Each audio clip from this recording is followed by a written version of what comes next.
Still waiting. All right. Hello and welcome back, everyone. We are here playing the Divergences mod here in Victoria 3, where they have updated everything, and you can see we can click this new in this patch button. Haven't taken a look at this, but this is definitely a bunch of new bookmarks as far as what's going on. If we click new in this patch, does the button do anything? Oh, it's not a button. It's a fake button. All right, fair enough. If we click new in this, okay, this is kind of where it says. Bavaria, they've updated some stuff for Bavaria. They've completely broken apart the new America. What is it? Not Bulgarian. Yeah, let's just take a look at the map, and then we'll kind of get into it. But they've completely broken up the like Belgium, New America type thing, EMP Warrior, and so now we got a kind of new map. This is what I'm talking about, that they've broken up. This used to all be, the Belgian Confederation used to be one thing, and now it's actually a confederation, and so I'm thinking there's quite a bit more flavor in those areas. They said they did some updates for QQ. We haven't decided what we're going to play yet. I assume South America is also going to be a little bit more interesting to play, you know, kind of just as a feature of maybe integrating some of the content from the newest DLC on that front. Really not sure where to play. The Emirate of Rum, this is definitely new. Poor Egypt has kind of taken the back seat on this one, but now this is going to be much more playable in multiplayer. I'm very excited about that. Man, Hungary got broken up too. Hungary is now not as Hungary a hippo. That's very interesting. Qing also got broken up. It used to be Jing and one other, and now it's this massive, like, there's Great Shun, you know, kind of as the most populous Qing state with 85 million, and then Qing taking up Manchuria with 15 million, and then that's kind of it. It's just a bunch of miners after that, and so we might play there, depending on what people want. Here, let's actually do a poll. Where do we want to play? And then I can only make 4 options, unfortunately, so let's make 1 Americas, let's make 1 Europe, let's make 1 Africa and Middle East,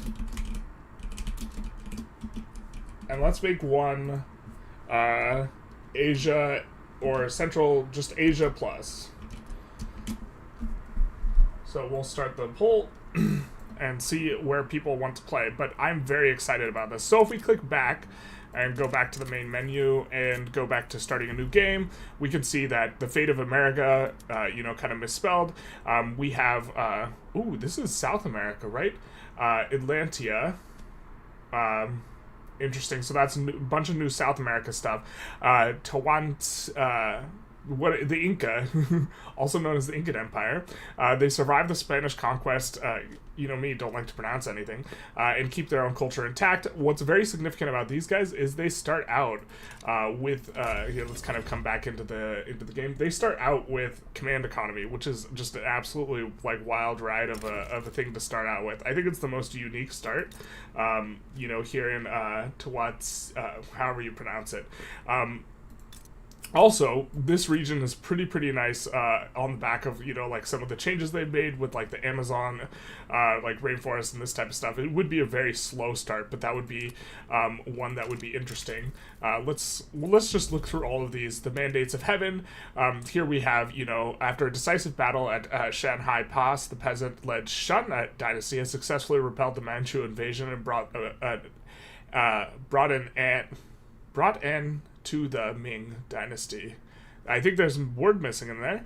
Of course, you know, making mods is hard. You have to write a bunch of copy for a bunch of stuff, and so missing a word is definitely understandable. But there is a word missing there. But here, you know, we can play as Taiwan, Great Shun, Jiangxi, Wuguo.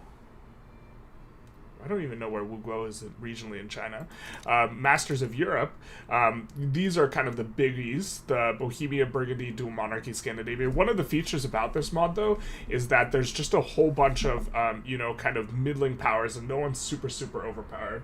Hey, John Carlo, how's it going? Divergences got updated? Yes, it did. Apparently, it's not stable in multiplayer. That's what I've heard, which is one of the reasons why we're not doing multiplayer. Looks like people are voting for Europe, but yeah, Milo Live. B Nutter says Europe. Piandirio says Chinese is really interesting. Great shun, maybe. We get a Japan, someone announcing here. Belgium, or Belgium is now no longer Belgium, but in fact Burgundy, which is the strongest start. We could do that. Eastern Europe may be cool. Eastern Europe definitely have tried to play Russia. Russia's a bit of a slow start. Is this a mod? Yes, this is a mod that completely changes the starting map. And so if you wanted to, like, the easiest way to freshen up the game while still maintaining the overall vanilla experience, I think is this mod. And this is probably my favorite mod. There's a new workshop page. Yes, if you want to play Divergences, there's a brand new workshop page. Do not use the other workshop page. The mod is currently borked in multiplayer. The host crashes every 3 days. Yes, cannot play in multiplayer. I wanted to play this mod on stream. It was bricked in multiplayer, so that's one of the reasons we're not doing a 3v3v3, but also I felt that people wanted to maybe be more conversational around the holidays. We have the stronghold for Arcadia here with Nove Flandres, which used to be all one nation, and now it's like a kind of confederation of some kind, and it's leading these several small states, so that might be a very interesting start. They also have they have really good mappy, so that would be pleasant to play. As far as these new ones, we're gonna take a look at all the barons of Bharat. We got Hindustan. Forming India is perhaps a really interesting kind of start here. We might turn this into like a stream. We might make this a stream, a stream-only run, and so I guess what we pick is kind of important. Rising powers of Europe, we have Bavaria, which has gotten a fresh update. That's kind of it was given, like if we took a new in 1.5, they're saying they did a lot for QQ, Qingqiu, Provence, and Bavaria, and so this is going to be maybe one of the interesting start. Envy of various Holy Roman Empires, it remains the only true victor of the Great German Wars, its expansion to include the former princely county of Tyrol. Aragon has a few formables that are interesting, Provence, Venice. We can, continue taking a look at stuff. If there's any nation someone wants to take a look at, please just let me know. The PLC is definitely going to be playable if we play in Europe. It looks like people are seeming to indicate that they want to play in Europe. Pacific Frontiers, we get... this is like the only mod where I think playing Australia is like reasonable, but I think these are all the Australia... No, I think these two are Australia, and then this is East Coast, but we'll take a look. But this is the colonies settled by... in the alternate history, these are the colonies settled by... Asia. Like, my brain keeps wanting to say Europe instead of Asia, and I just can't get the sentence out. But we see a bunch of different settlements. We'll take a look at some of those in just a second. And we have Hearts of Resistance, Fryland, mixed group of... and then this is in South Africa, which, like, we're not going to play in South Africa because we're about to start on... we're going to do a Transvaal run, and so I don't want to overlap too much with some of the stuff. Commonwealth of Poland and Lithuania, Austria. Austria would be tough in this one, but let's take a look. But we could do the Poland Commonwealth. This would be an interesting one. They also should have access to pretty good companies. I like this idea. I also like playing Emirate of Rum, because this is brand new and maybe a little bit interesting. Or like, let's we had several options. Let's kind of talk through what we might play. So for Americas, we would play Japan, because Japan's here, obviously. No, this one apparently has gotten some flavor, so we would maybe play Qingqiu, or this would be one of the votes. Nova Holland would be another one of the ones, and then probably a third one would be the Incan Empire. Maybe a suggestion from anyone else what they want to play. For Africa, I actually don't even know. Well, I think the thing was Africa and the Middle East, so the Emirate of Rum would definitely be one of those. I suppose we could play in Freeland. Not exactly... I guess... No, we're not going to do Ethiopia, because we're going to do Ethiopia sometime soon. So I guess that would just be an Emirate of Rum. but also maybe forming this in Central Asia if that one wins. For Europe, we would probably choose between, if people wanted to play one of the big boys, that's Scandinavia, Burgundy, Dual Monarchy, or Bohemia, or one of the smaller boys, and then we'd kind of decide from there. But, Poland, Aragon, I think both make sense. I guess Tunis maybe would be one of the ones we could do. They can't form anything, though. For Asia, doing something to form India would maybe be interesting, as well as, forming Qing, or forming China from what our situation is here, of which there's a ton of options. I guess this is Wu Guo here, and this is, these guys are pretty big. I guess this is Taiwan, alternate timeline. And then these are the ones we were talking about, where these are the settlements of the Asian colonies, and very significantly, they have a ton of arable land. 169 here, 243, 273, and this is not the case in vanilla. It's unplayable here. This is new. So we have all these unrecognized powers here. Those are new. I don't remember those being there before. And so that's kind of the options. But it looks like you guys are maybe a little bit geared more towards Europe. We'll keep the discussion open for a second while I kind of read through this. But yeah, the mod's not playable in multiplayer. You vote Scandinavia, says EMP Warrior. Bavaria and Italy are cool to play with this update. Bavaria, being landlocked frightens me. But they have really good states, right? And then Italy, we could get the classic Italian experience. Italian Stallion.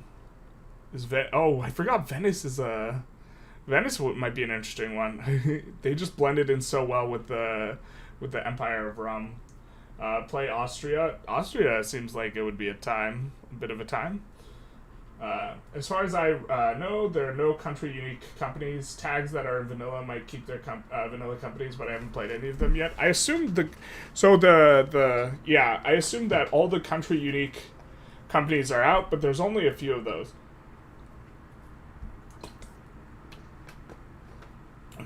PLC can form a nation. I assumed you were talking about Poland, Lithuania here, where eventually you can unite with all these boyos, which would be...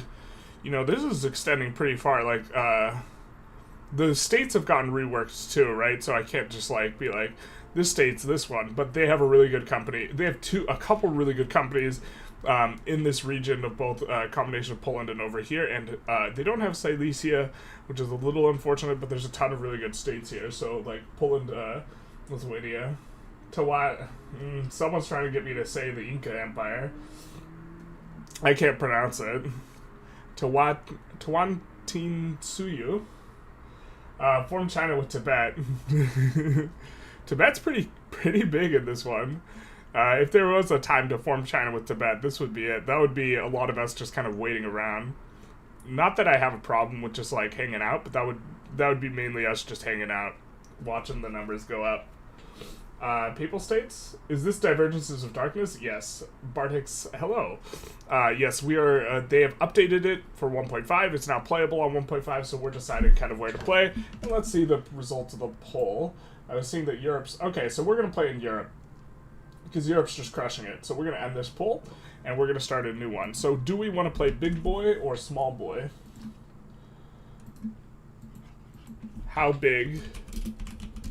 How big is it, she asked. We said big boy. We said small boy. Let's see, small boy. Which one do we want to be? Okay, so the big boys, just to be clear, are Scandinavia, Bohemia, Burgundy, and Dual Monarchy. For small boys, I suppose we could do stuff that people are suggesting. We saw an Austria suggestion. Austria would probably be pretty challenging because there's not actually a very good way to fight your way to the coast.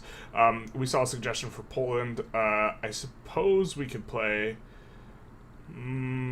it feels like cheating to play Emirate of Rum. They have no territory in there. Poland, Austria. Someone said they were interested in Italy. Provence apparently has local flavors, so we could maybe do Provence.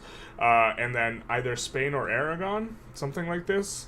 Perhaps Aragon. My understanding is Aragon's a little bit better. And so these will kind of be the ones. Aragon's just a little bit, off of being one of the big four. I think they're, I forgot what we ranked them in multiplayer.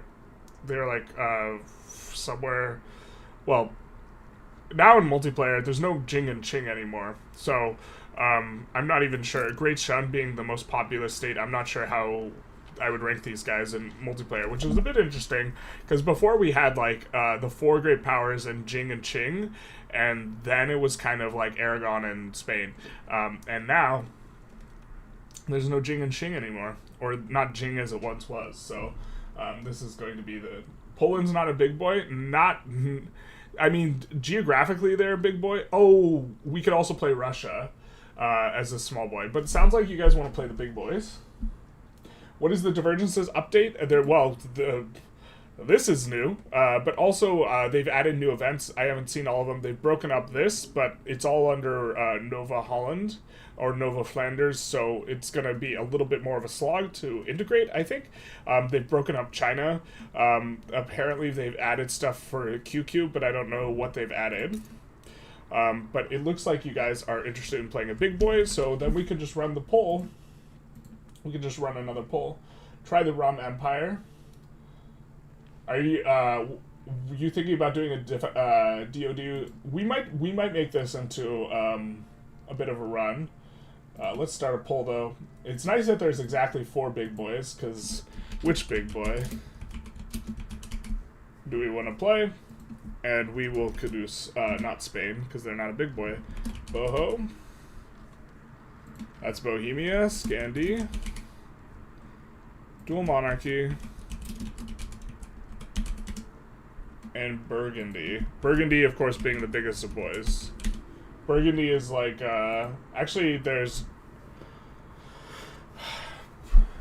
Burgundy, well, I don't want to say they'd be the equivalent of France, but France is probably the strongest in vanilla. Burgundy is definitely the strongest in, well, super long-term dual monarchy might be a little bit stronger, so let's just talk through these. Scandinavia eventually just has really big population problems, but they did start out with really good tech and really good literacy, and so you could really push the tech more than anyone else in multiplayer. We got a few colonies here. The resources are kind of okay, but we can keep Bohemia down relatively easy, and then there's a couple other formables that will kind of happen as a result of Bohemia and Bavaria, but we won't get into that too much. We've done Bohemia into the HRE before. This was a formable before the HRE was a formable. I can't remember. It's been a while since we did that, though, and also stuff's been updated. Burgundy's probably got the most pleasant mappy to play with, to be honest. It would probably be the most pleasant to play. Dual Monarchy is France plus Great Britain, but they've got some asterisks in that there's a lot of unrest as a result of stuff. It looks like they've also lost some territory to Burgundy since the last update. I don't remember Burgundy having this, but I can't remember. It looks like a lot of people are voting Dual Monarchy. Usually Poland loses half their vassals to wars with Russia. Oof. Bad into HRE. Dual Monarchy is really hard to do the Angloid path, since you need to average 3.2 progress or more for the whole time, or else it'll fail, timeout. How bad is it when it times out, though? You just get a huge rev, and then you just clap the rev, no? It's been a while since I've done this. I know I did it just as a thing, because people were, like, asking about it. But I thought it was not too bad. You just, like, hit the rev, and then... I mean, eventually you just go where you accept everyone anyways, so it's like not too big a deal. Looks like most people are voting for Dual Monarchy. If it's close, though, I hate that it doesn't show me the kind of how close things are unless I click on it. So we have 47% right now for Dual Monarchy, 28% for Bohemia, so I think we're going to do Dual Monarchy then. Which is probably long-term is the most powerful, but... if it's impossible to keep together, then it's not. Also, they might have changed things, and so we are immediately met with this Angloid dilemma. The dual monarchy is on a crossroad. We can favor the French language, the English language, or King of France and England. Angloid is the future. And so, French integrationist, English integrationist, neutral towards laissez-faire. Let's take a look. This is new, though, this integrationist thing. Landed voting, wealth voting, state religion, neutral towards laissez-faire. Let's take a look at our laws.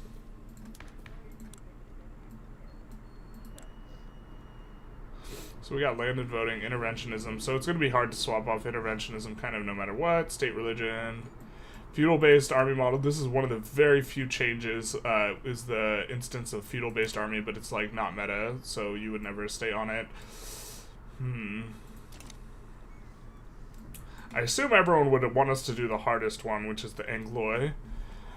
So this is probably what we're going to do, and we will see exactly how it does. Mega video for the channel, forming China as Tibet, big campaign. We would be more likely to conquer China as Uyghur-stan, I think.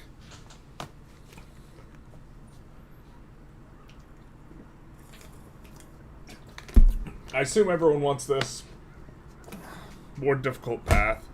Intelligentsia gets displeased for 5 years. We will do the integration of both. Alright. So, total revolution.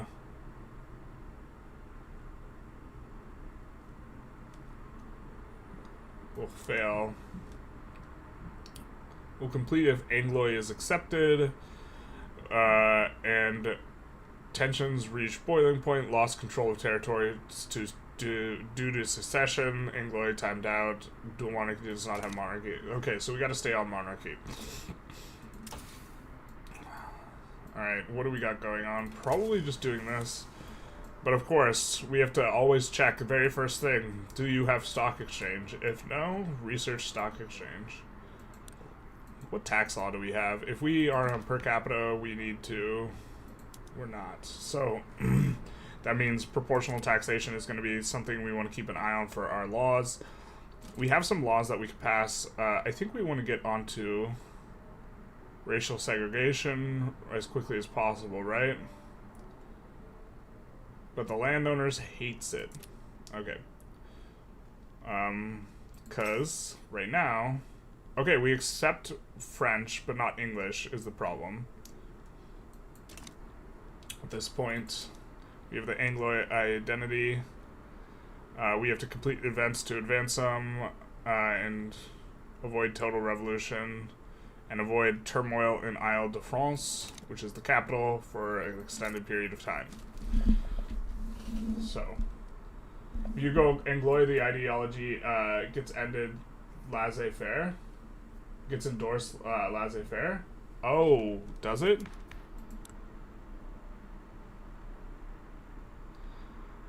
Hey, then there's only one option for us, baby. Let's go. I think that's probably the first law we pass. Schools is kind of important.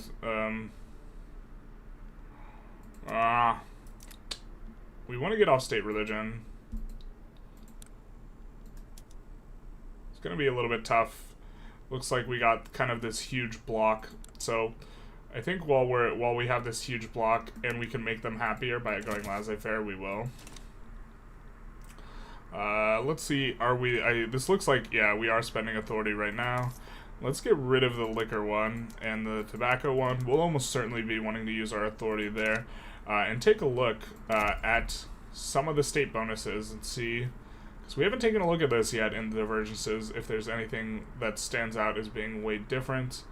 Did they give some of the rivers, other than the normal rivers, mappy? Like, these types of questions we ask ourselves. Like, a lot of states are divided up into multiple states. Natural harbors that looks like they've given to part of California. Looks like we got Pen Natal. What is this? Amazon plus this? I'm not sure. I feel like that's new. Okay, so we got some new stuff in here. Looks pretty standard for Africa. But the thing for us is, ugly Burgundians have our, have what would be kind of the Alsace, the really, really nice region. But this doesn't have the river anymore. The Rhine River is, like, more extended over here. They moved the Rhine River. Okay, fair enough. You got us. But this one's going to give the 5% mappy. Our rivers do not give us 5% mappy, so that's big sad. We're probably going to be building up in Rhone. Okay. So just wanted to take a quick look at that. Or what would be Rhone. Do we not have a... Yeah, okay, we have Rhone, but... Oof. Alright. Let's also just check our PMs. Kind of always want to do this. Whenever we do starting steps, we always do this, but like it's like the most boring thing to do.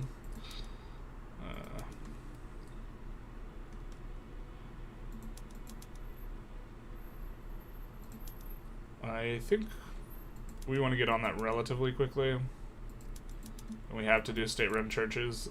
The biggest swap, or that you like have to do, is or that pretty much ooh, potatoes. We love the potatoes. Rye farms are like really, really nice. I think I underemphasize this quite a lot, but they are very nice. And then the big one is, even if you're on trawlers, they'll never be on privately owned, so you always want to make this swap. Okay, so we are going to put a couple decrees down. We're going to put road maintenance in Rhone, at the very least. And then, because I think we build there first.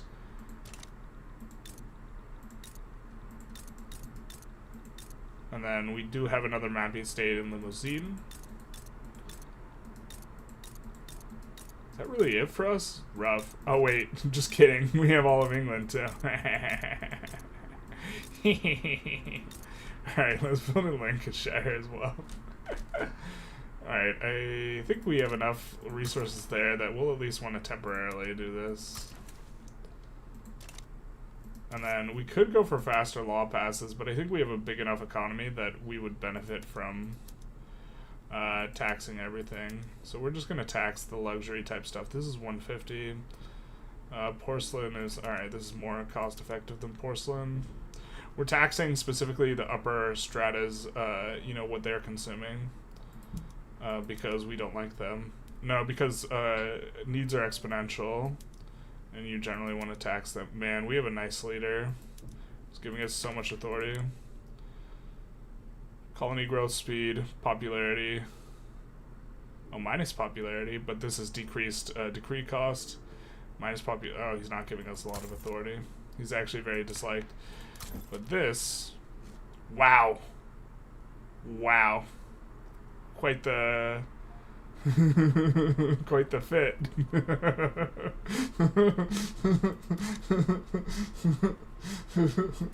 That's a good one.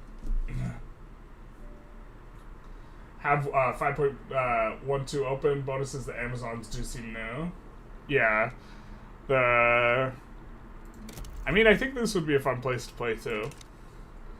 Picardy and Wallonia have 100 stack coal, and you start with a claim on Picardy. We are not going to fight the dual monarchy at the start, though. Saxony and Switzerland, it do be. Are they really in Switzerland? No, we just got a bunch of different stuff in Switzerland, though. What's the bureaucratic reform journal entry about? Let's take a look at it. Let's pin it too. It does not have. Okay, so we got to get off these, and we lose the outmoded bureaucracy. I assume we still want to go laissez-faire very first, but this is going to be a bit of a thing. So construction sectors, I think we're just going to dump some in Rhone and some in Lancashire.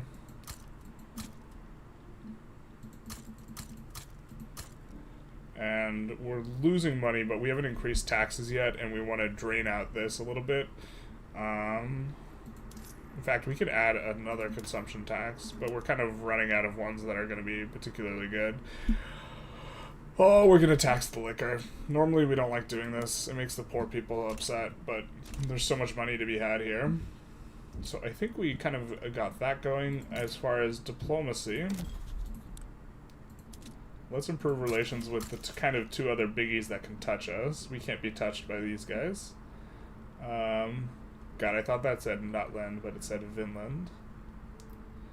Not really sure. I think we'll just keep that at that. We could declare some interests. Probably gonna go for South Africa. We maybe want to thumb some pies and over there. Almost certainly want to be thumbing some pies over here.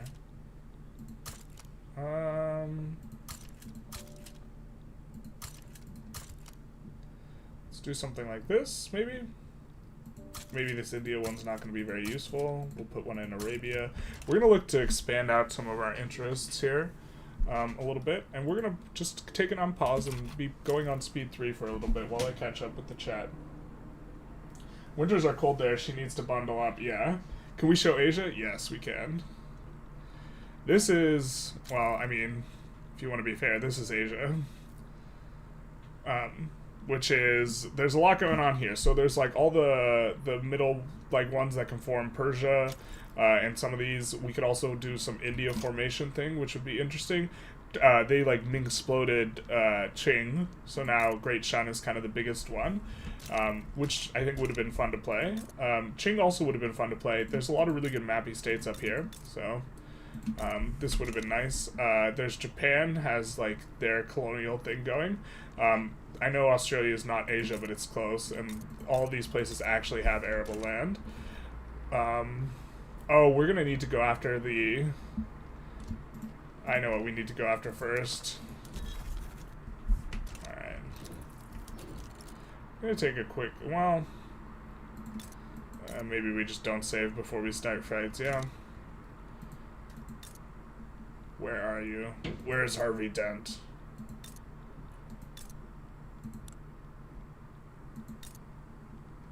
That's what we're looking for. The Yugang port. So there's a lot of these like places which just randomly give a ton of minting. And so we're gonna be going for some of these.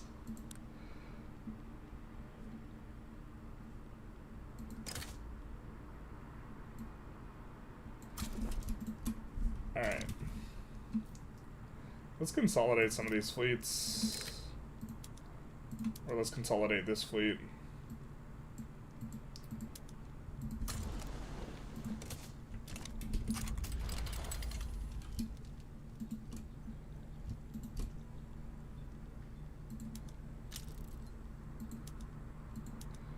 Go for war reparations, maybe?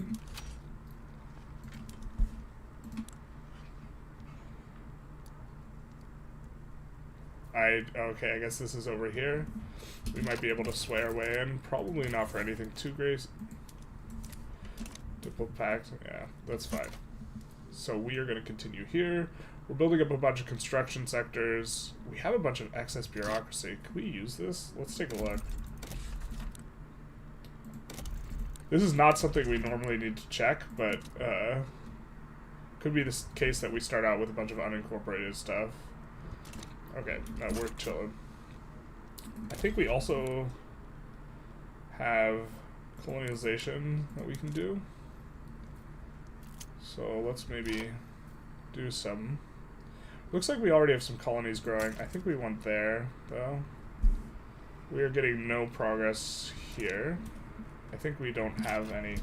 This is a lot of things going.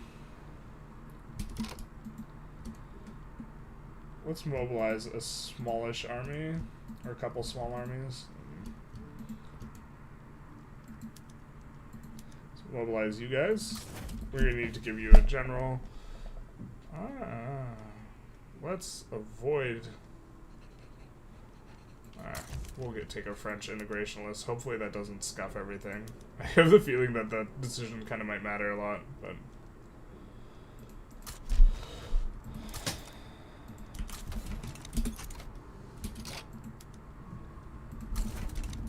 Let's do that. We could, was there anything we could have done? These guys aren't, oh, these guys are historical. We will always start with them. I think we'll save our exile for now. Succession crisis in Jusha. This is new. News from Jusha has reached us. It seems that the Sultan has collapsed, which presents us an opportunity. Ma Lusho is a fervently anti-Western and vehemently against our interest in the regions. Second prince, Ma Luji, has proven to be more pliable. Interesting.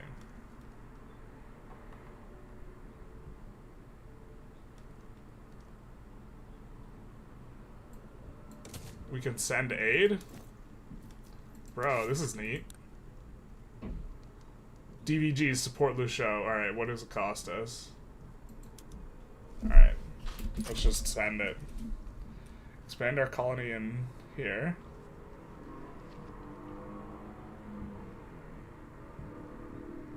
Bro, this is... There's some, like, unique stuff going on. Expand our colony in Margiri, the region of Joro, which is the best for a settler colony. I think this is down here, maybe. Rivals are looking to control the region. Though the region is not the most livable, it is strategically located through it and our islands. We control a great deal of the Chinese politics of the East and the West. Okay. Zhuja. Joro. Is that... Yeah, that's this right here.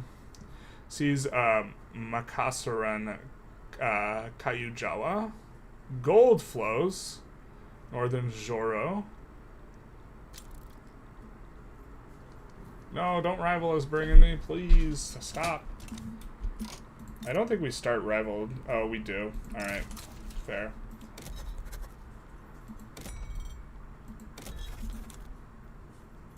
Who can we rival here?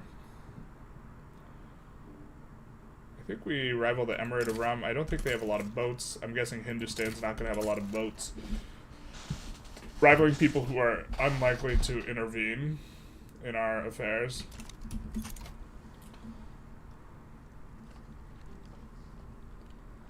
Alright, so we could maybe do something else here. Well, maybe even subjugating these guys makes sense, but we should have had that as our primary war goal.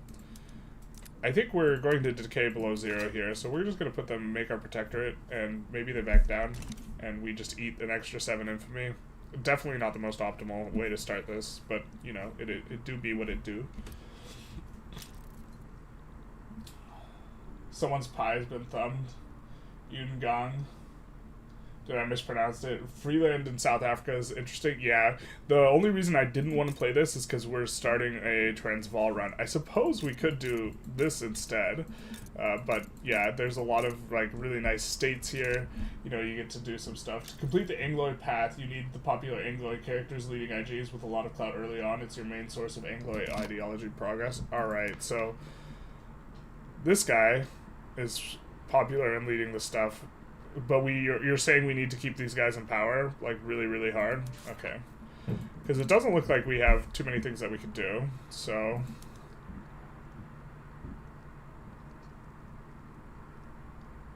We could take a look at how we're getting progress, though. Clout from Angloid supremacists. Okay. Do we get the action, though, where we can swap them? Sway to Angloid supremacists. Okay, we do. So we could, like, sway this guy. I think we don't. I think we keep our sway for whatever, like, landowner might appear. Or if someone else, you know, gets a huge chunk of clout.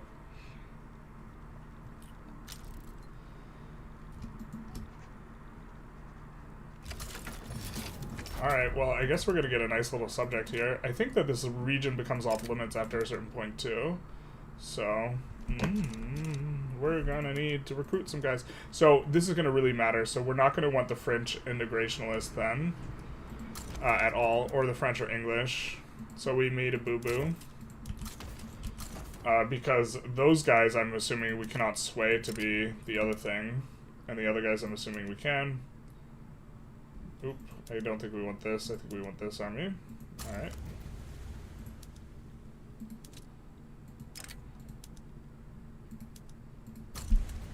Let's do that.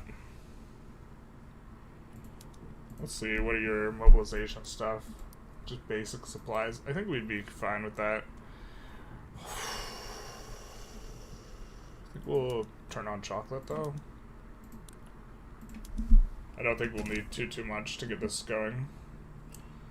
And our construction sectors are very close to finished. So what we're going to do is, in both these places, we're going to put down...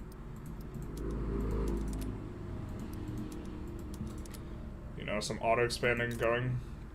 We're also going to need to expand the wood specifically, so let's put the wood on auto-expand and just kind of get going. in these two states to start. Lancashire is definitely a little bit better. And we're losing a little bit of money. Probably want to lose a little bit more because we want to be... Actually, it might be easier to do the journal entry if we stay on righteous.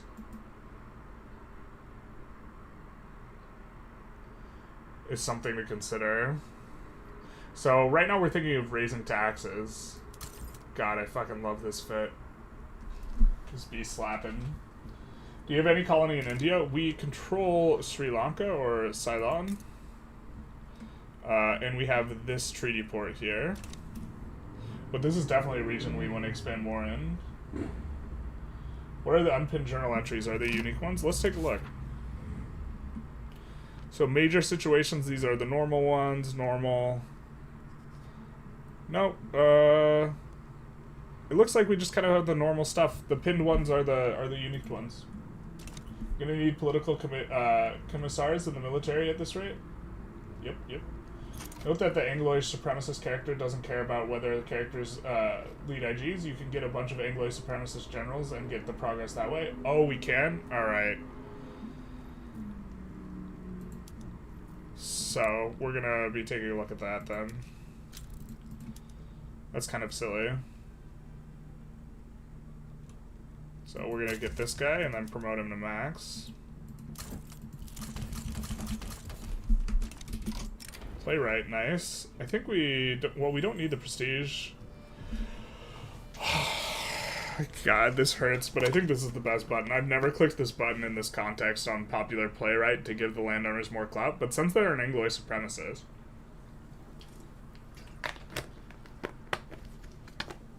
God, the truth hurts. While passing laissez-faire and unless we empower the landowners, what is this timeline? Terrible.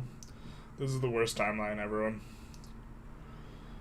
Okay, so that'll be good. I think that we'll just put another little wave of construction after this. I really wanted them to make Big Ben give Mappy, but they didn't. Sag. I put this in one of my feedbacks. I really wanted it. Just gives 1% throughput, so not ideal. Ooh, we could have gone after Iraq. Maybe we should have gone after Iraq. I think they do have one of these. Well, I think they have one of these unique buildings too. That gives minting. No, they don't. Then I know there's one in Mecca and there's one in Jerusalem. It looks like the Emirate of Rum just popped like a zit. Interesting. I guess they have an event that they can maybe stay together if the human player's involved. Or something. Looks like we're getting in here though. We just got through their navy. 30 million. Kind of have really bad literacy. Maybe we want to try and... we have to get off state religion to get that out. Also, what we have is super cohesive. Like, if we, like, we're not going to be able to put the Intelligentsia in here, so empowering the Intelligentsia maybe doesn't make sense, just as a result of this journal entry. I would like to actually complete this journal entry successfully, so maybe this is not what we want to be doing. Alright, so now, we're going to land you on the other side here. So we'll get 2 landings going at once. I think that we're going to put down Tooling Workshop and Auto Expand on each of these as well. Do we have turmoil here?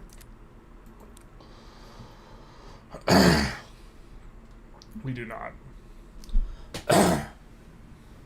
I just like inhaled something funny or something. The map looks weird. It does look weird. They made a bunch of events happen a different way. Yep. Burgundian succession never happened. England and France united into dual monarchy. One might call it a divergence. Exactly. Exactly. This is going to be super good for us picking up the minting. I forget where all the minting's at. I know there's some in here. I know there's some in Jerusalem. Not sure if this is it. Paris conference. And so here we get truce with a whole bunch of these guys, except for we were subjugating one of these guys. Yay, this is why I think this is the best opener. So we're going to get a truce with all these guys, except for the guy we're, you know, currently subjugating anyways. This is only temporary, and so we cannot interfere with these affairs down here. So, but Empire, not Emirate. Oof. Good morning, what did I miss? Live chat? Ooh, thank you for letting me know. For whatever reason, no matter how many times I swap it, like, the chat is always on, not live chat, it's on, or like, if I swap it to live chat rather than top chat, it, like, never remembers that I swapped it. It's, like, really obnoxious with the UI for, on my end. Okay, so we're coming on up. What else do we need to do? I'm just trying to think how we're... I guess we need to... Let's try and recruit generals and for each of these. That's probably going to try and be Anglo supremacist, right? This would be ideal. Where are you from? What's your name, girl? What's your story? So on. Alright, we're going to rename some of this stuff. We're going to rename this the Indian Army.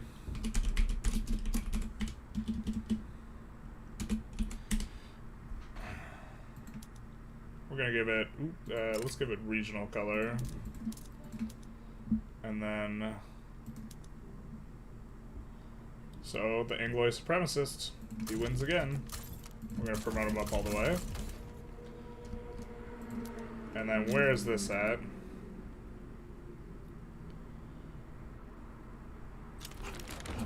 Alright, we're going to pause there. I think this Moluccas is Indonesia. Yeah. So, Indonesian army. Or the Indo army. Does Indo refer to India? I don't think it does. Or whatever. We'll do that. Not make sure we don't mess anything up. And then, please have another Anglo guy. No, just a traditionalist, French. We won't recruit the Frenchie.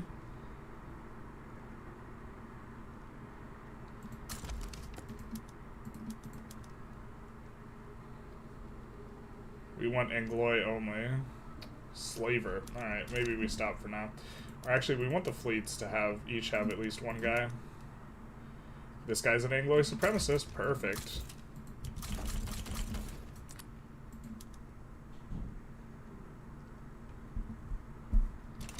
Alright, cool. I guess we don't want Republican right now. But let's take a look. And we can increase the taxes. Nice. And this will allow us to add a lot more construction, which we'll kind of get on. Just look to extend these up a little bit more. And we could add a company.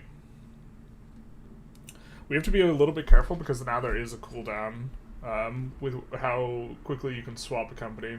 So let's actually take a look at the companies. I assume we still have some of the... What do we have here? Oh, do we just have generic? Generic only? No! This is tragic. Generic only on the companies. God damn it. Alright. Fair enough, I get you. I think we're gonna go iron then. So I guess we're gonna go iron. That's just pain. The Anglo path, a total progress requirement of 1.3 progress in 35 years, 420 months. You need to average at least 3.2. Okay, what are we averaging? Not enough.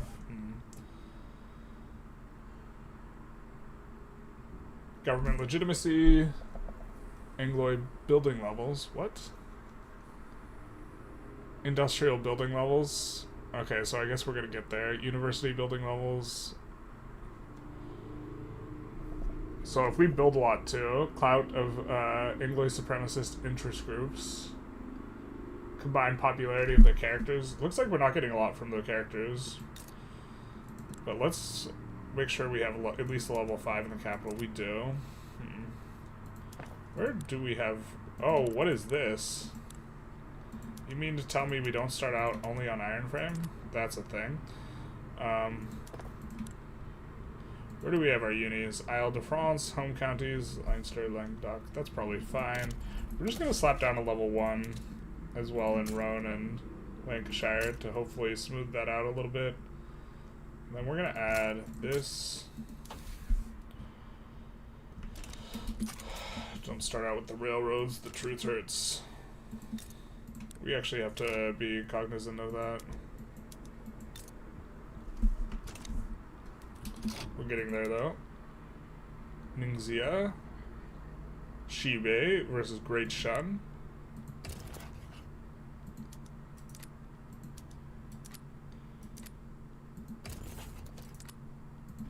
Okay, so no one wants to transfer a state or become a subject. However, Great Shun. Oh, there's no way we can stop them from enforcing there. We can check our infamy, but we do kind of want Beijing, as per usual. Although that would... Is that going to increase our turmoil by a really large amount?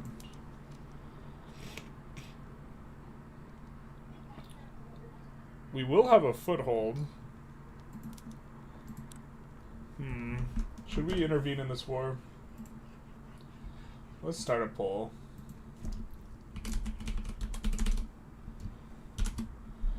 So, we would probably be intervening for a war goal. Not sure if we could just would want to just take war reps, but I don't think we want Great Shun unifying a whole bunch of stuff. I think we'd rather keep it fractured, so we'd always be kind of doing on that. It always defaults to top chat. I don't think it's a setting you can change. Yeah, I don't think so either. Will there be campaigns for this mod on this channel? Depending on popularity, depending on what people want to do. Usually we vote stuff through.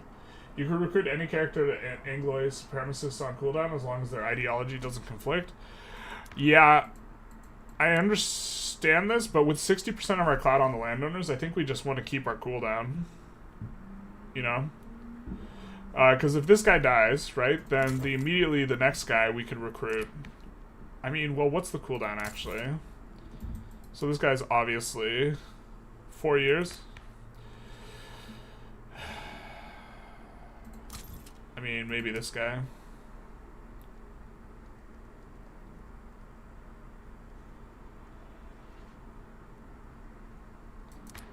I don't know if it's ideologically compatible. I know this is apocalyptic, but...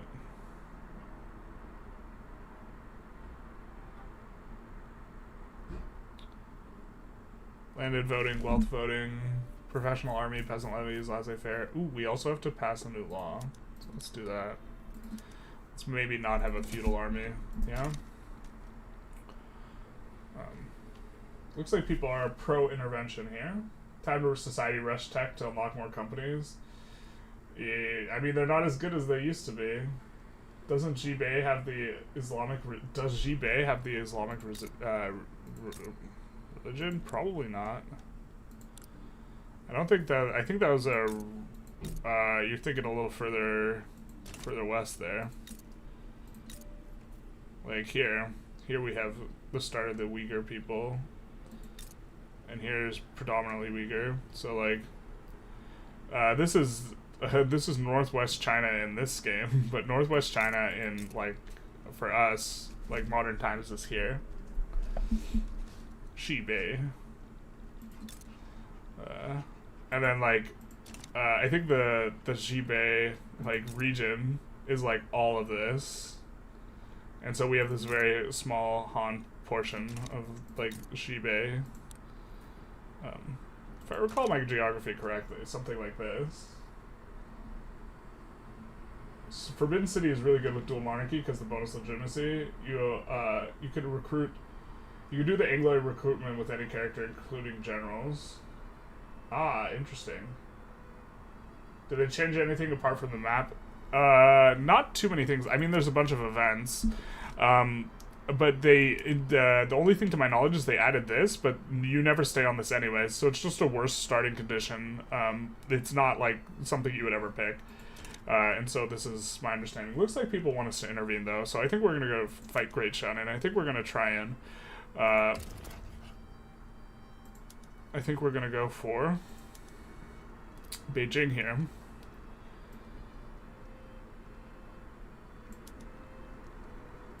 And then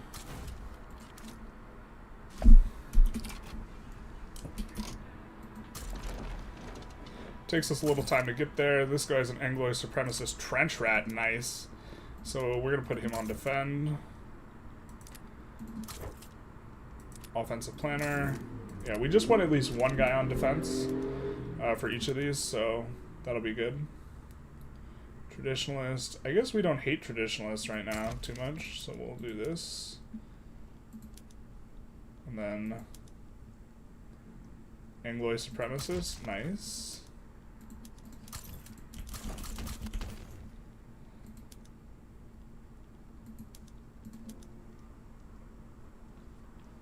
This guy's got defensive strategists. I think we'll just throw him in here.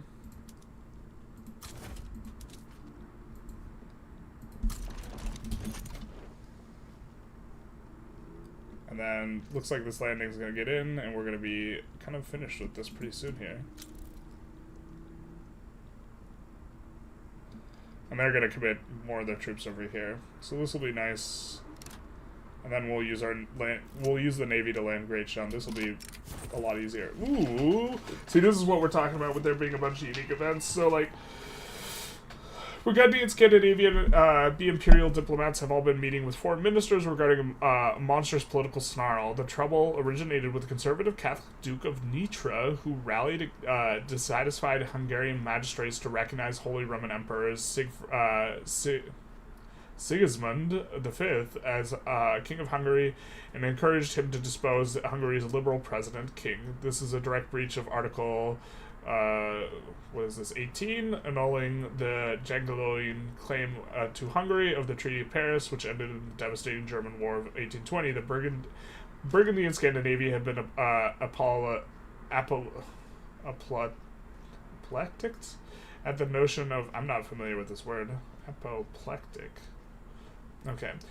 Breaking the treaty and seizing Hungary, and they are mobilizing for war against the empire. It falls on us to use our influence to prevent such cataclysm. We have noticed all three powers that the new Congress be held in neutral Venice to iron out the details. Alright.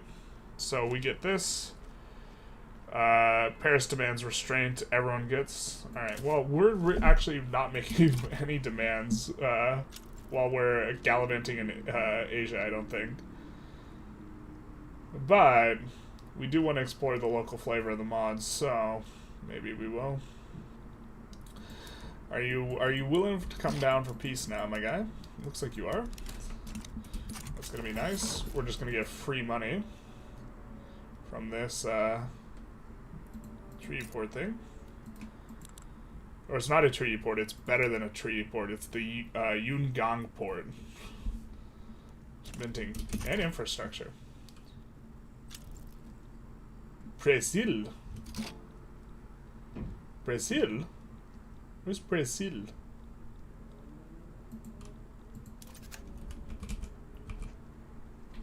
No, we need the tilde, please. Surely Brazil would be down here somewhere. Alright. Hungarian crisis. A solution is found. War is broken out. Alright, well.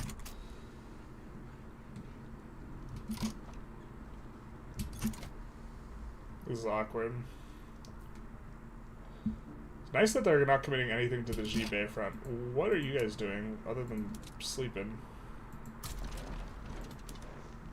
I guess we're gonna try and land these guys in anyways, so in various spots, so maybe it doesn't matter too much.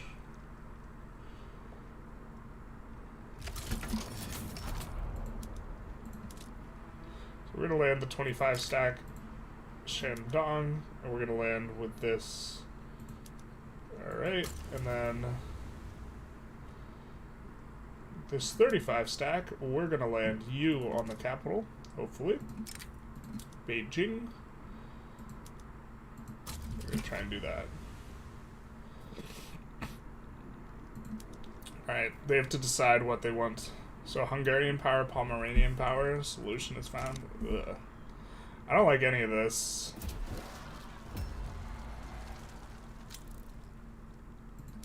Well, now it's too late to make this guy the type of character we want. That's unfortunate. What are you? Freedom of conscience? I mean, we wouldn't hate that, so. Alright, will peace prevail? After weeks of preparations and travel, all diplomats and princes have arrived to address the Hungarian crisis, have arrived in Venice. The Serenissima was chosen as a natural venue, after several others were ruled out, etc. All places too partial to one party. The various delegations being hosted by the great patrician families of the city and dazzling celebrations, fireworks, etc., San Marco, etc., have marked the arrival of the last diplomats. Venetian authorities have been careful to place hostile parties at opposite ends of the city to avoid any incidents over the course of the conference, and the protocol for the Congress's opening had been discussed and reworked countless times. Alright, so it looks like we get another event where we're not sure exactly what's going to happen, but hopefully we manage this pretty soon here. Beijing's going to help out a whole lot for the legitimacy thing. It's going to allow us to increase taxes a few times. But I kind of don't want to mix it up with Burgundy here, so. What happened to Iraq's clapping these guys, I guess? That's a thing.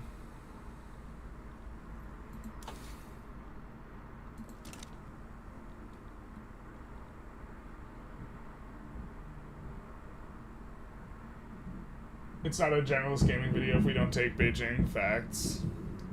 Is Hindustan Sunni? This I don't know.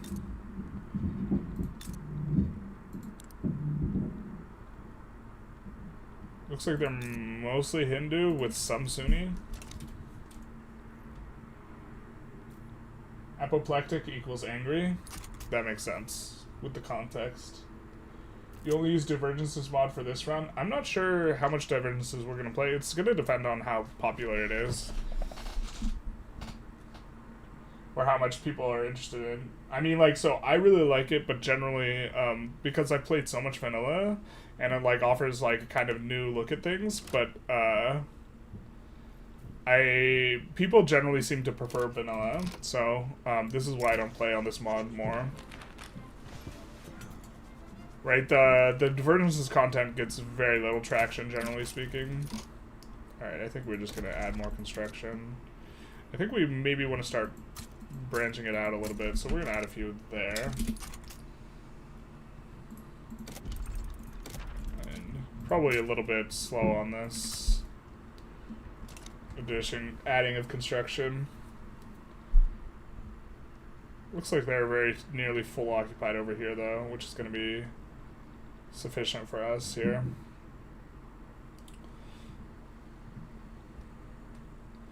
Yeah, they are in bad shape. I wonder how this... Like, we haven't had a single decision here with the Hungarian crisis. We've just... It's been like, there's a crisis.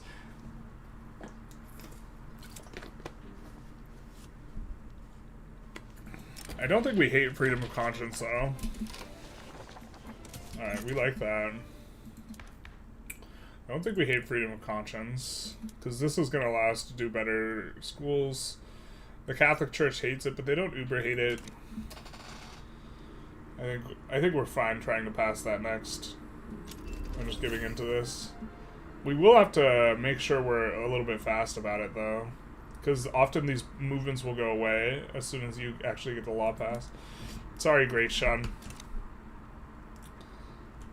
It was not to be meant to be. I think we're gonna recall this army. Oh, it's already recalled. Fair enough. This works for us. Alright, so we do get pro-army. And so now we're gonna go freedom of conscience. Now this revolution can sometimes go away, but we're gonna enact it right now without it going away.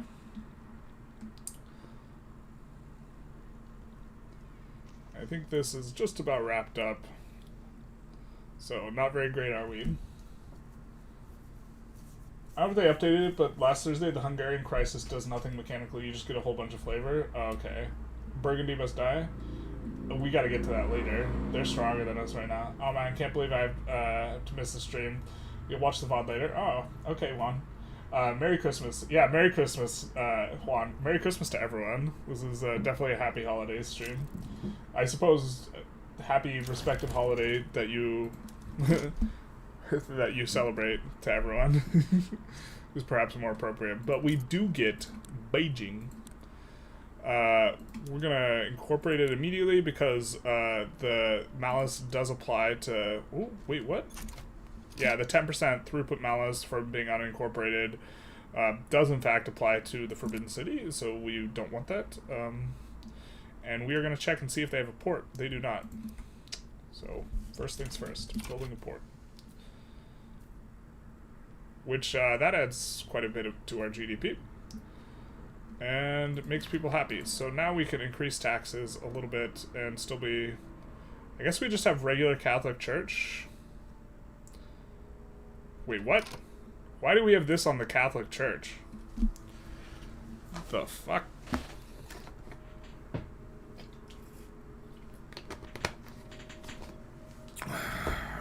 We're gonna screenshot this.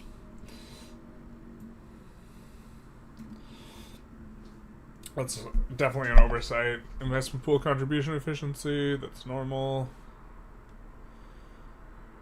Normal. Please don't give us... Yeah, we don't have the Japanese trade unions. Perfect.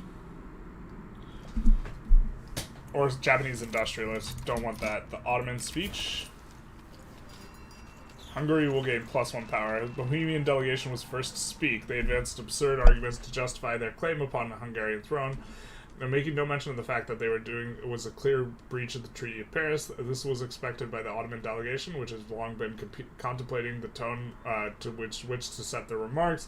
The majority felt that since Hungary was still claimed de jure by the Ottoman Sultan, the Ottoman delegation should immediately castigate the Jagiellons for their effort to subvert the Treaty of Paris and usurp rightful Ottoman land.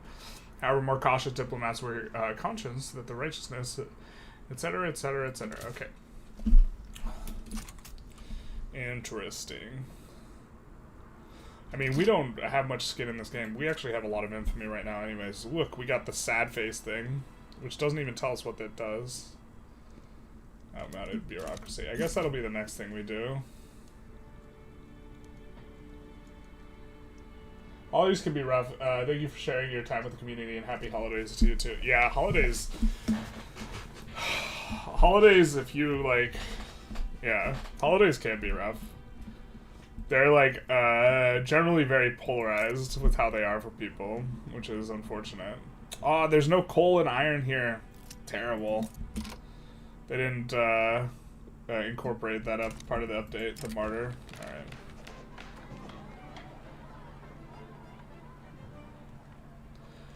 Whoa.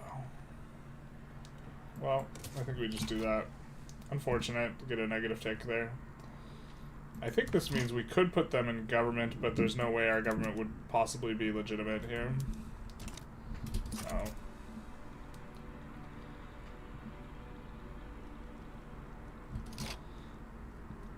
I guess we're mostly in chill mode. We could try and long-term get these guys into our markets, some of these guys. I think it might be better to 40 infamy. Yikes.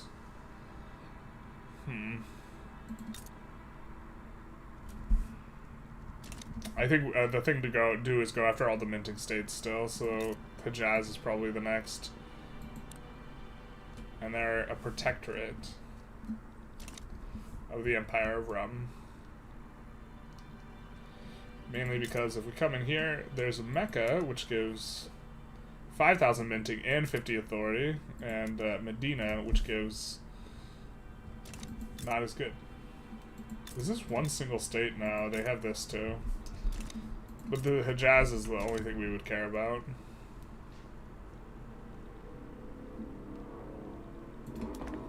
Let's see what's going on here. We do have some more government spending here, so despite... What's this about? Despite the fact that we're like running a positive balance and we have like a lot of this, we're about to be running a deficit, so I think we're going to stick with kind of where we're at. We can increase taxes, I think, another notch here. Yeah, we can. Scandinavian speech. So yeah, I guess they don't have choices, it's just flavor, but this is somewhat interesting. Greatly disquieted to find, so soon after the guns of Europe had quieted through the cooperation of the great states of the continent, the specter of war once more haunts us all. Let none of us forget the lost generation of young men who laid down their lives so we might be free ourselves from this barbarous tyranny of... man, someone's busting out the vocabulary here. Internecine bloodshed. This Congress was convened in the spirit of magnanimity and with the highest aspirations that we might ratify not simply a new peace, but an everlasting bond of fidelity between nations. The Treaty of Paris was devised towards this end. Landmark, etc., etc. Skin, these are mad. The Scandinavian delegation made a rather forgettable series of remarks which revolved around upholding the Treaty of Paris and prevented a new great German war. While it held emotional appeals, etc., new European order which the Scandinavians envisioned being led by themselves. Yeah, I don't think we're as on board with that, but okay. I think we could do the seesaw method here, where we just support one side and then swap to the other. Let's just try it. We don't actually care if we make Patagonia mad, because Patagonia is completely unrecognized, so we'll just do this. And then now we can let it tick, and then now they'll be willing to give us anything, because they're like, wow, we're about to get uber clapped. Because they do it based on what's on the other side, and they're still willing to accept, and so we will say, hey, become our subject, please. Thanks, and we'll help you out.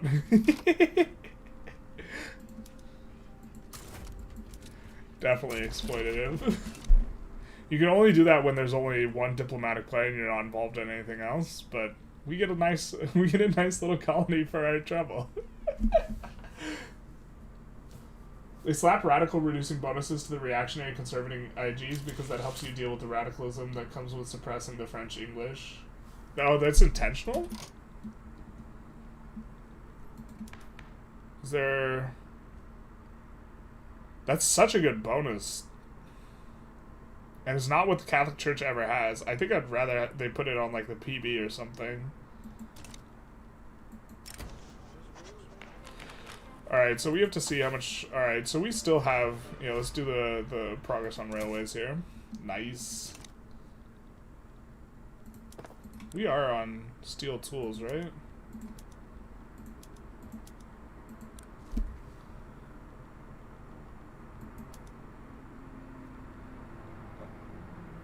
No, I don't think we have enough steel for that.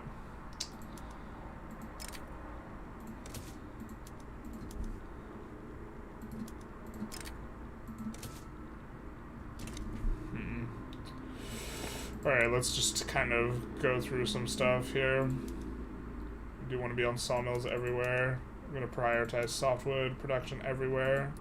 And then we are going to come into the urban center. And where do we have furniture? Isle de France, home counties, East Anglia. So in these regions, we're going to...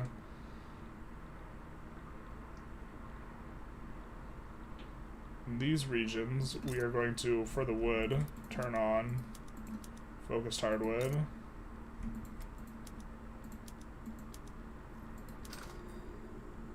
And then where's the other one here?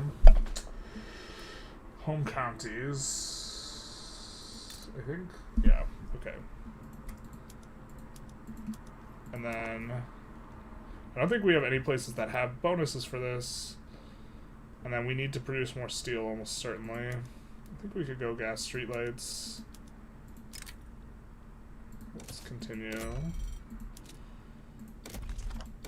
And then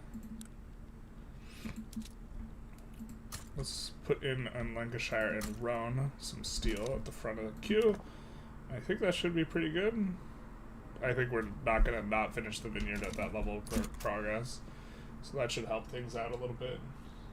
Whoa! Merry Christmas. How's that Ethiopia run coming along? There's only 2 runs left to clear out of the queue. And I think... So, I don't think what I wanted to do is any longer possible. So we might just do an Ethiopia run where we emphasize just how bad the map is in Ethiopia. Nice to hear from you, Nike's fan. It's been, you've been more off-grid. Plus, I assume you're doing some stuff with the kids for the holidays. But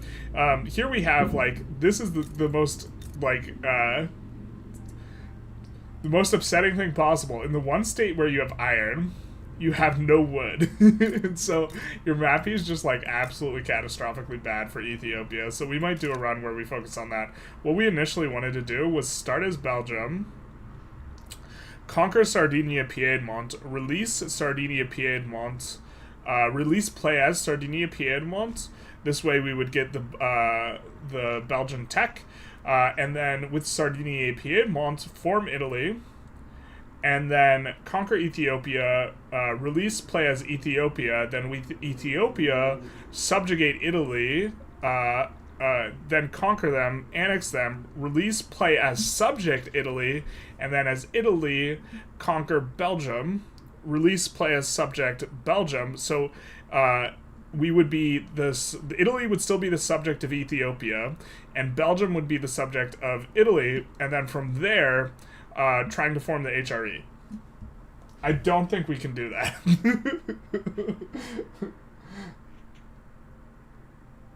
So I've been trying to think of like there's just various factors just make that like way too hard. Like the economy is way slower. You have to actually build up your economy as Italy to be, well, actually you could just intentionally have a bad economy with Italy, but then I think you delete most of your buildings, and then you do Ethiopia. So Ethiopia would be the overlord of Italy, which is the overlord of the HRE. But I think we might just do a regular Ethiopia run instead.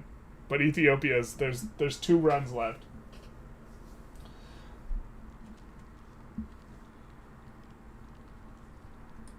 You feel like that might not be a bug, it might work in real life. I think it's exploiting, like being able to seesaw is just kind of exploitative here, no? Give us fealty or we'll royally screw you over. Ethiopia seems awful nowadays. It is real bad. I mean, it was awful before, but it's so much worse now. It is real bad. There's a reason I've been kind of putting off playing Ethiopia to some extent. Right? It's that, like, this mappy is, like, it's so miserable to play when you have a state that has iron and wood in it. But this, literally, like, just, like, cataclysmically bad. Opening move for subjugating Ethiopia might also be good in this mod. Before they conquer the other guys, because then you get the subject for less infamy. I think we just do this. Try and get through it. Hey, Bjornia, now our subject. Let's see if we could declare some more interests actually now.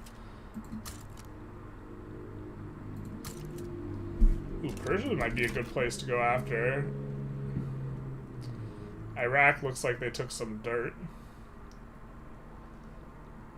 But I don't think the full Inception run is possible anymore, unfortunately. The Burgundian speech.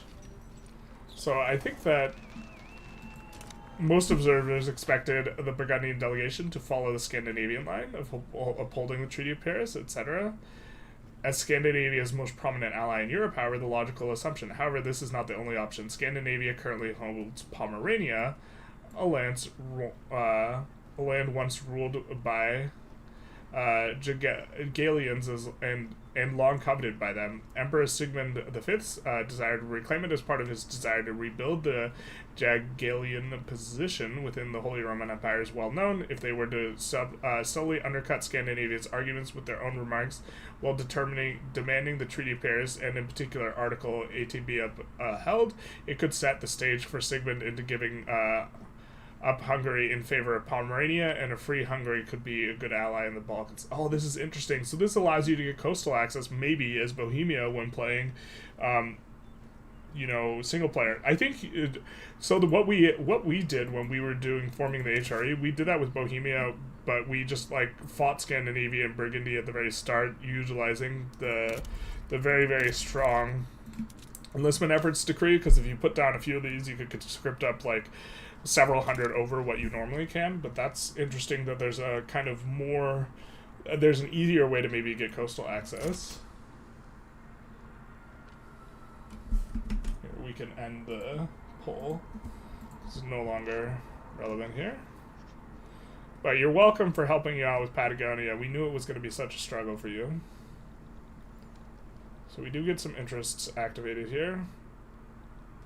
We do want gold, generally speaking. So we might go after some of these states down there. I think we still have a lot of infamy, though. Oh, 24.8. But this is all very interesting. So I'm guessing this is not going to do anything, though. Right? So. Oh, this is a bug that's super annoying right now. Like, even if your investment pool can't afford it, this bug actually makes laissez-faire suck. And this is the bug we saw, like, throughout the Siam run. We didn't really comment on it. But it is using government funds to fund the private construction. So even though there's not enough investment pool transfer to cover all this, it's just maxing it out at the 75%. And this is a reason not to go laissez-faire, actually. I forgot about this. This is such an obnoxious bug.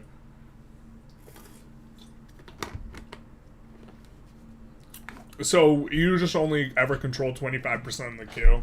You do get more building, you do get more construction. It still might be better, but it is a little bit rough because you have very, very little control.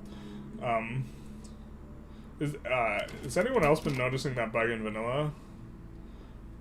Spain wants a trade agreement. I mean, sure, I guess. We're not adjacent to them. Oh, we're not adjacent to them there. We're probably adjacent somewhere else. But, like, yeah, I don't know. We're also going to be able to turn around and immediately reduce their autonomy here. Let's do this.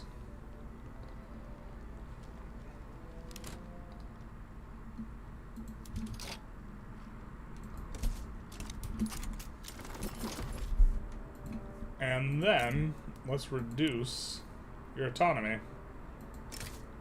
You will accept? Good. Excellent. Get that purple in there.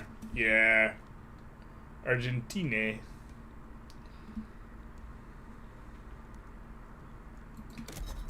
Let's see what colonies we can establish here. Let's get into the Congo here as well. Anglois speech.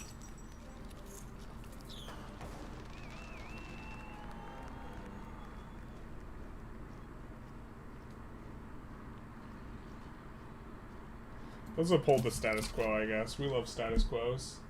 When I love in the next game, the private sector built 25 power plants in the same state when I moved one industry to electric PM. Yeah, what they do is, like, they don't... it's particularly bad with electricity because it can see something as being profitable because it only affects the local price in a way that normally they can't, and they will just build enough electricity until they completely run you out of infrastructure. This is, like, the heuristic that the auto queue uses is like trying to run you out of infrastructure. So yeah, we're gonna swap over some of these, I guess. And now, yeah, but like right now it's actually like this is not working as intended. There's literally been a bug on every single patch that's like actually pretty obnoxious since like. For all of 1.5, like 1.5.0, 1.5.1, 1.5.2, all the way up to 12. So, I think we're not going to read through this, but it is very interesting. If you want to explore it yourself, you can take a look at the. Well, actually, maybe we'll skim it. Scribes have been hard at work, consigning all the major speeches given by diplomats, while talks continue throughout. The palaces and the rooms where each delegation was hosted. So I guess maybe they had another option and they chose their specific option. For many, the matter of Hungary was soon to be concluded with all the major parties having made their opinion known. However, Karl von Schwarzenberg decided to put Mecklenburg question at the center of the Congress. For if powers were interested in the rights of Hungary, why not should they listen to the plight of Mecklenburg, whose people asked for deliverance since the famous Schwerin demonstration of 1838. Following the change of plans, most diplomats have headed back to their countries to make the intentions of the princes and governments known and avoid another diplomatic incident. Okay, so I guess nothing happens. It was just a bunch of flavor. But you can make an argument that laissez-faire is not best if you actually control way less of the queue, because in terms of, like, actual practice, I think we don't want that. In terms of, like, actual practice, the auto queue never gets control of 75% normally, but with this bug, they always get control of 75%. It still might be worth it for the extra construction, but we might go Council Republic way earlier because of this. Because we do like extra construction, but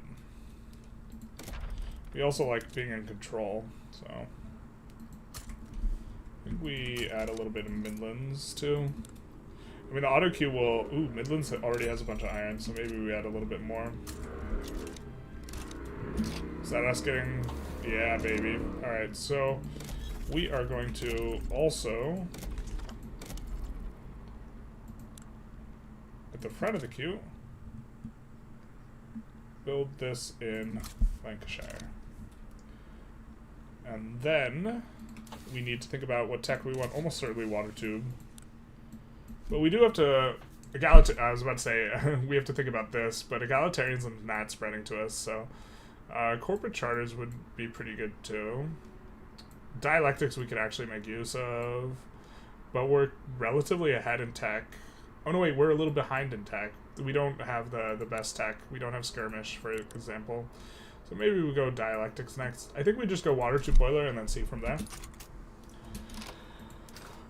We haven't done any trade, though. So let's actually... We have to try and influence our auto queue because it's actually controlling an enormous amount. So we're just going to try and export the stuff that's best and try and get our auto queue to build more of it.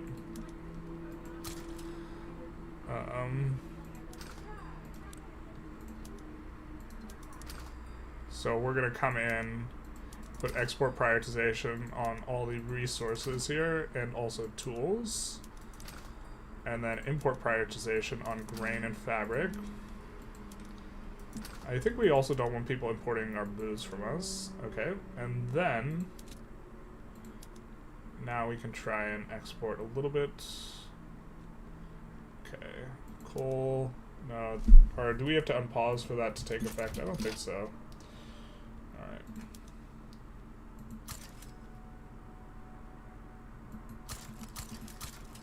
And then let's import grain. Oh, we should have definitely been doing this earlier.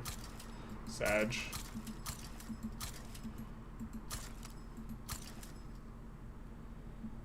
I think that's quite a bit of grain. And then importing fabric. Because our auto queue is actually building a decent chunk of fabric. And then we're going to hit a couple of the areas that have 0 convoys. And then dyes. And silk.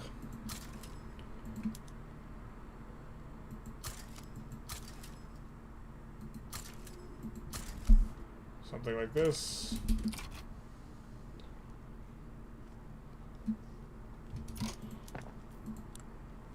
And then let's see where we have the most peasants. So let's come in here. Or unemployed. Do we have a lot of unemployed anywhere? Beijing. Alright.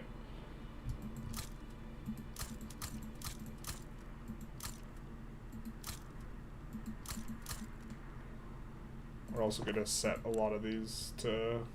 Should we set them all to auto-expand? Yeah, let's do it. Wood is just super good. Especially if you have wood bonuses. We don't have any wood bonuses, though. Oh my god. Where's the port? Please. Build the ports, please. This happened to you with capitalist buildings, 37 railways and 1-year colonies. I haven't seen the railways go crazy in a while. It's so annoying that it doesn't follow the logic of auto-expand. It works it is a little bit annoying, but, like, also it not building a lot is kind of annoying, too. Like, it's annoying in a different way. It just builds up to your infrastructure cap, basically.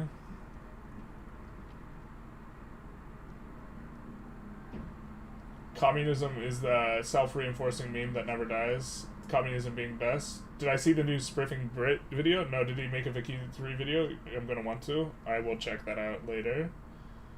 What country you start would be good for learning Mappy and military mechanics? Good for learning... Good intro to learning Mappy?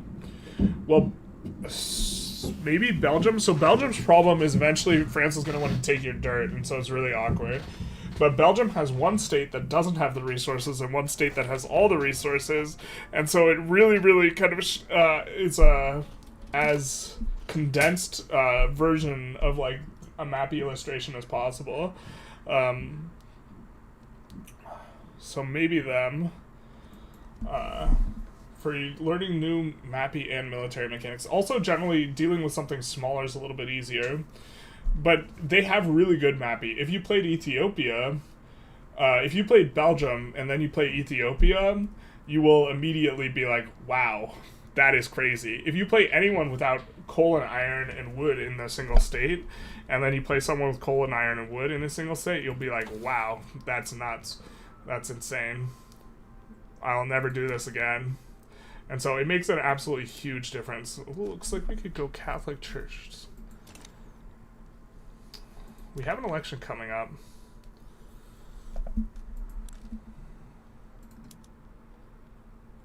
We would like to go proportional. We don't have the law available yet, and people don't like it, so generally. This guy is an Anglo supremacist.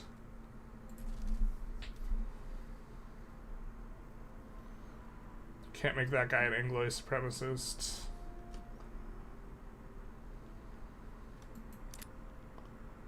Yikes. Well, I think we maybe don't want to reform while the... So we could reform to this just for the legitimacy, but we have an election cooking up. We maybe just want to see how the election kind of works out. Ugh.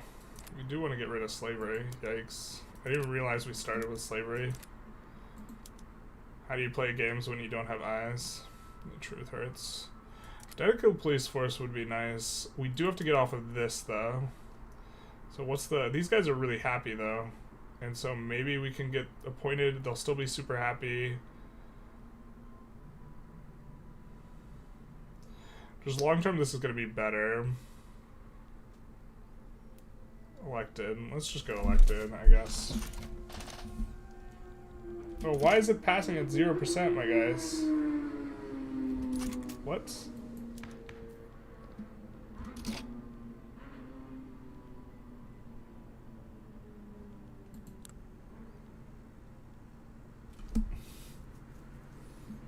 Right. Because the ruler is this guy that can't be demarginalized. I don't think there's a way to put the Intelligentsia in government until these guys de-coify.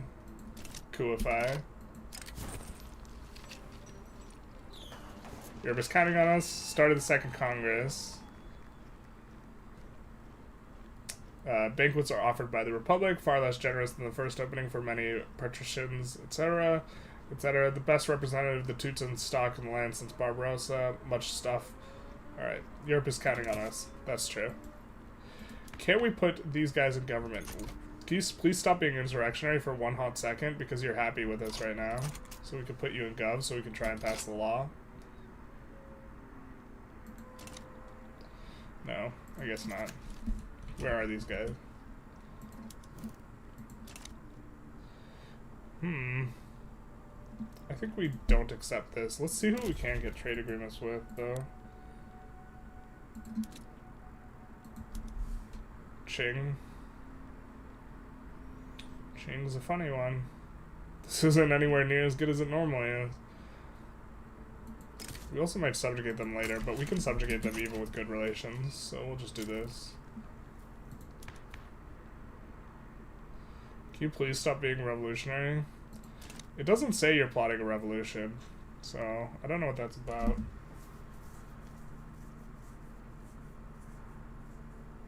Spiffing Brit shouted me out for my Vic 3 content? Wow.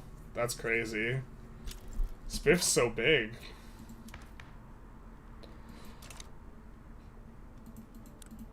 It's like, it kind of does feel like just me and OPB holding down the lobby, though.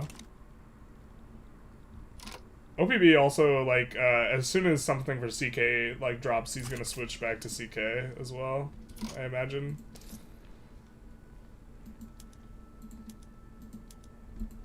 Let's get rid of some of these. Okay. Can we make a party like this? We can. Okay. Let's go. Let's try and pass elected bureaucrats here.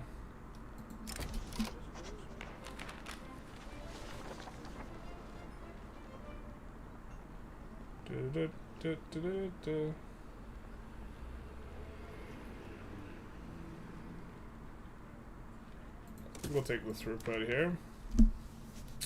Now can we actually change this guy? Sway to Angloy supremacist. I think we do that here.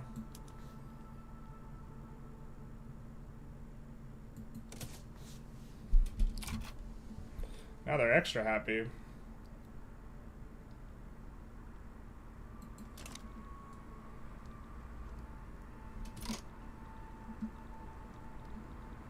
I think we want to add more construction too here. We really want this port to finish though. Let's just do this and then finish the port. Yeah, but the laissez-faire actually kind of sucked right now with the bug. Unless this was intentional. I don't think this is intentional though. Maybe it would be.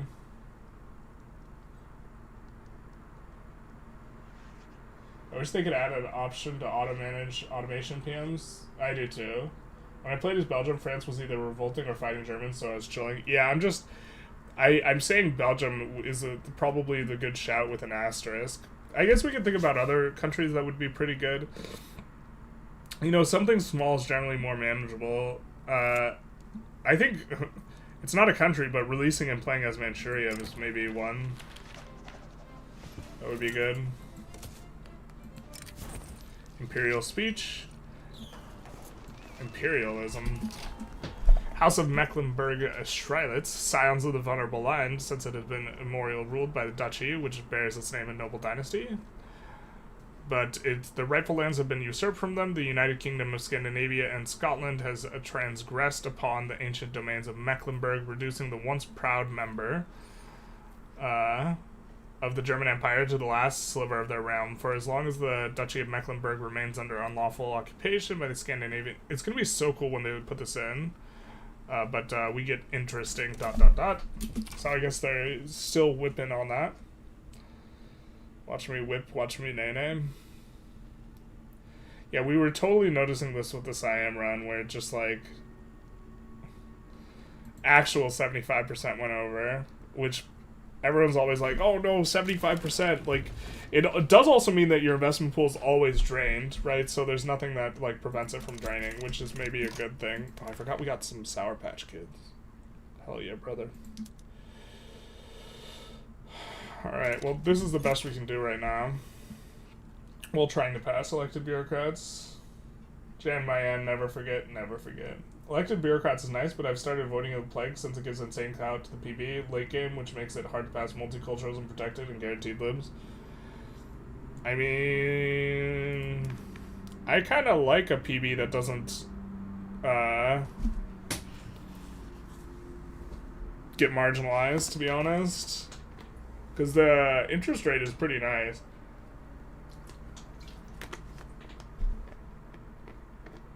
This modifier is pretty nice when you're getting it.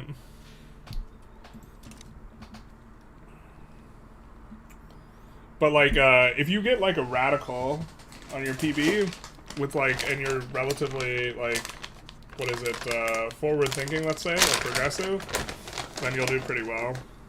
Shout out to Sour Patch Kids. God.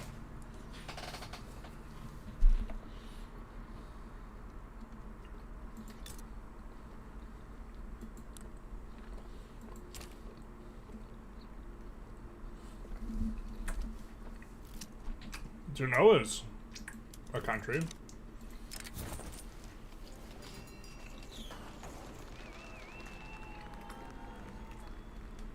long-winded address. Man, this is so much copy to be writing.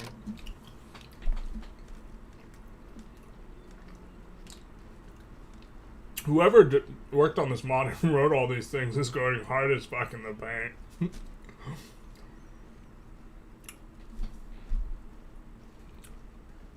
And my understanding is there's no mechanic underpinning this right now. It's just a bunch of writing. That's so wild. We'll have to actually think about invading someone soon. Or maybe not.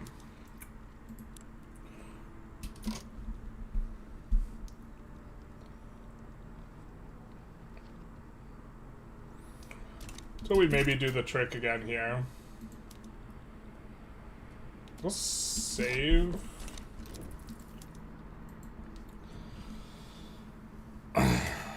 And look to get ourselves a subject. So we want to side with Jiangxi initially, and then swap.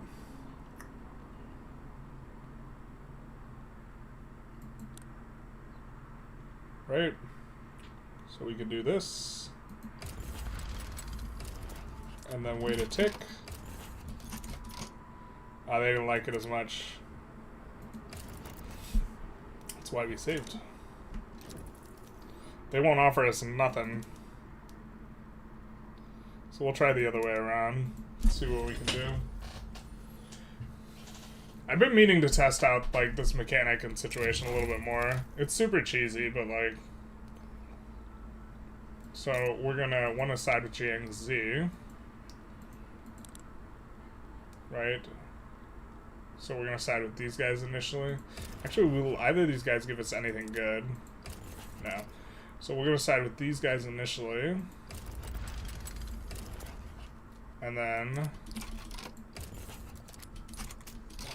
No, we can't cheese this one. I guess... We can cheese some of them, but not all of them. So we gotta think, do we want one of these states? I don't always hate text walls in games, but I wish we'd normalize TLDRs. Yeah, that would be nice. The Hungarian crisis thing does have a mechanic. You can check the journal entry. The reason it doesn't affect anything is that when it finishes, both results event fire, and neither of them do anything. Both a solution and a war. War is the solution. The truth hurts.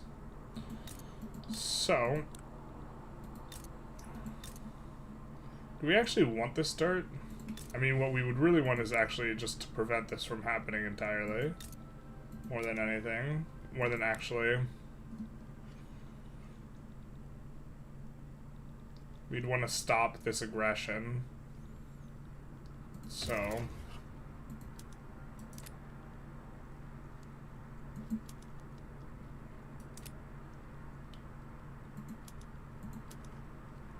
Liberate Tonda, no. I think just war reparations would be nice.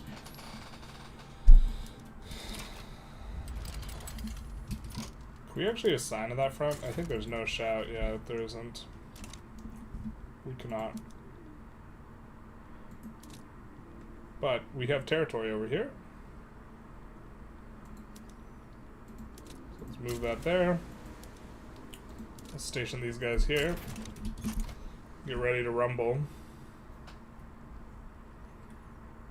Is there capital in here? I think it probably is. Yeah, so we're just going to be able to take cap pretty quick. I guess we're going to mobilize these guys and bring these guys over as well. Something like this. And we just in it for the war reps, baby. These guys are uncertain.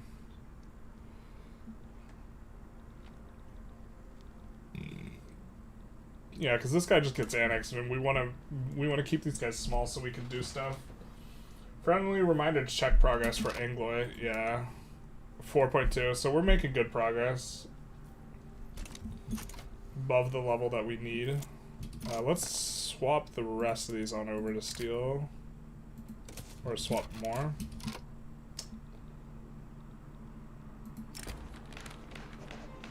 Red tape. I think we'll take this. Free government reform remaining. We have to keep on this. I think. Now we're losing a ton of money. Where did our tax waste? What is this about?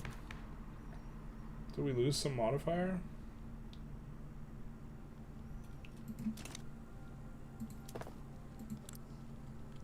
What the hell? I don't know why we...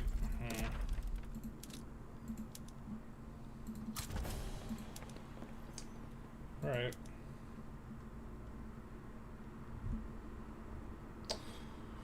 That is so much negative bureaucracy. Oh, we just picked the event. The event really hit us with that much? That seems like a lot.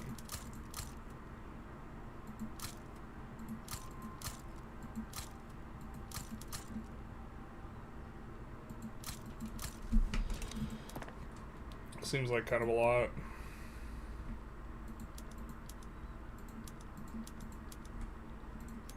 Still have to finish the port too. Yeah, this is actually pretty obnoxious, us not having control over this amount of construction.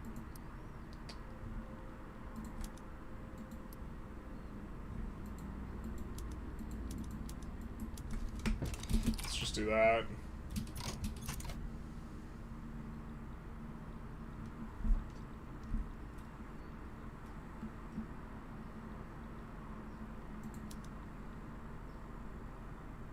Maybe this guy backs down. We'll see.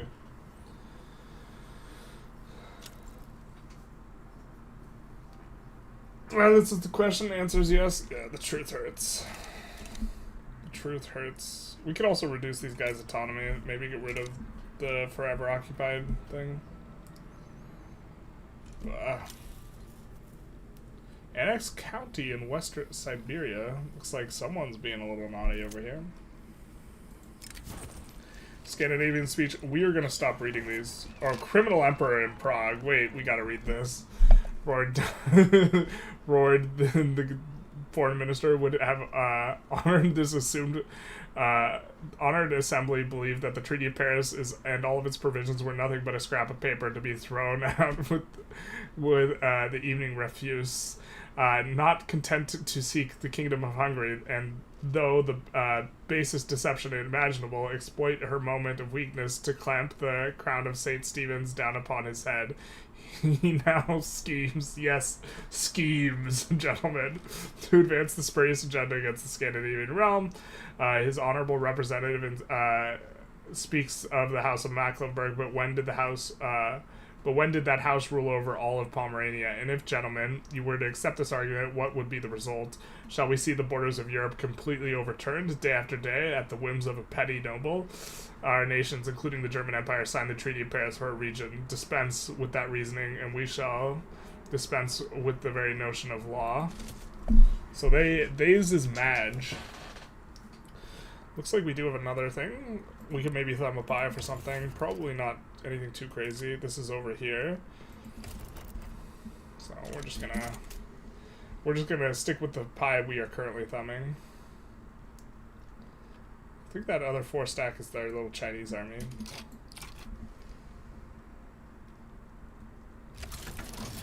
Alright.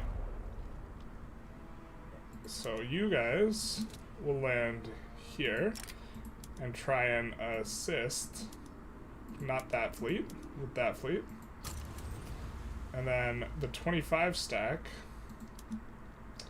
gonna land with on the capital here. Try and grab that up.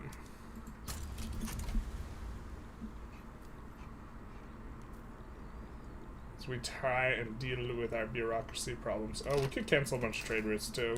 We got this stuff not even going anyways. So let's just... That helps out a little bit here. Looks like we are making progress, though. Good progress. How much of this is coming from us just industrializing? Not a lot. University levels. National supremacy. I guess we don't want to swap off that.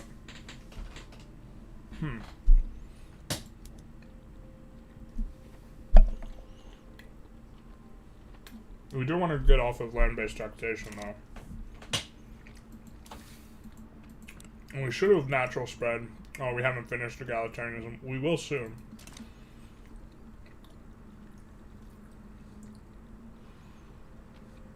Survive. Does PB still provide the middle manager's bonus? I suspect that's why there's a lack of bureaucracy. They do, but they've been happy this entire time. That's often the cause of, like, if you suddenly have a huge bureaucracy drop, but it's not right now.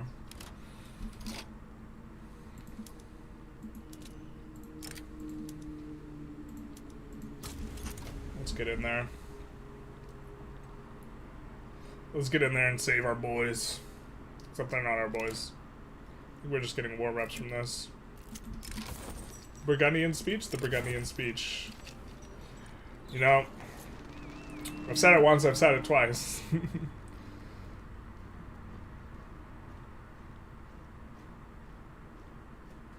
And let's see. They're just trying to get their stuff, I guess. They're trying to get... Oh, that was the Burgundian speech, not the Bohemian speech. Maybe we should have read it. Oh well. Now we're in it, baby. I think our guy's not on the front yet, or what's going on? You're at the front, you're just in a weird looking spot at the front. Alright, fair enough. This guy's gonna get in though, I think.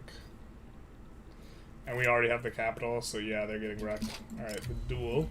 Now we have to care. Yeah, let them fight. They don't have any of the politically...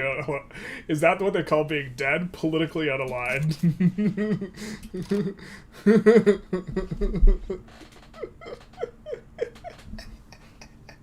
He died. He lost the duel. It's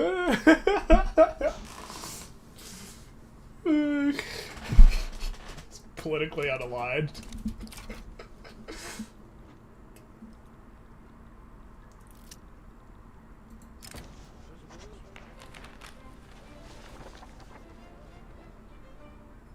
And we're just gonna go with this. It's a little bit risky, but kind of just want to get this over and done with. Maybe that's a huge mistake. Alright. Dead. He's not dead. He's politically unaligned. It's like, there's a lot of, like, euphemisms that you're like, wow, that's crazy. Like, one that, like, sends me very often is... Here, let's start importing a lot of this stuff so our autoqueue stops building out. What they call, like, nuclear war, they call it nuclear exchange, which is, like, that is, like, so not appropriate to, like, what to call nuclear war. Like, exchange, like, it's just, like, oh, it's like, we pleasantries, we had a little bit of an exchange there. Chip chip cheerio. Like, that's not... calamity, cataclysm would be like the proper like types of terms for nuclear exchange, and yet we have this euphemism nuclear exchange, which is just wholeheartedly inappropriate. I think we don't want them consuming tobacco, so we're not going to import it because consumption... I'm going to try and import opium though. Just kidding. Didn't mean it. Did we set in on meat? Import prioritization? We did not. And I think opium too we want to set in. Oh, we don't have any opium in the market. Okay.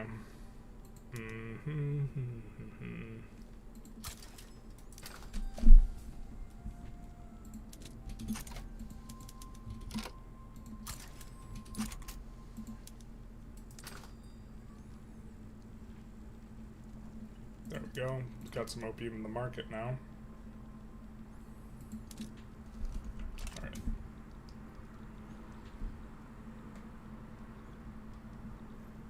Dead men have no political opinions. Yeah. It do be like that though. Facts. The Ottoman speech, the Ottoman delegation, etc. They felt that they could side with Scandinavia without such a position being seen as a direct attack on the Jagiellonians, but rather than a commitment to upholding the Treaty of Paris. However, there was somewhat a renegade minority above the delegation who latched on to the theory, favored by some Brigantian delegates as well, that strengthening the Jagiellonians' commitment in the empire proper, they would be dissuaded from Balkan adventurism. Interesting. Therefore, some of the Turkish delegates have advocated for the imperial claim to Pomerania solely to redirect its attention from Hungary. Interesting. Pomerania gains 1 power. Who has more power now? Still Hungary. Poor whatever this country is, they're just getting clapped repeatedly.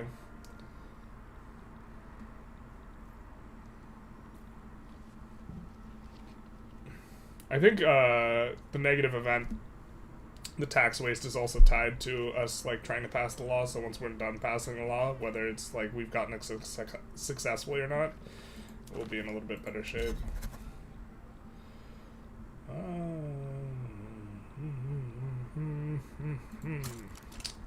Trying to think where we should put our interest.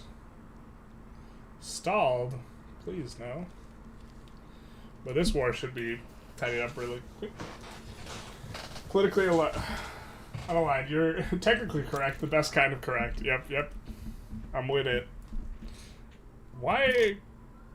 Okay, yeah. We're decaying them below 0, not them decaying our boy below 0.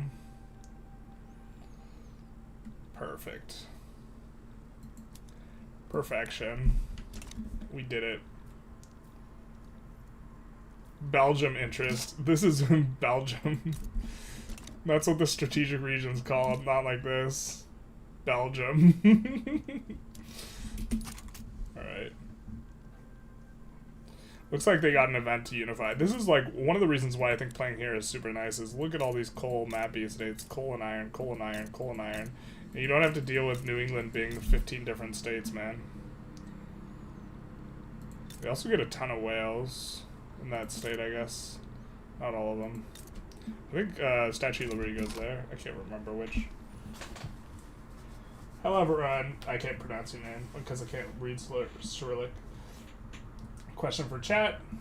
Sorry, Generalist. I'm watching without headphones. Interesting.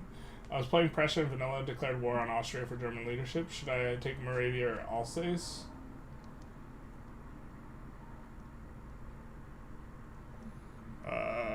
Probably Alsace-Lorraine. That's not a state here, so we can't look at it and like discuss it because they reworked a lot of these states. I would probably take neither though. Taking states is really expensive. I'd look to form Mega Germany. Because if you form Mega Germany, you get it anyways. Alright.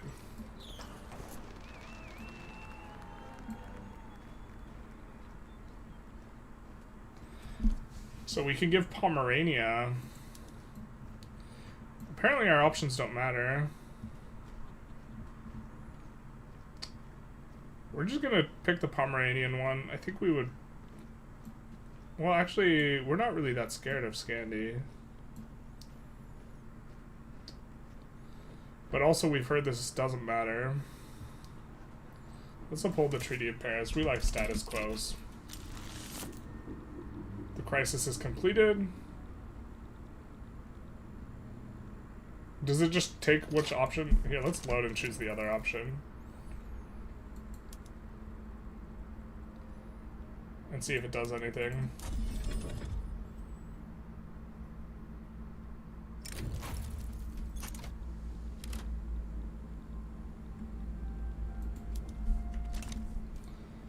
Bum bum bum bum. Let me see that. Bum bum bum bum. Alright.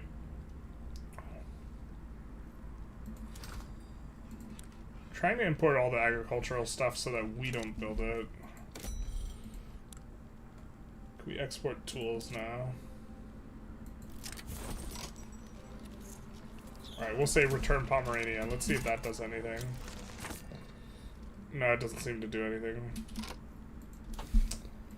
Okay, fair enough. Our interest was deactivated, but we still have an available interest. Interesting. Interesting. Okay.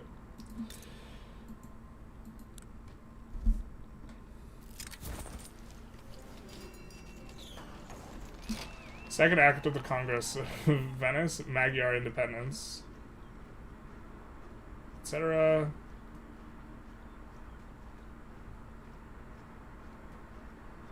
Interesting. Okay. Status quo. Oh, just both fire? Wait, what? Okay. Status quo and non-status quo. Got it. That's what people meant, where it just doesn't matter what you do, it just both fire, and it's just a bunch of text. Looks like we have kicked them out of GXZ here. But yeah, just weakening France is decent. On a per infamy basis, it's really not worth a lot, is the problem. Wow, we're gonna take a bureaucracy hit. Taking like stuff from European GPs, like taking actual land, is like not cost efficient, like ever really. Looks like this war is gonna be done. Cool. Getting paid the war reps, and now we actually can think about what do we want to do. I think we want to go for this because the minting.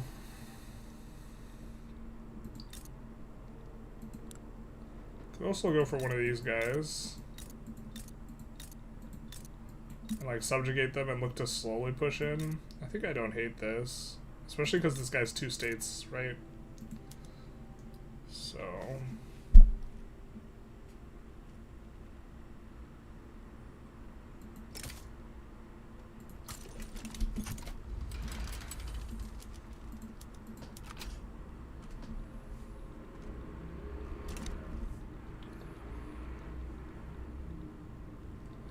and then we'll, like, just integrate them slowly instead of fastly.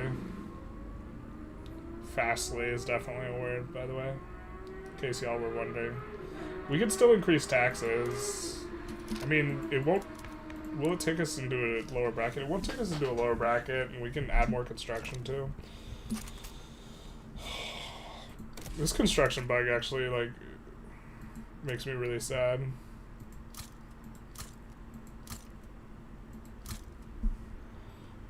Looks like there's unemployed, but not enough qualifications. Oof.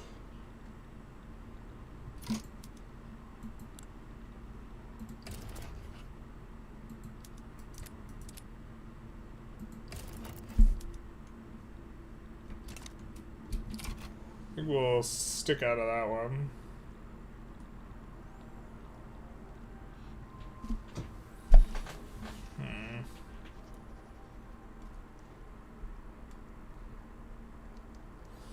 Yeah, there's just so many law passes we want to get. Maybe we were supposed to float authority. I don't think we are, but maybe we are. We could raise taxes and float some authority instead of what we're doing. Because we have so many law passes we want to get through. We need to reform taxes, and then we need to add education. Because we have places with unemployment. They can't deploy up because they don't have enough literacy. Maybe we do this one next. Oh, elected bureaucrats is not looking so hot. It might fail out here. And then we just swap to public schools, I guess. Really do want to do the reform bureaucratic, but... I mean, this is the whole idea. We actually should have done public schools in front of elected bureaucrats. Because it makes more sense to pass elected bureaucrats into the other thing. Pass them together, so... Lewin means lioness in Dutch. Interesting. Well, looks like they're gonna have a go at us, so... Or, well, we're gonna have a go at them. Have you tried restarting to We could save and reload. No, we've saved and reload a couple times. And we saw this construction... we saw this construction bug earlier. I think it's just... Yeah. Was really confusing the last couple games why you're getting 70 plus power plants. So what it does is it sees that the power plant is really profitable, and then the like local prices, for whatever reason, local prices specifically can't predict like the effect of adding a marginal building, or like And so what it does is it just says it's profitable, we're going to add it. It's profitable, we're going to add it. It's profitable, we're going to add it. And it will build all the way up to your infrastructure. So like if we had it in Normandy, it would just build 50 infra worth of power plants. And it's like super obnoxious. Like the power plants are just so like, even they've made some changes that make it a lot better, but like from a UI perspective, I like from a realism perspective, power plants should definitely be local, 100%. I'm not even beginning to contest this, but like from a playability, like you're trying to make a video game that like doesn't feel terrible to play. I think that the decision was like not good, but like I think that what they're doing the right thing, which is make it suck until you can fix it, and then have it eventually be local. But like it feels really bad. At this point, I think it's time to get back to vanilla with no private construction. Maybe. That's kind of rough. It's really hard to play on speed 5 like that. It's like way slower. Plus, I think it's like the realism's worse. But like, I also, from a representative perspective, this might have been intentional. I don't think it was intentional, but like the government, we are paying for the construction goods that are getting used in like all these private buildings. The government's paying for all these, so yeah. Just cut it now and go for schools. No, we're gonna like see what ticks we get. We're either gonna get it. Yeah, so we got a bad tick, and so now we cut it. If we got like a plus like 20% enactment chance tick, right, then we would just stick with it. We're already almost past, but we'll go pub schools.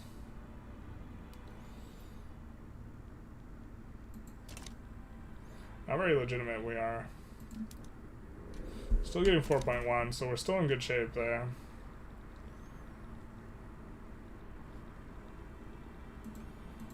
I think we're gonna need 1 or 2 more. Wow, these unis still haven't finished, bro. The private queue getting 70% allocation actually sucks really hard. I mean, they're building a bunch of like reasonable looking buildings, but it just takes forever to clear the queue. So like when you're trying to do something, it just like takes forever. Scandy's going after what's this? Marathis.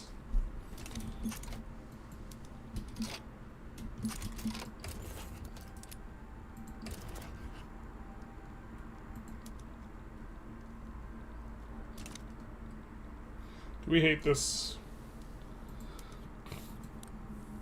Conquer it. I guess we kind of don't like it, but we also don't want to do anything about it. Is there a front here? I don't think there's a front.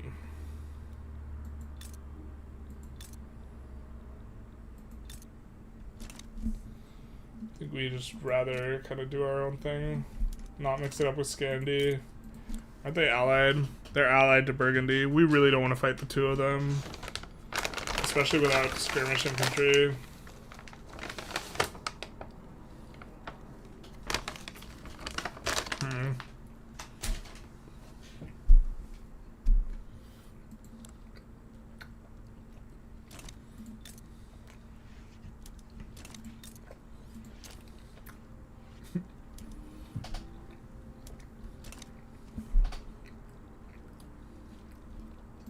Yeah, we're not doing that.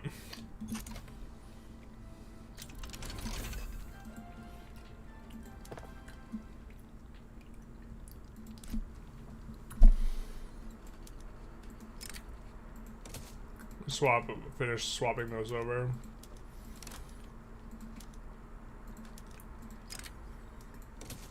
I'm just gonna swap all these.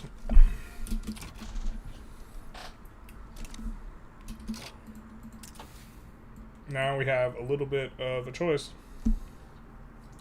We don't have too many places that have sulfur and coal and iron, so that's when I think nitroglycerin really shines. Not spreading general staff, which is going to be nice for our army power projection, which is like kind of non-existent right now. Kind of want to go dialectics, actually, here. I think we go corporate charters. I think we have too many law passes to do that it doesn't make sense to go something that's going to give us new laws like pharmaceuticals, even though we would really like that law. And then we'll just go corporate charters into dialectics. We haven't finished our unis yet. It's going to be a little while with the 25% construction, so until we get all these unis up and going. Burgundy sides with Scandi, so we're pretty happy that we didn't, side against them here. Because they're sided with Call Ally. Yep. We could get a trade agreement here, though. It's probably decent. So let's ask for it.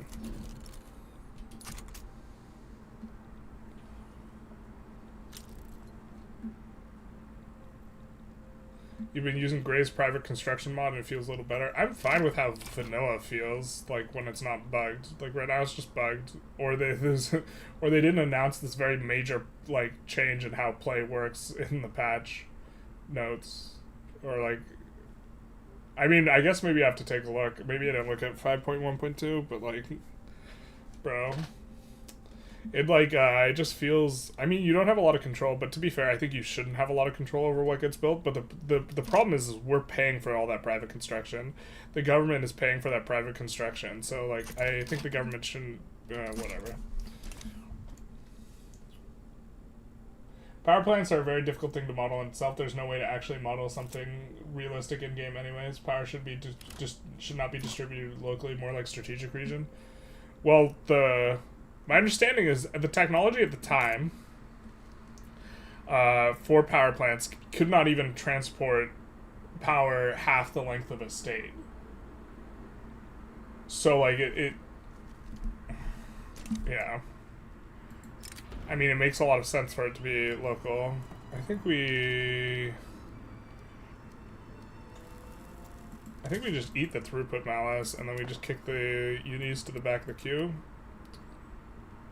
Maybe. We don't really have that many unis right now, so it's probably fine.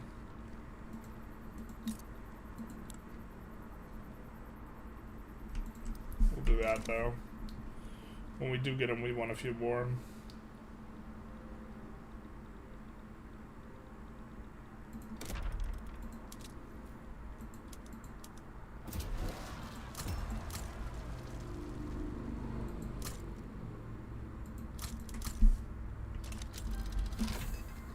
What's this rev for? Poor laws? Alright. I'm going to swap over the trading method here.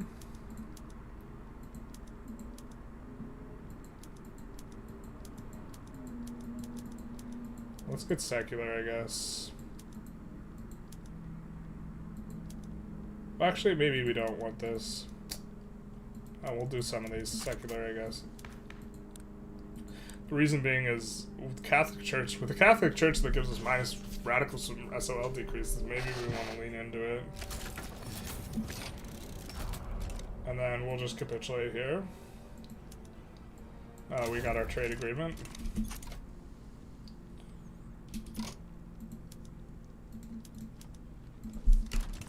There we go.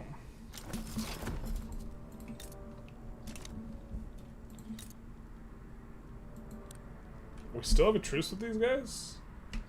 Hot damn, I thought we had played deeper into the game. Okay. So...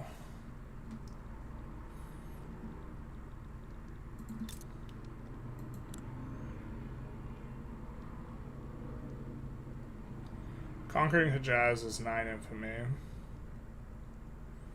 Transferring subject is 4.5 infamy. It'd take us 15 years to annex, right? Kuwait's a country. That's kind of wild. I'm trying to remember where all of these things are. So maybe I know there's one in Jerusalem too.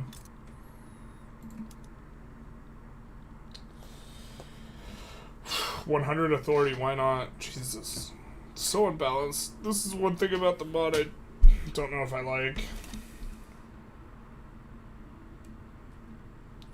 I guess we don't have to go for these things, right? It's just theoretically correct, so it hurts my soul not to. Like, 9 infamy for 50 authority, 100 influence, 5k minting. That's so good.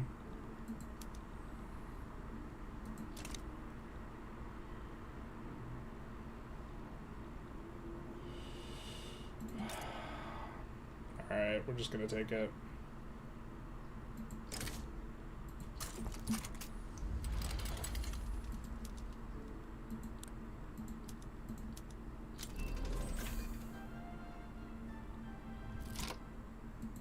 I'm not sure if we're supposed to add war reparations. It makes it more likely for them to back down. Looks like they're pretty likely to back down, though.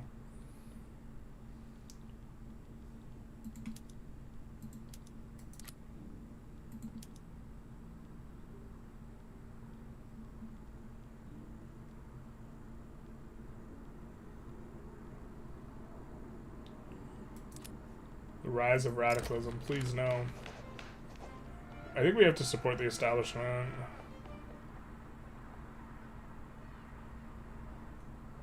Oh yeah, we don't want that guy to switch off Anglo supremacists. I think we'll declare an interest in Anatolia, actually. We might be able to do some juicier, like, force them to do stuff things. Should be pretty easy for us to land Hejaz as well. Bro, we're passing a law the trade unions like, and they're still doing this. Wait, does that say... Okay, I thought it said they had 9% clout, and I was like, that's not possible. They want to humiliate us. Oh. Rude.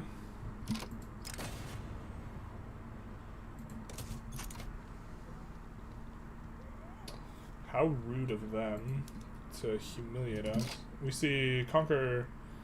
We see more Chinese stuff. This is between them and them. We actually can't influence that, really. Brazil. Where are you? What? What?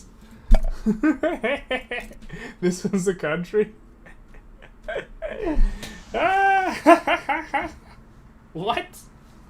Brazil. Alright, you got me. Next run's a Brazil run.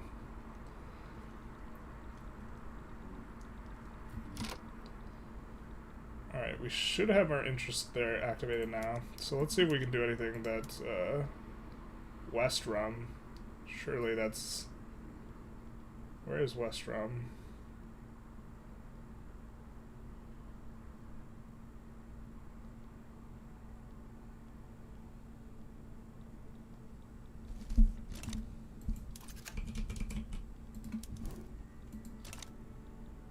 Oh, this? Bro. Alright, you got us there.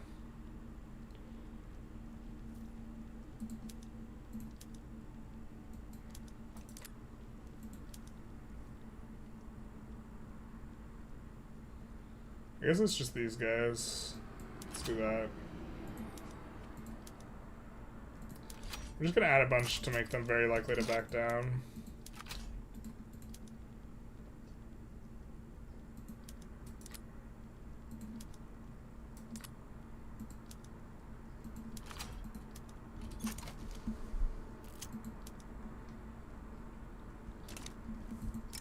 Oh, they have claims on everything. We have a lot of laws we want to get through. Minus 20% is a lot better if we could either float or be super legitimate, but neither of those are the case. Should declare neutrality because we can't affect this.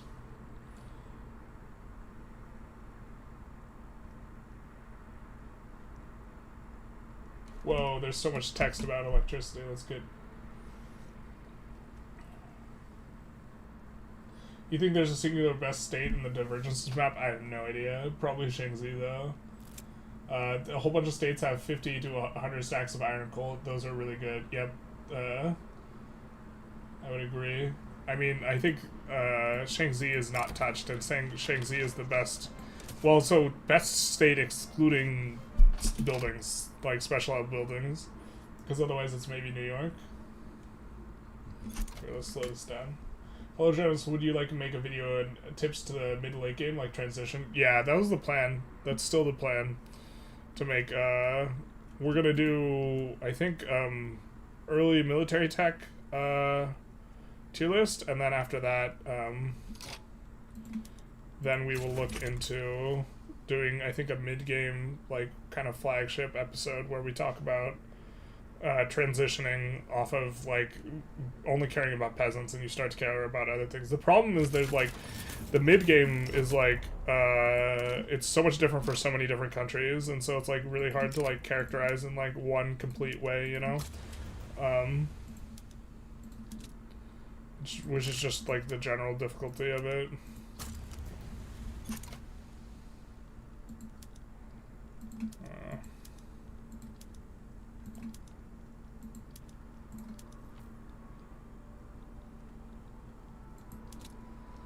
Alright, we actually... these guys don't have a navy, but in general, we have to start caring about the navy. Still not super used to playing where we care about the navy a lot. Looks like the autocue is picking up some steel, which is going to be nice. We're finishing some steel up. We have a steel shortage. Truth hurts. I don't want to say regional grids in the U.S. weren't really a thing until the 1950s, but I could be entirely wrong. I'm vaguely... I mean, I've had this discussion a few times, and I've read a little bit about it on a very surface level. Like, I'm not an electricity expert, but I don't think that it is, like, really transportable. I think it was Tesla... it was Tesla that made transporting electricity possible. Maybe. I don't know what exact time frame Tesla was around in. Burgundy and Guyana. Wait, what?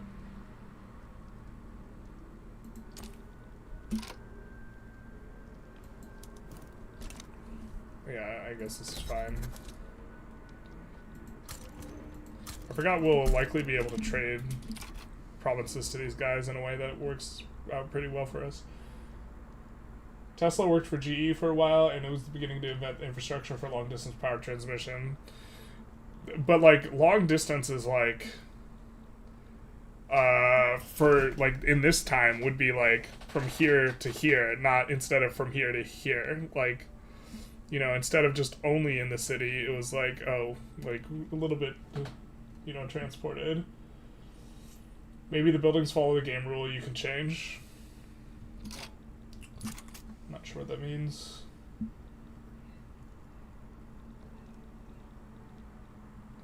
DC power was the first way people made power, and that was incredibly inefficient over any sort of long distance, like a power plant every 2 or 3 miles in New York City. Yeah, then AC came along and it made it easy, but, like, it's still not, like, a thing that's people still, like, it's not like I'm in Southern California, it's not like I'm getting power from the Hoover Dam. Like, there's a power plant, like, within, like, 5 miles of where I live, you know? Like, you lose a ton of power every time you, like, swap. 1889, the first electric transmission line in the U.S. was constructed and generating in Willamette Falls in Oregon. On City, Oregon, Downtown, Portland, Oregon. So, yeah, it was providing to just a single state. Right? Like, interstate... And, like, once you get a grid, it's like there's a bunch of power plants everywhere. They're just all connected to the same grid, but it's still, like, inefficient to, like, send it really far.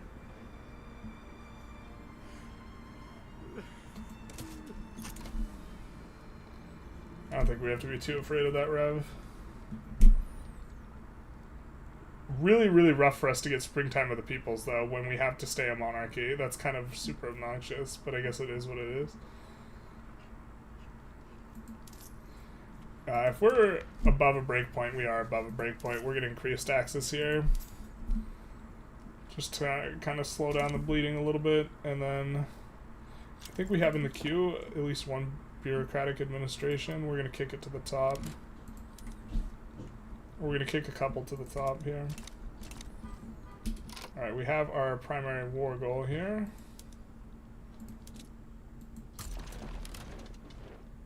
And then we're going to land this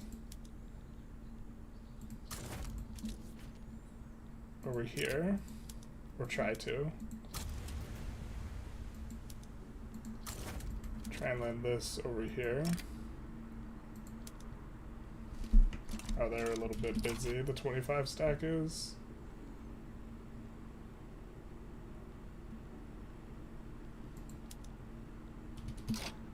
Naval invasion. Where is it invading? Here? I guess they're gonna get in just a second, so. Oh, maybe they don't.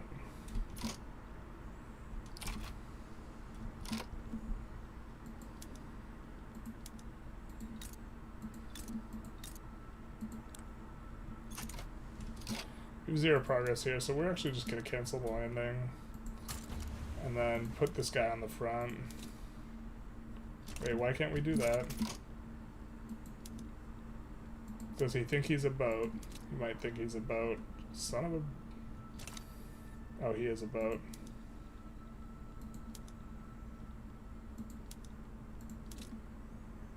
Yeah, this guy doesn't think he's a boat. Alright, perfect.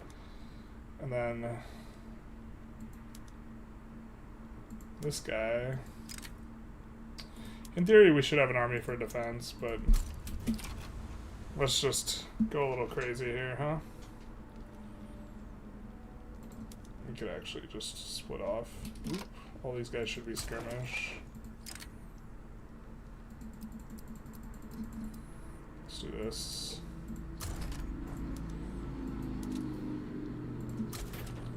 Make these guys the National Guard.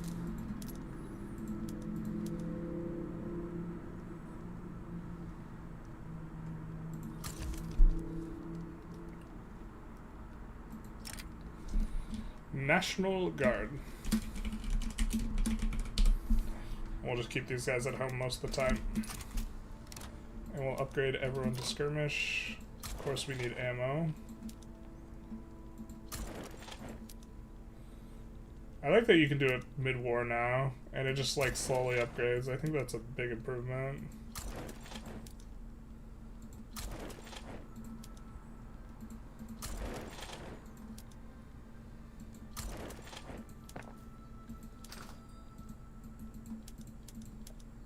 We're still having a oh, we're having a huge steel problem. Let's import it.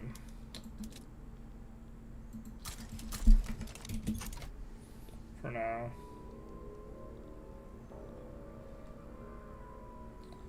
Oh, we meant to take not off this stack, but the other stack. Oh well. For the National Guard, we took off the wrong stack.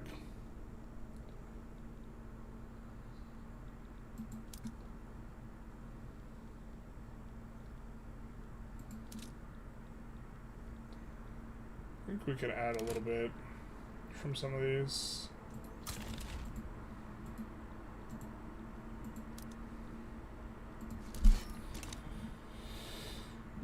Let's get our push on.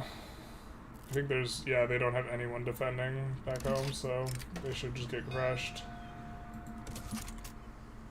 in their capital back here, so.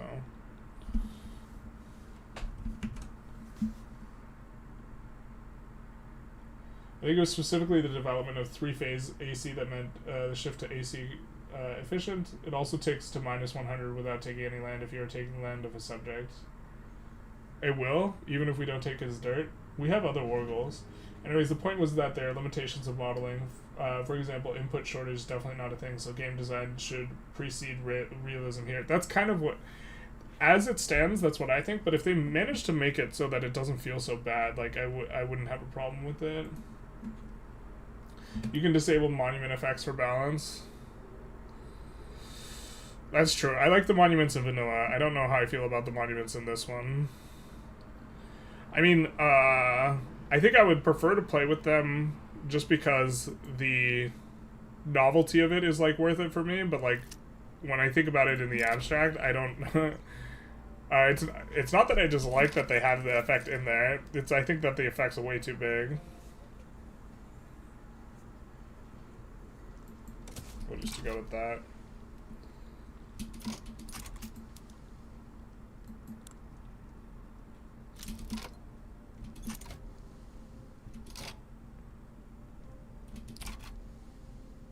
Why can't we side on either one of these sides?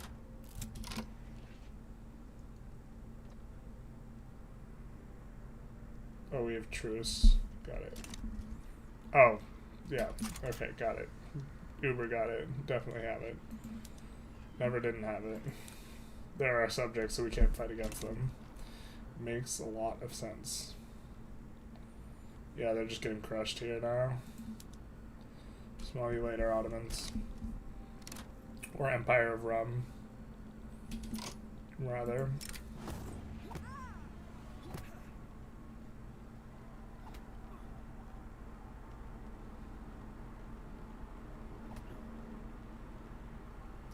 Rome gets minus manufacturers input. We can't take that. We also don't want the movement to get radicalism. Because now it actually can trigger a rev here. We might just pass poor laws just to get these guys out of our hair.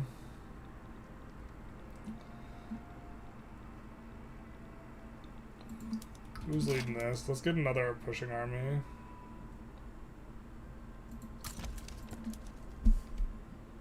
Anglois supremacists, let's go, baby.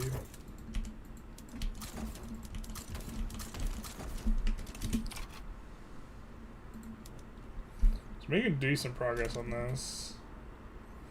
Yeah, it's like it could roll, I think, plus or minus 20%, so the 80% is a break point where you can like really start to get screwed. There's power plants everywhere, more to prevent outages from a single disconnected line, and power plants don't really need to be specific spots to be the best. I don't know enough about like power to like talk about this, but this is also with modern technology, right? I remember someone doing like a write-up and like reading the write-up where they talked about, they were like, look, here's how it was back then. List. Oh my god, we might have to...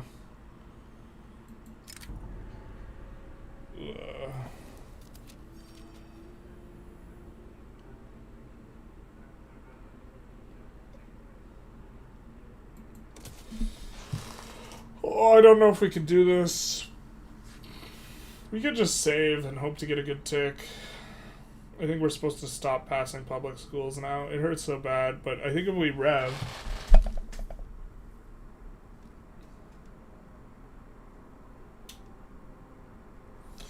I guess, is this a secession or a revolution?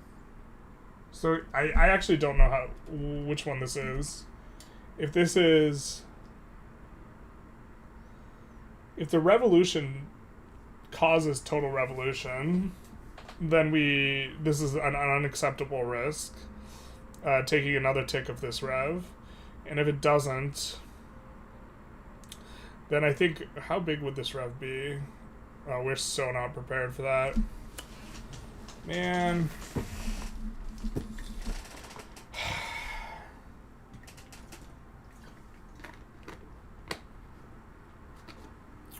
We could just risk it.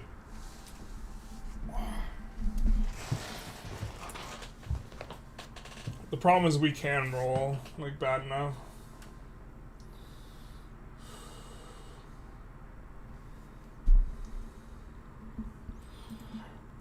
Oh my god.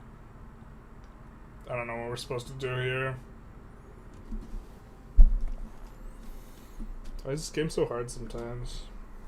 We're like so close to passing it. I think we just risk it. It's just really bad if it goes bad. It is really bad. We're so not prepared to rev. We've done literally nothing to prepare to rev. I kind of don't want to go in and manually delete. Or we can't delete military at this point. Can't build up military very fast because the bug. That's too much core territory to rev.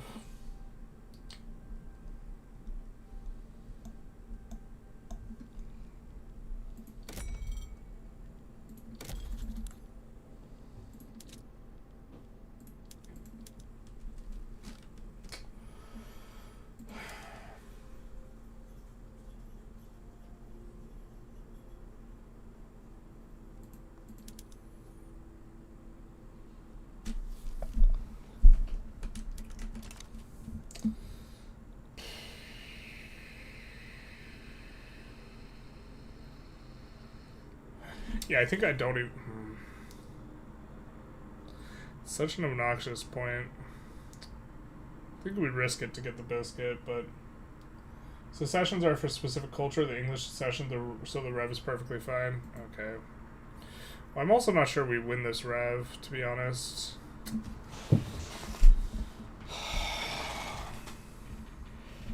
Because it's these revs are particularly nasty because they completely cut off access. You can see we won't have market access with this rev. And we won't have it for the entire duration of the rev. Really obnoxious.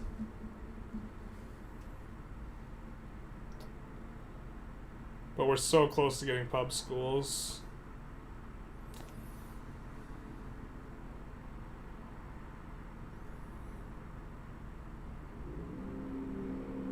It's also very unlikely we do roll that bad.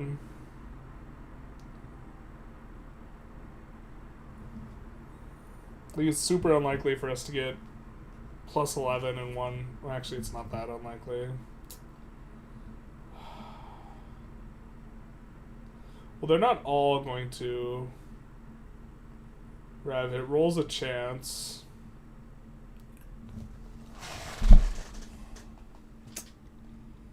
I don't know, man. I think we just risk it, try and get the biscuit. If it's cataclysmic, we can just load, but...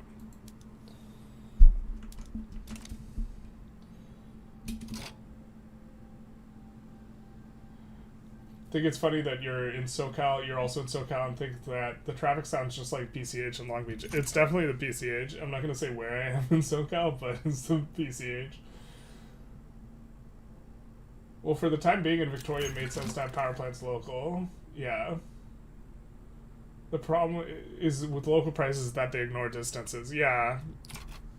It could be more nuanced. Is there a way for us to... The problem is there's just so much radicalism driving this.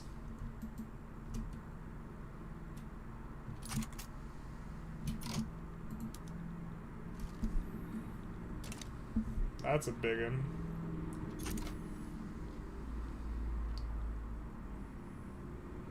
We're also going to have to endure 2 ticks of this. Maybe we just take 1 tick. God, it just feels so bad, man. Or is it 2 ticks? Maybe we can try and do this.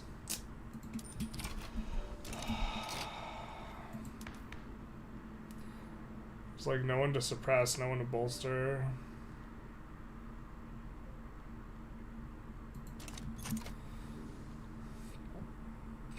Like we could suppress the trade unionists, but the cloud's not driving it.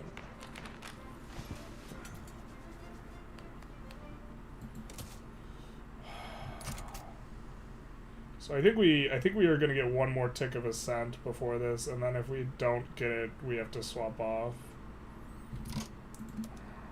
Feels bad, man.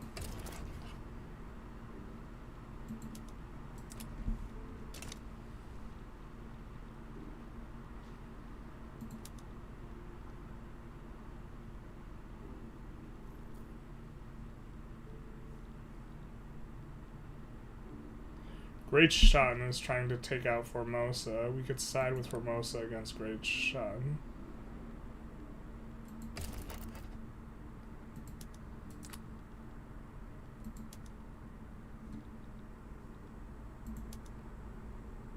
Liberation.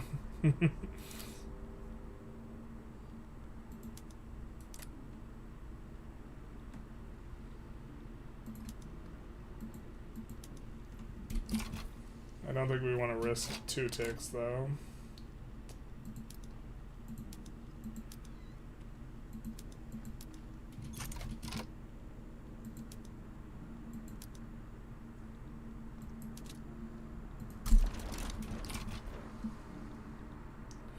Alright, we're gonna get this tick before. Maybe we cancel these to speed it up a little bit.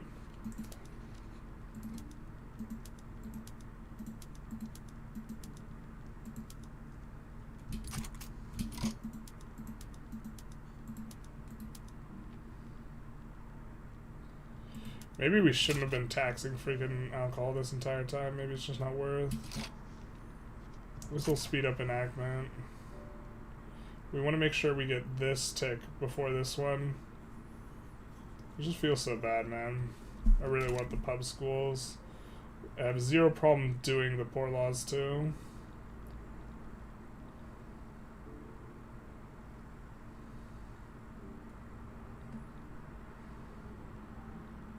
Please. One time. Son of a bizzle, man. Alright. Well, the equilibrium's down to 90. Will that radicalize anyone?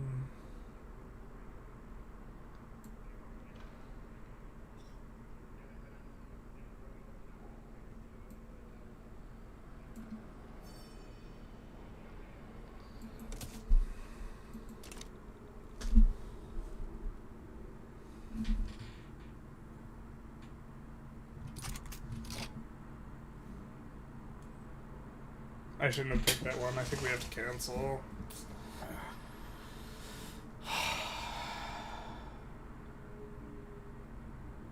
Won't the rev tick only be 9.2? It can tick above the range, is my understanding. Maybe I don't understand it correctly. If it could only tick up 9.2 maximum, if it can only gain, we could also roll poorly too, where it's unavoidable. If it can only tick up, my understanding is it can go to a range, but you're saying it can only go up 10% tick? If this is the case at 90, then we could do it. At 9.2, or at, with 92, if was the radicalism, we wouldn't be able to. We're also going to decrease radicalism a lot by our current tax policy.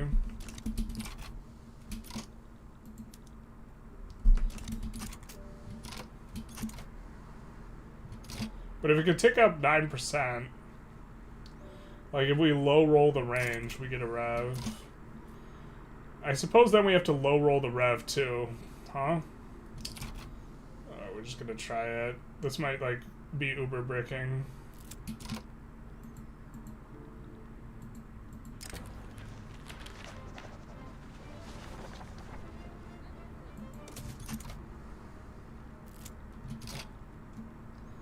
Alright, we tick back. Give them their demands.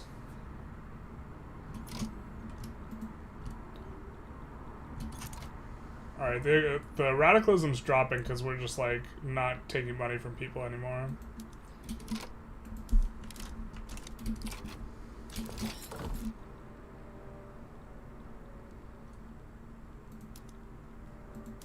Oh, we should have definitely moved a guy there earlier.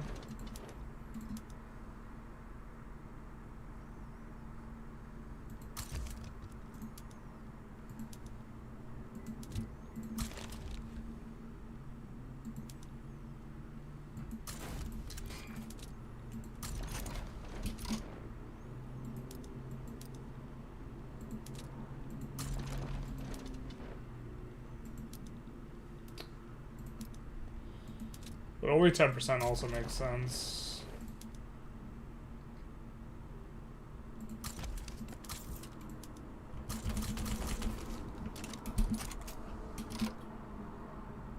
It takes 10%. Okay. That makes sense. Don't dox yourself. Yeah, basically. And try that. Maybe that's the problem. Is very weird. Caps at the radicalism. It does not cap. No, it doesn't cap. You can roll over it. It doesn't cap at this radicalism progress. It's like a range. It's like plus minus 20%. You can roll it up higher. Are you talking about this mod specifically? Says I've had text over 20% without guaranteed libs. Yeah, you can tick. It's you can tick a range plus minus 20%. But the point is we can only tick up to 99% if it only ticks 10% at a time. So if it goes over 90, then we can tick into 100%. So we'll get a chance to choose an event, and we also have to low roll the tick. But So we have to double low roll. And then also low roll. Fuck, man. But the real problem is we have springtime of the peoples.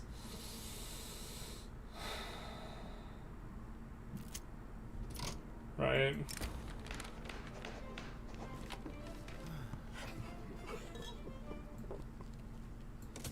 And now we're at 91. But we can only roll up 9.1% this tick, so we'll get another chance at public schools here. At least one more chance. There we go, thank God. Alright, let's pass this as well.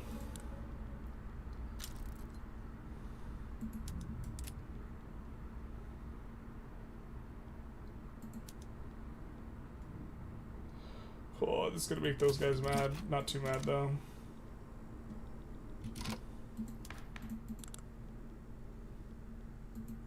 Let's reform to this. So we maximize the legitimacy. And let's put these taxes back in.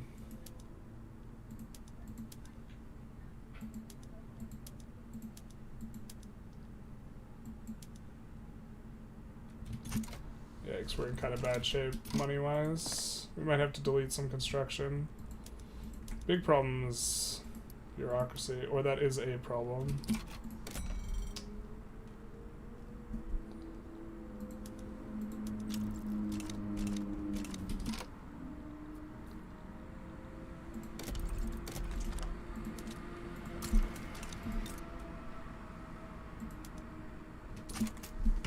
We want to incorporate it because the building is receiving throughput malice, which applies to the minting.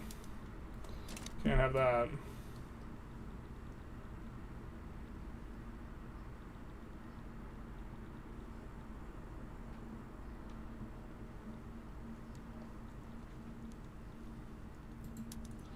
Why don't we have you do a landing here instead? That was stressful. Now, if Poor Laws fails, that's going to be really bad. And now we have so much government admins we have to build, too. Alright.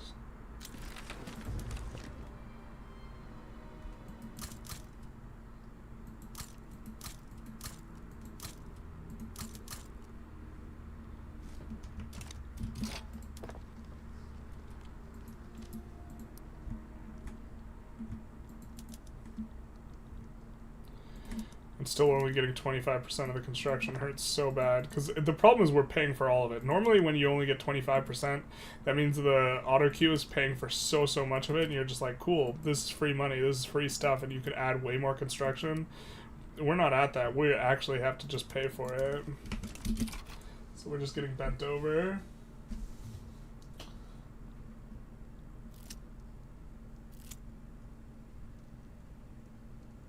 Happy holidays, Nazar. To you as well. Merry Christmas. I don't understand what this is. What mod is this? This is the Divergences mod, which basically is an alternate history mod, but so it's like vanilla gameplay with a whole new map. I think it's probably my favorite mod overall for, I think we're going to try and make more loyalists here. Movement to enact Poor Laws. Well, actually, this public permanently getting 20 support. I think we're okay with that, right? Because now we're gonna get higher enactment chance. Yeah. Oh, please stop. Please stop. Springtime, no.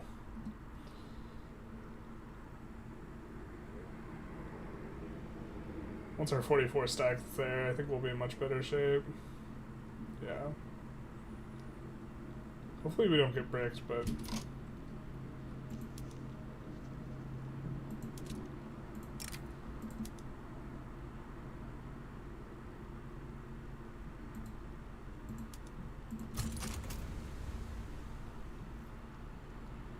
There we go, that should help things out. Do have to build the government admins.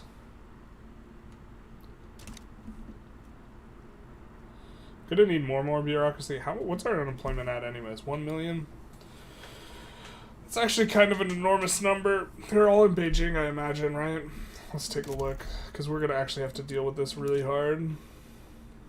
Because it's gonna be very expensive. Most are in Beijing. Got it. Okay. So we're gonna build a few unis there, so that we can actually have a bit of a come up here.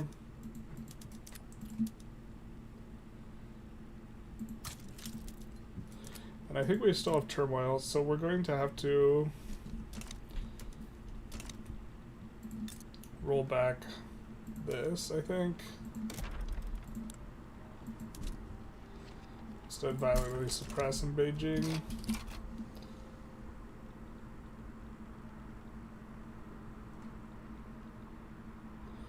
Looks like we should be winning that one too. The sun never sets on our empire. Whoa, how did these guys get this all, like, instantly? What the frick? Alrighty then. That's a thing, I suppose.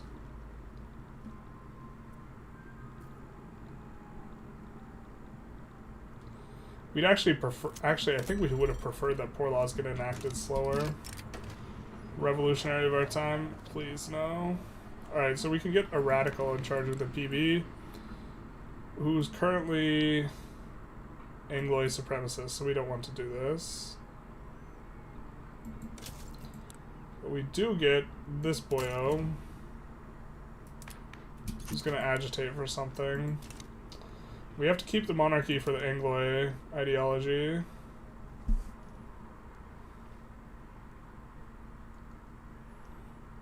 Oh my god, our turmoil. We have to keep low. Son of a bizzle, dude. The amount of money we're making is a bit of a problem, and it's gonna come to roost. I think we have to delete construction, to be honest. Hate to do it. So we're gonna come in. We're gonna look where we has the most expensive upkeep, and we still have places there, and we see Hejaz and Rhone are the offenders. So we're gonna delete a few in Rhone, and then a few... Rhone actually just might not have enough infra. Yeah, it doesn't have enough infra, but all the more reason to delete here, at least right now. And they should be able to handle their infra to some extent. Let's build a railway in Rhone. And then Hejaz, we'll just get rid of theirs. Well, this will ease things up. I think we don't care if they take control of the trade unions, because they are still marginalized, and not even remotely close to not being marginalized. Let me explain better. So if you're at 92% progress and radicalism's at 93, you'll get a 90.2 tick and trigger the rev. Yeah. I think I understand. If you're at 93% progress and radicalism is 93, you won't get any progress. Are you sure?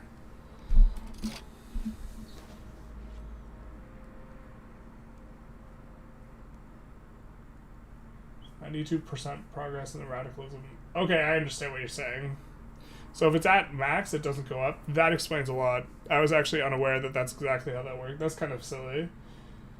Unless they've changed it since 1.3, that's how they work. I'd have to maneuver. I don't imagine they've changed it. I just know sometimes, like, the rev pops when, like, it shouldn't pop, in my opinion. But that also makes sense why you have, like, those... Yeah, that makes sense. You could have rolled reform at gunpoint. Interesting. Just watch your video on 10 best states. Just wondering if you have the spreadsheet for that. I do, but it's, like... It's outdated at this point, because, like, they've changed resource distribution since then.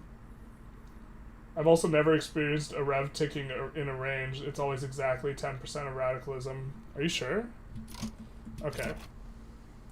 I read somewhere that it was plus or minus 20%. So that must just be wrong. I assume you're right, rather than the source that I had.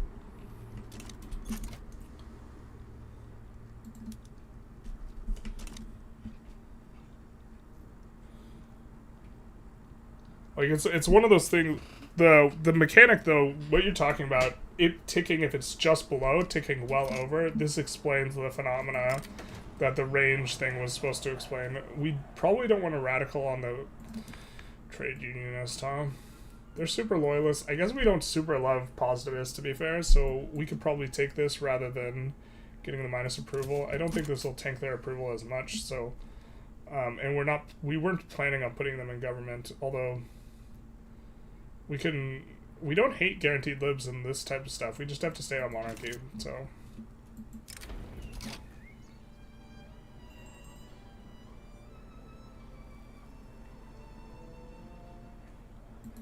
Just take the enactment chance here.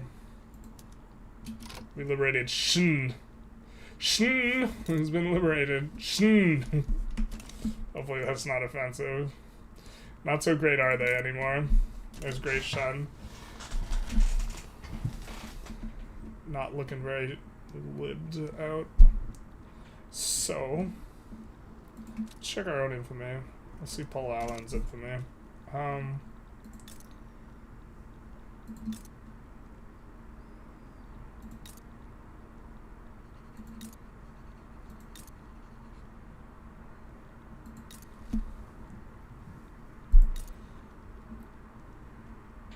That is not a lot of infamy for a lot of pops. So we might go for that.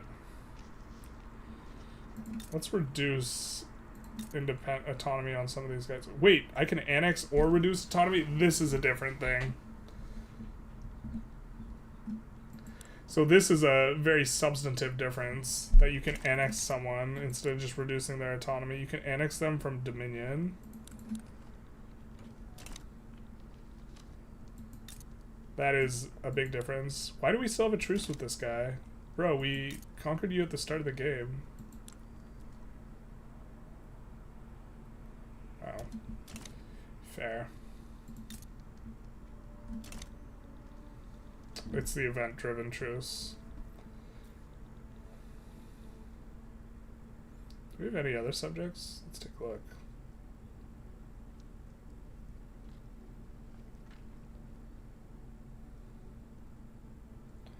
No, we do not.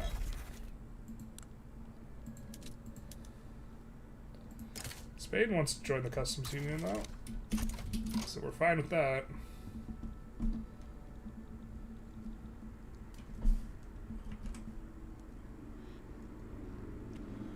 Bedufan says, darn, oh well, thanks for the guide. Have a nice holiday.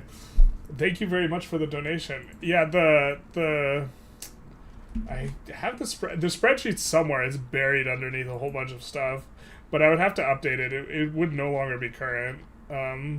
Especially like places like Beijing are way better. I can't show you in this right now because this isn't updated either, this mod, where Beijing also has coal and iron now, so Beijing is so much better than it used to be. So like I think Beijing would be the number, like if I had to do a top 10, I think Beijing's number 1 and New York's probably number 2. After that, it's a little bit difficult.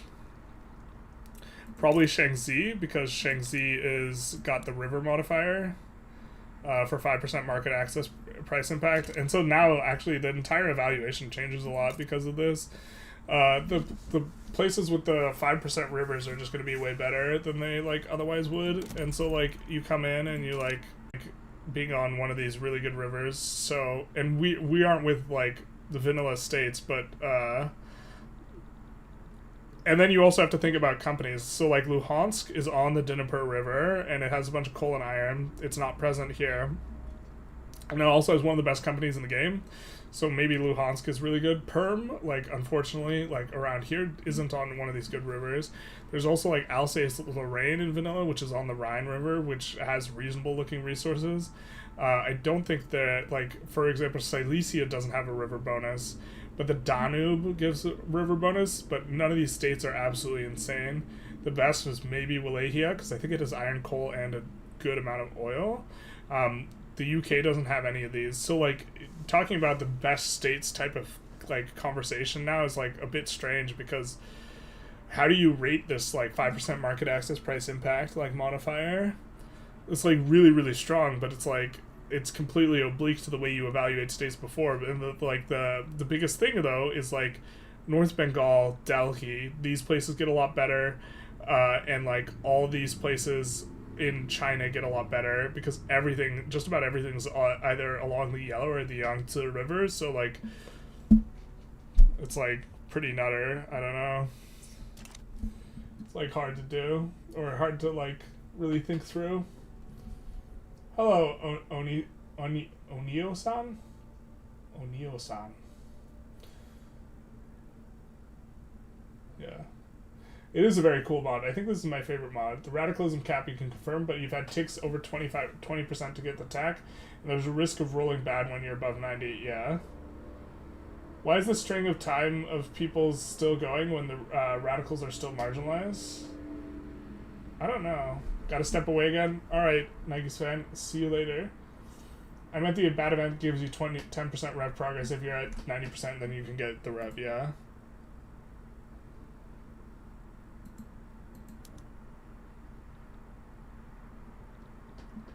So...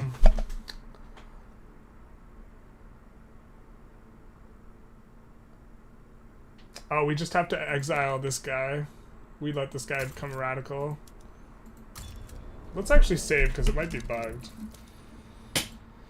It was because we were at war earlier, but now we're not at war.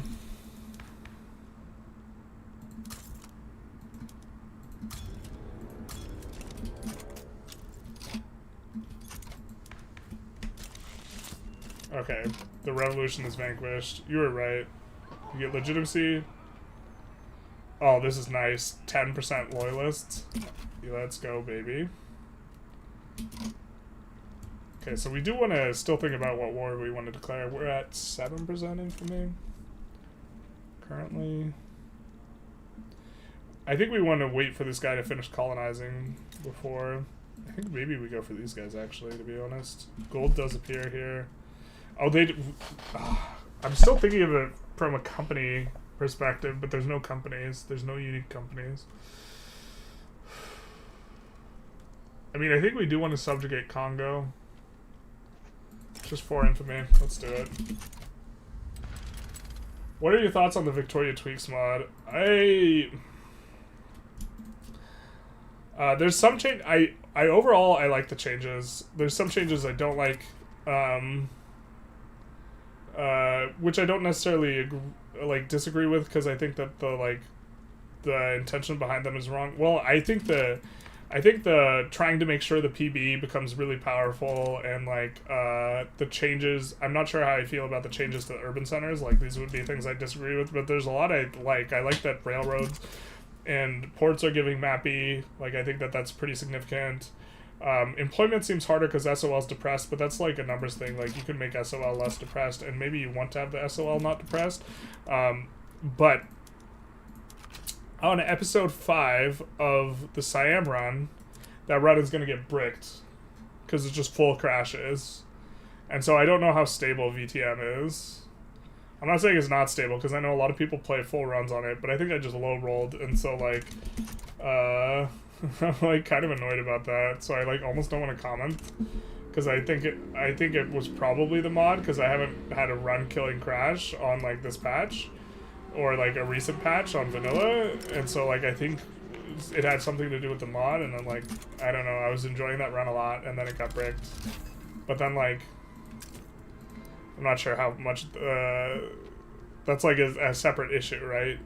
Then are the tweaks good? Overall, I think the tweaks are probably good. Let's just do this one as well. See if we can export lead and iron. Overall, I like the mod. I don't know if I'm going to play a ton on it, though. I think I like the feel of vanilla a little bit more. But is it... well, I think the mod's the changes overall in the mod are changes I'd want to see in vanilla, but there's some changes in the mod I would not want to see in vanilla.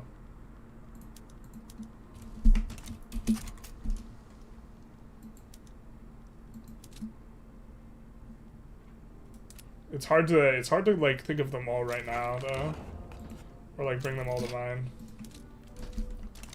Elizabeth's now the queen.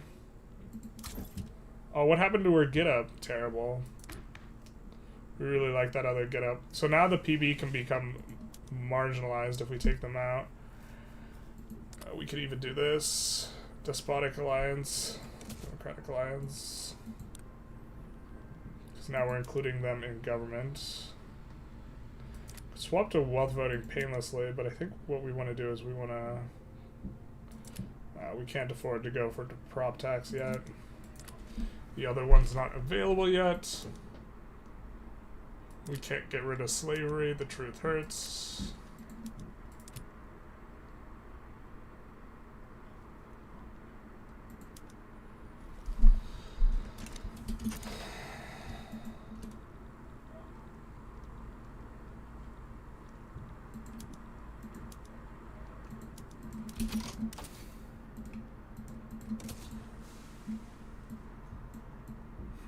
I don't know if we're gonna be able to make use of this immediately.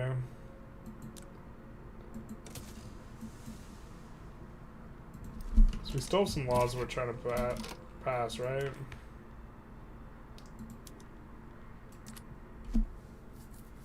I guess maybe we do want it immediately.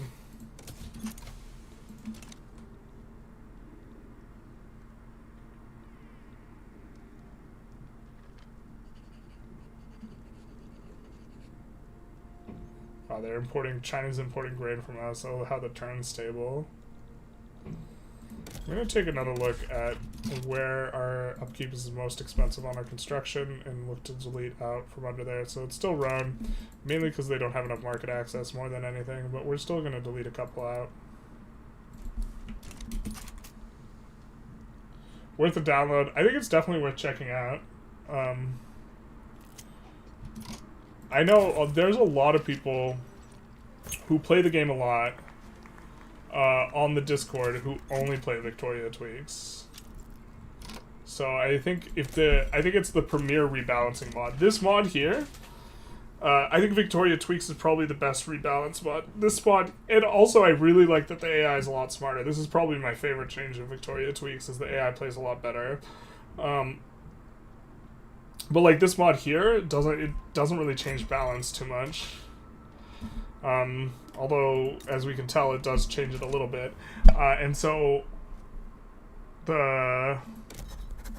this would not be like in the same category as Victoria tweaks. Oh, I forget that this is a thing.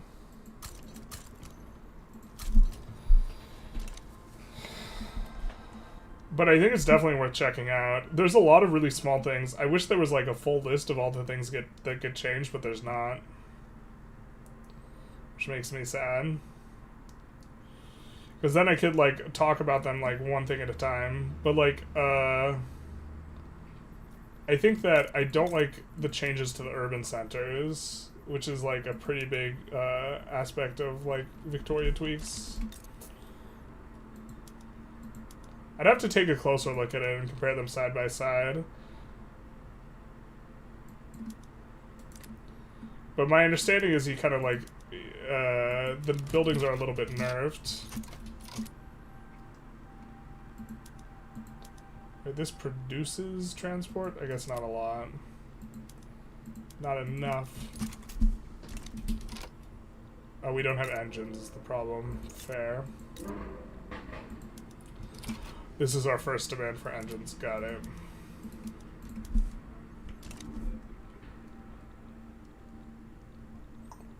Got it, got it, got it. We gotta get rid of attacks here.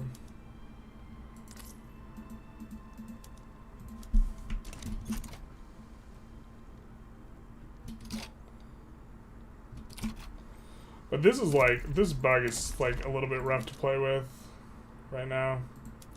The tax bug.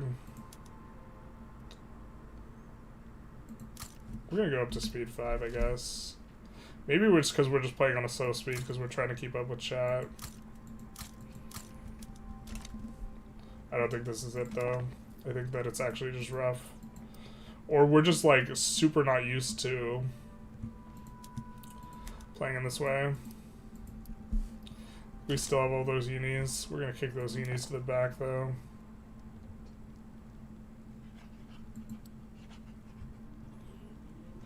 Actually, no, we're not. We're gonna finish the unis. I got a brick save with USA around 1920 and 1.5.1, so maybe it's a mod thing, but maybe not. Vanilla save. Yeah, I have no. I don't know if it's. I hadn't gotten anything bricked since like 1.5.4 or something.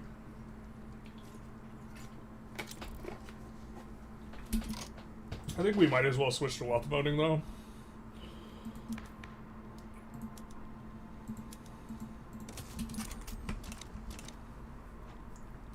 Should be an easy pass. And then these guys back down. It looks like. So now we can do something that's relatively high infamy. I really don't know what the best high infamy play is these days. Well, I guess Iraq just really has all the juice, huh?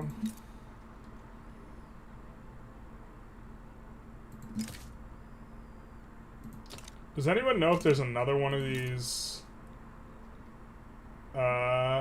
unique buildings that gives minting that I'm forgetting? If not, I think we go for Iraq here.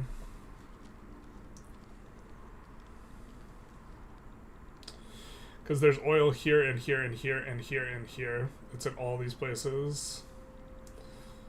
It's actually just the uberest oil place. I think we just go for Iraq anyways here.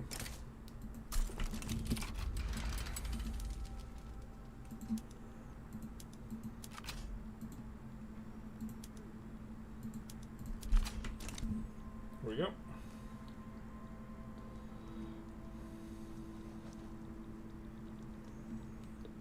Dual monarchy is coming along, kind of. Maybe we don't need all this wood. We're just gonna kick a smattering of these down to the back.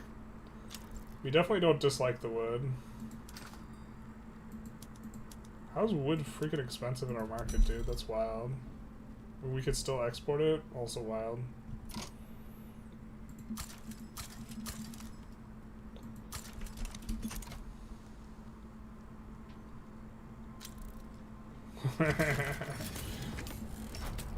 Just instantly low roll on the wealth voting. Pain.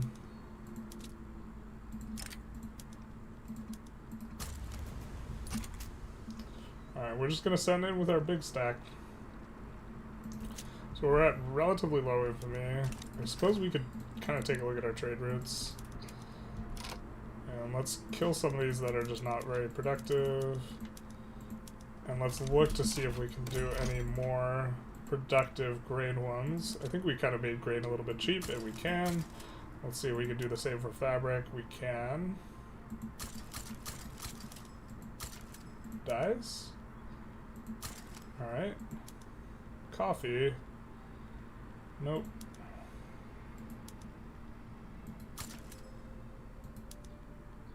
Silk. Let's get that in here.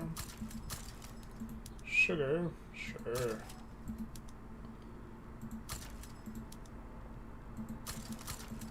Maybe we even import liquor here, actually. Because we can get it really cheap. It's going to be really cheap on some of these Islamic-oriented ones that have a bunch of sub-farms. There's probably some things that should be changed. So let's import it, because this is going to increase SOL for us. It's also going to be profitable. Legislative failures, yeah, we know.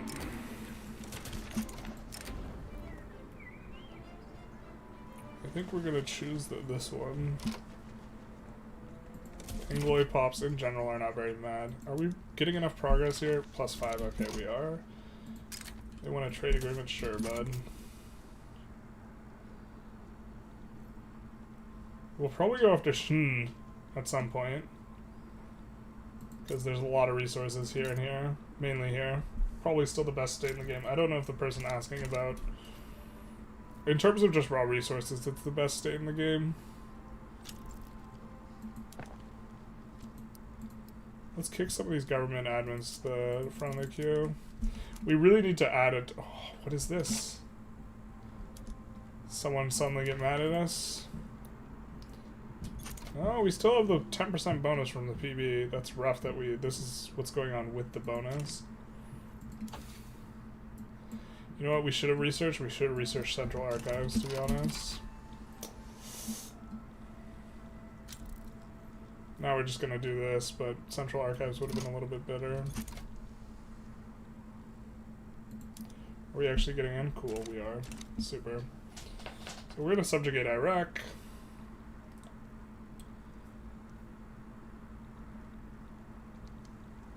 I feel like there's another one of these I'm forgetting about, but maybe it's just gold that we're thinking about. Oh, QQ is probably super good to subjugate. I didn't even think about this. There's gonna be a bunch of gold here. Game once crashed when my army was occupying a state and the state revved. Could happen if you try and assign army to a front where your army is located at the state of the front. I don't think this is what happened in the Siam run. I think we were at peace when it bricked.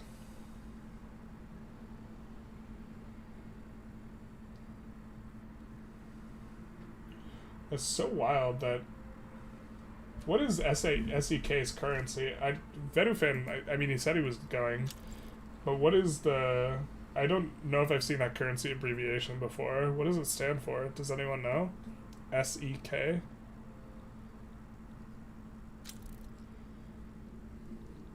But the exchange rate is like super like exact with $1, where it's 50 of those is exactly $5, which is like so wild to have on an exchange rate.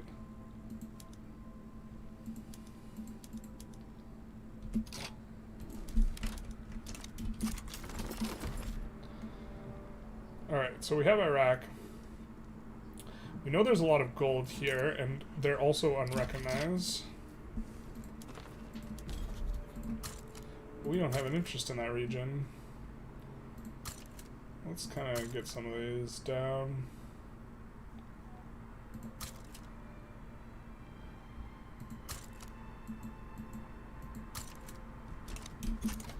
There we go. I forget none of these are like colonies, so we can... We're so used to these being like UK colonies. This wood just can't be like that high a priority. We're gonna kick this to the back, we're gonna kick Ben to the back, and we're gonna kick all these unis to the back. We're gonna cancel the barracks. Like, getting us off of this is gonna be more important. Oh god, this construction malice, please. 36. That's a decent chunk. How much pops are here? 4 million. 36 for 4 million. Seems like a harsh rate. But the reason is more the resources that we're going for. There's going to be gold. Is it better though? Oh. We'll keep an eye on this. If we go for the Belgian Confed, right, as they're finishing up their enemy here, that'll be really good for us. We could also try and... Oh, they'll actually sway for transfer states, bro.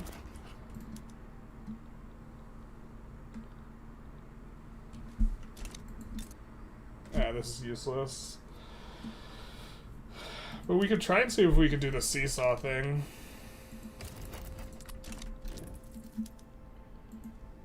I think the Rev is less likely to join us, but we can see... I've been meaning to experiment with this mechanic where we just join one side and then we try and sway back onto the other. So yeah, we can sway, become subject, become protectorate. It's for free. That's a problem. Or maybe it's a problem. Clap us or we're gonna help this guy unless you give us something. I don't know.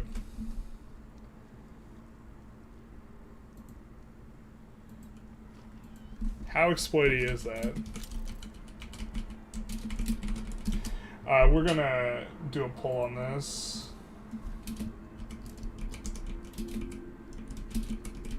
The seesaw sway. Very...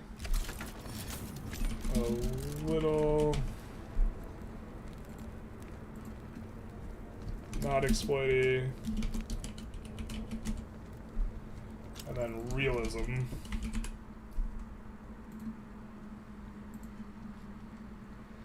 Right there.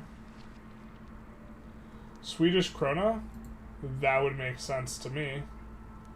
I think multiculturalism should have a state incorporation modifier. What do you mean by that? Oh, like incorporated states get a bonus or something? That'd be interesting.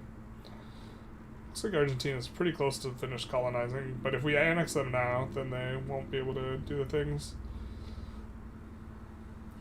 Looks like the initial reaction is not exploity. God, we've had government admins in the queue, like, for... Bro. I feel like the only thing we can build right now is government admins. This feels bad, man. We definitely should have gone Central Archives first. This bug feels so bad, because it just, like... We're, like, hemorrhaging money. Because we could stop incorporating Beijing, but we really don't want to. We should have done Central Archives over that. This is a mistake. Not a huge mistake, but I feel like this is like a area where it's like super easy to up your game if you like plan ahead with how many law passes you're gonna do, where you just don't take the law text unless you know you're gonna do it. So, Belgian Confed though. Those improve relations. Well, that's super nice for us.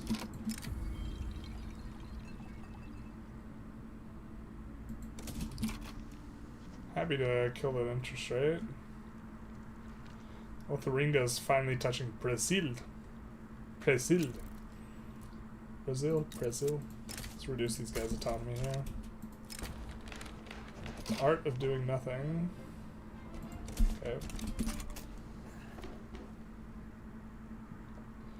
We have so much to get through.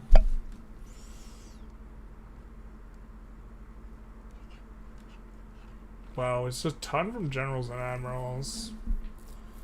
Outwanted bureaucracy. Oh my god, I forgot about this. That's a modifier, isn't it? That explains a lot. So, we want to get on to prop tax to deal with that. Okay, who supports it?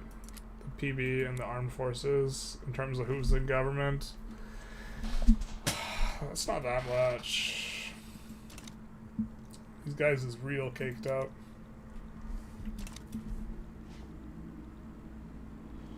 Looks like the poll people think of very exploity. Around 50 think it's either not exploity or realism. Incorporation time modifier? That would make sense on multiculturalism. I agree.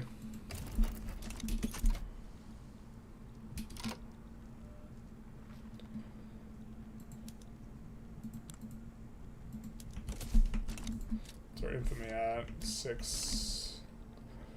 We need to think about going after something.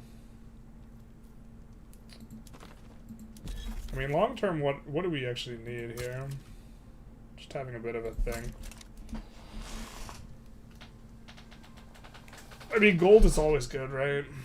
I just don't think we have military access through these guys yet. We're doing it the slow way, which is probably not correct, but it gets kind of old going after them every single game. I guess we should go after true shield states. Yeah. Before someone else does. That way we just have to fight a little war for them. Not a big war. Still making really solid progress on that. Ooh. I think that was our election. So what could we reform to? Nothing really. We could almost do Intelligentsia stuff.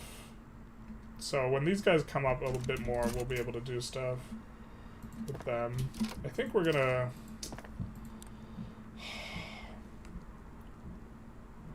Yeah, we're gonna make the swap here. The minus 50% bonus is really good, but we're just not passing anything the devout like, so we're just gonna swap on over and make sure everything's secular. Power of the purse there.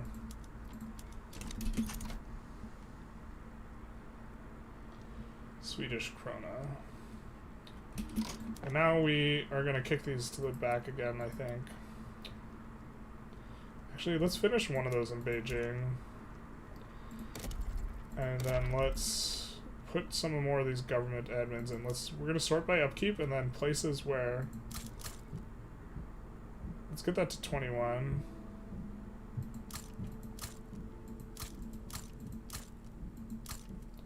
Places that have not enough tax and also have expensive upkeep, we're gonna build there first. And then we're gonna kick these to the front of the queue.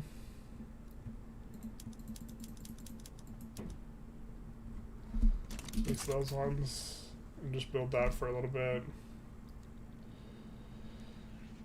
Maybe we should just cancel wealth voting, actually. It feels free, but we don't have to pass it right now.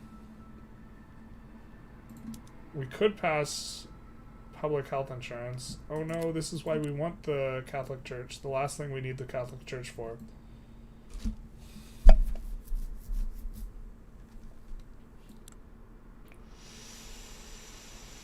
I think we don't need the wealth voting right now. I think we just pivot here and go public. I think this is better. This is an improvement. This one has also some events that like really give you a ton of enactment chance, and since we don't have a bunch of opposition, at least in government, in the industrialists, we could slide them out of government right now because, oh no, we would lose a ton of legitimacy. So we'll just keep them in.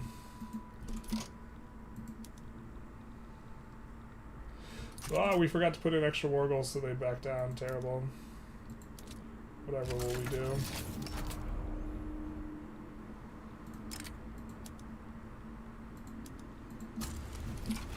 Do that. Wow, I love how they're actually like rumbling it up, trying to get, you know, the Italy thing going. We'll stay out of it though. What's this? Where are you? Oh, I see. The Dutch East Indies, but the Burgundy... We're gonna not pronounce that company.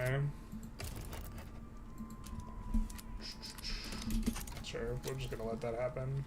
They just back down. Oh, I forgot we could go for Brunei. How could I forget?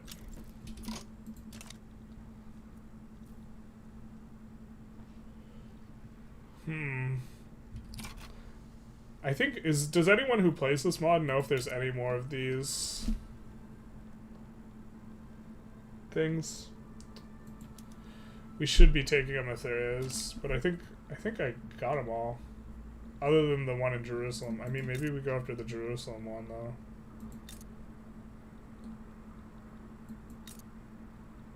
Wait, where is the Jerusalem one? Did they get rid of it? Oh no, they didn't. God, feels like a crusade, man. Wow, we rolled up on 9%. So good, Jesus. This is... And now we have a bunch more bureaucracy. What was that from? We didn't finish that many. I feel very confused. I think we still want to build it because we do want to upgrade some of our stuff, though.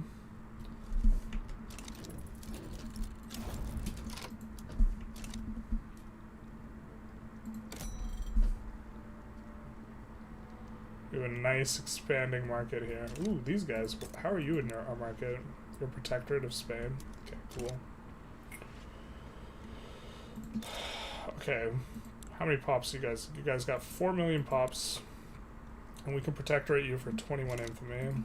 You guys have 5 million pops, and we can protectorate you for 37 infamy. I think there's overall a lot more resources here.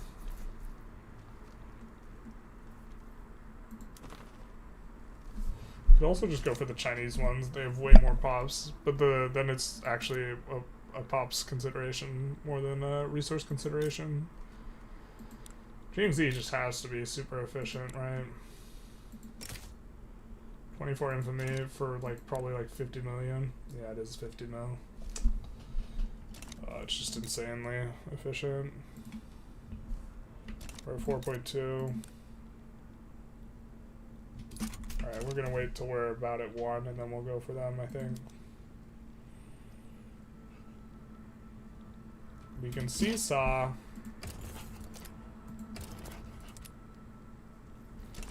We can just take a quick save and see what we can seesaw here. I think the seesaw doesn't do anything, and I think we're just not doing anything here. But if we go support Vinland, and then up.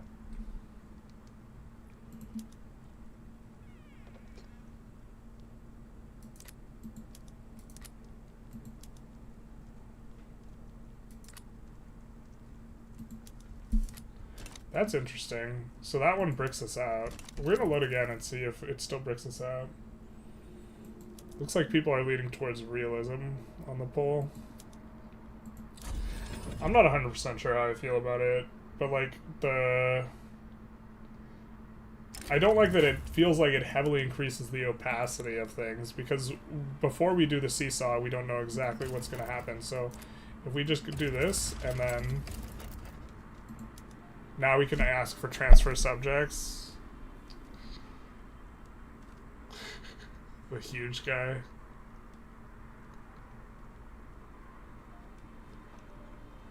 Oh, they're not very big. Sind. I think Sind is reasonably large. Pskov. I think, where's Pskov at? They're right here. How'd you get, oh, well, better not ask questions, huh?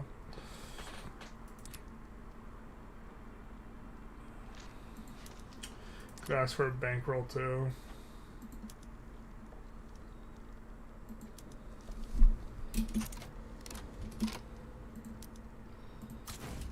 I mean, it, like, definitely,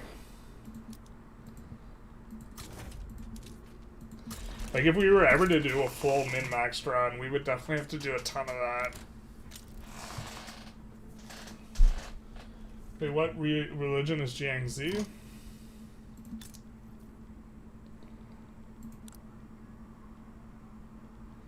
Looks like they're primarily Mahayana.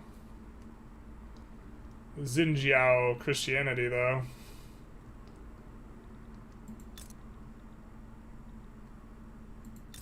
Which is not a primary.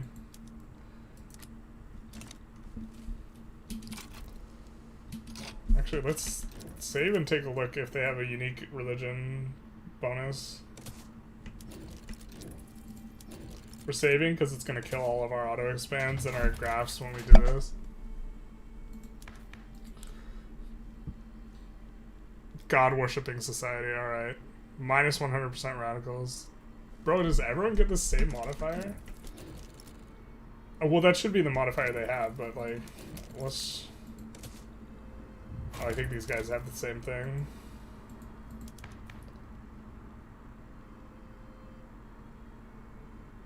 Well, they have a unique thing. They have a unique name.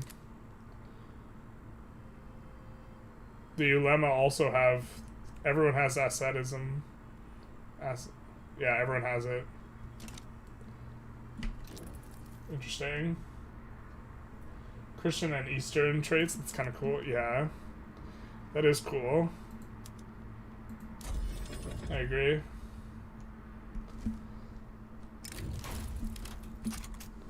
Definitely super happy. Hey, look, we got the Albion and Danubian Confeds here. Relatively small on both. But this is, I think, the outcome you hope for when you play Bavaria.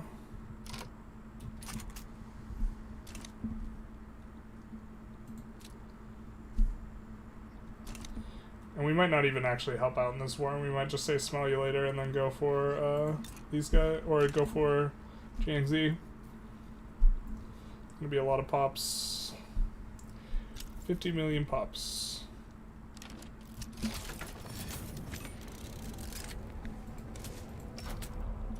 Banga wants a trade agreement, sure.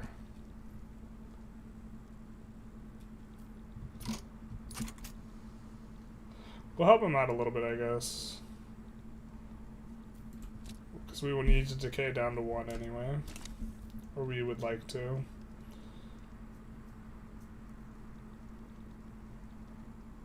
I suppose we should have started our own play, that way they couldn't join against us.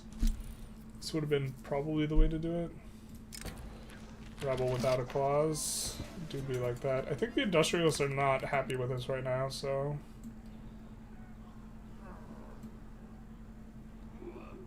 Oh, we're getting the church bonus, though.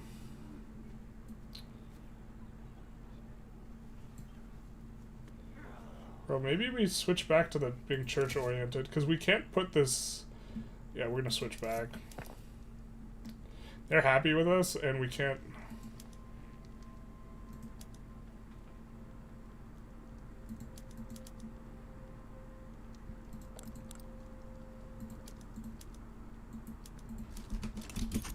We'll just do that for now.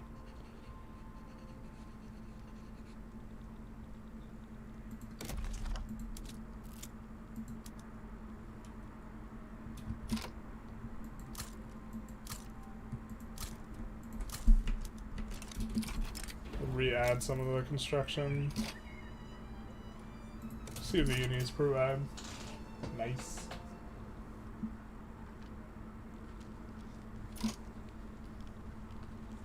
You can spec their interest groups by clicking the domestic tab. Oh, you are correct. How right you are. It seems like...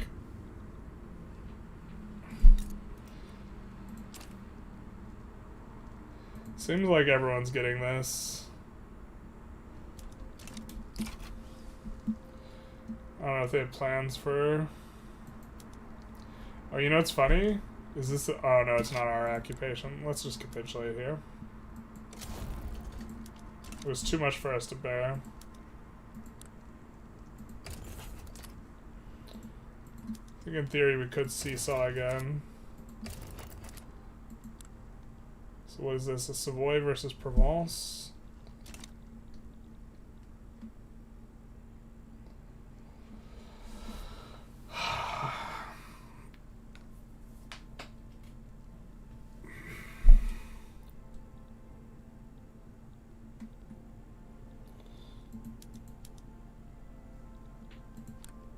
I think they might be too big to seesaw, to be honest. Or to seesaw into becoming our subjects.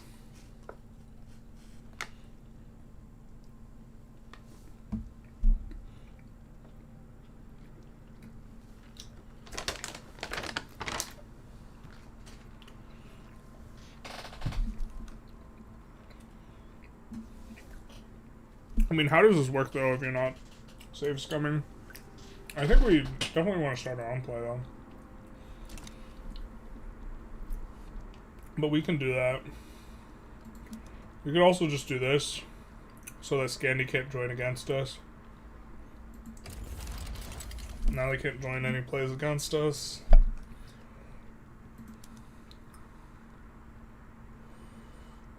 Who would we rather have as a subject? Almost certainly, well...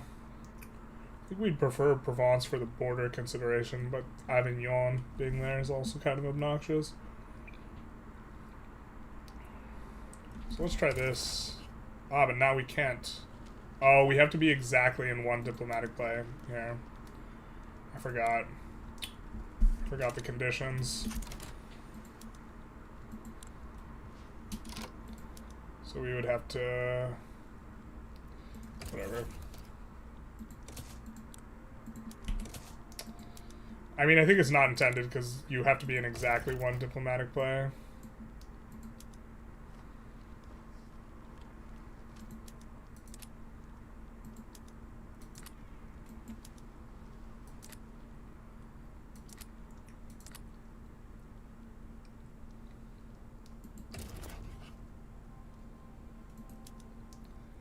Yeah. But then again, a lot of stuff just doesn't work as intended, so...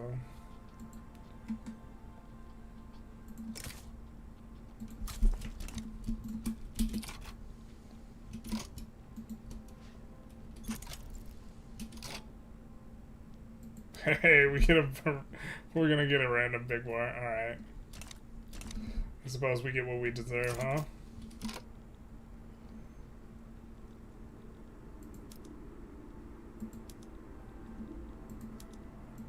What did you get swayed for?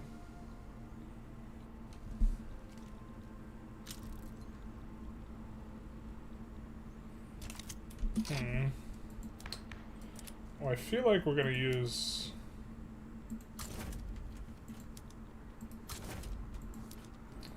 We really don't have these guys set up very well at all, because they're all skirmish right now.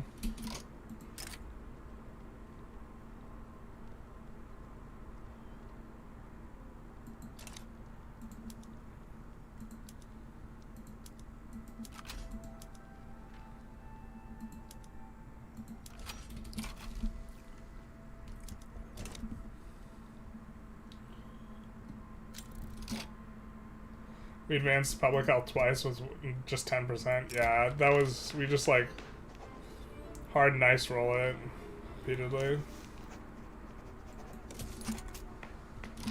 See if we can up institutions, or how much our institutions cost now. We do want to up the education institution.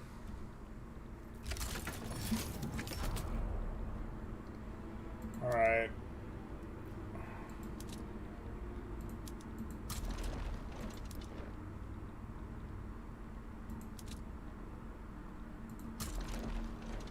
Let's swap at least, yeah, one of these guys on to defend.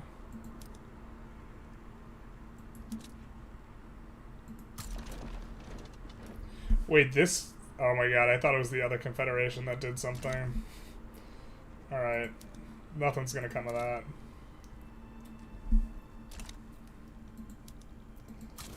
The landlocked confed joined against us. It's not a big war. It's a lie. The big war is not real, it can't hurt you.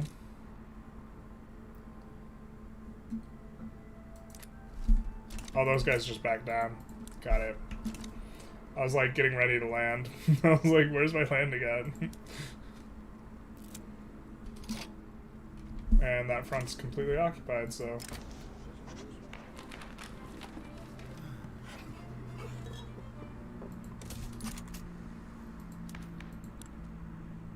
I mean, as long as they're super happy with us, we actually... They're a super good interest group for this 50% minus radicals.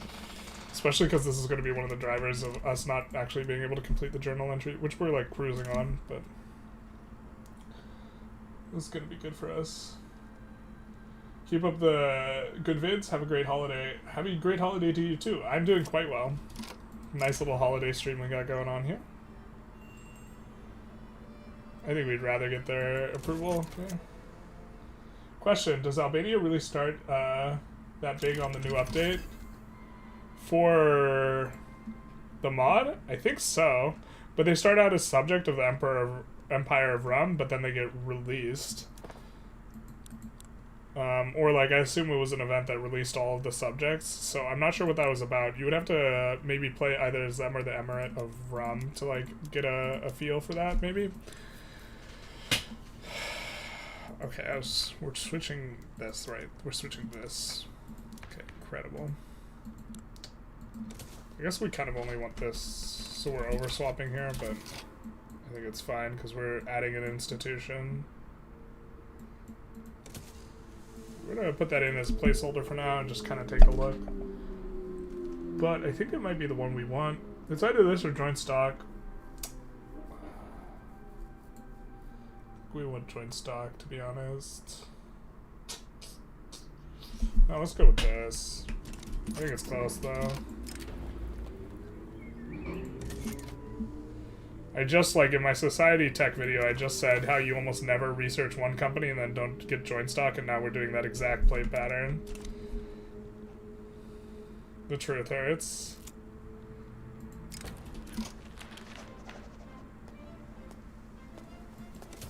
Wait, why is Provence a subject of ours? Wait, were they always a subject of ours? Oh, they just owed us an obligation. Got it, got it, got it.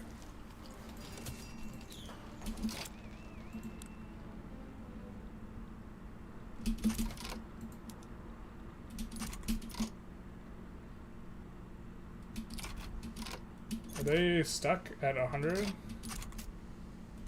Alright, we're just gonna capitulate out of here. There's no war goal on us.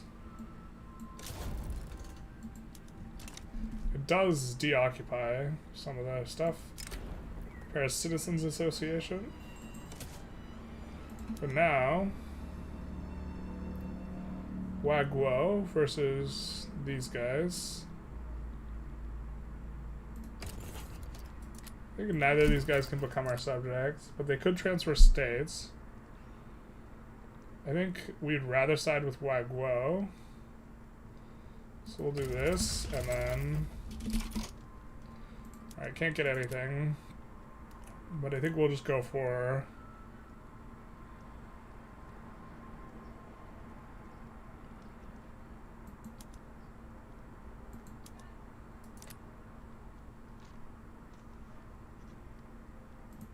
war reparations.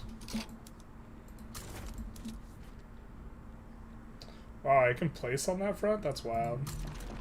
Oh, Wagwo has... yeah, okay, they have access.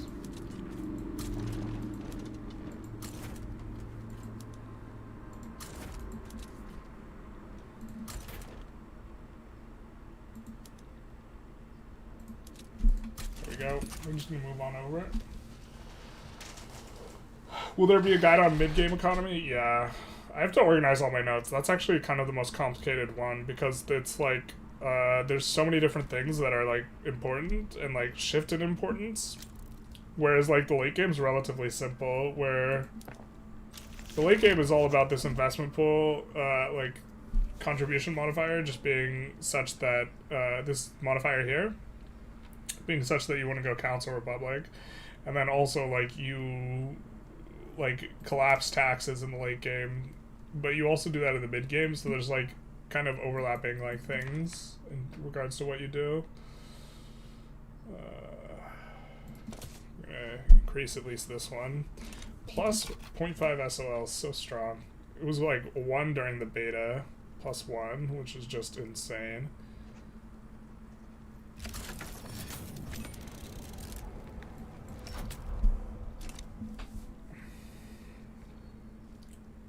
Oh, yikes. You didn't get there in time. Sag.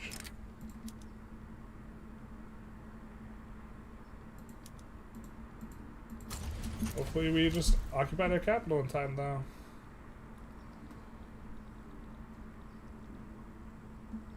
What did they even have the war goals on the other guy?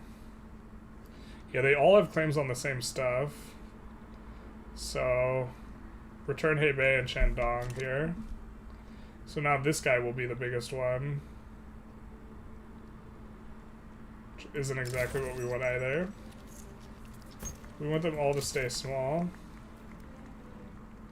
Job Creators gets activated. Nice. We love ourselves an increased investment pool contribution efficiency. These guys are so far from being powerful though. I think we can do this. Fine art. Is that a 200? No, it's just a 100 cost. Are these guys our subjects? Mianjin?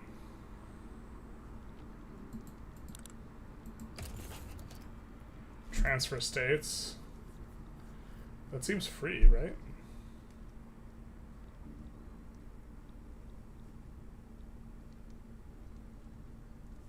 But maybe we just let him do it, because I think he wins that anyways. Very handedly.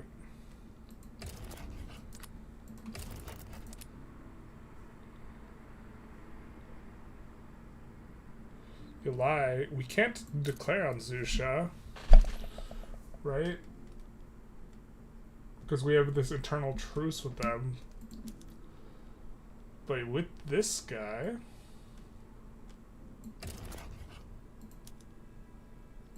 we can. So we want to think, do we want to protect these guys? They have gold. I think the resources here are really good overall. And do they have unused arable land? No, they just have arable land and a ton of pops though. So 14 infamy for 3 million pops, and also a future ingress into here. Is it worth? Probably not. It's probably better to go for QQ or one of these other guys over here. Probably not worth the infamy.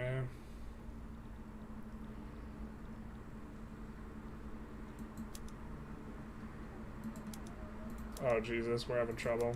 We're struggle busing.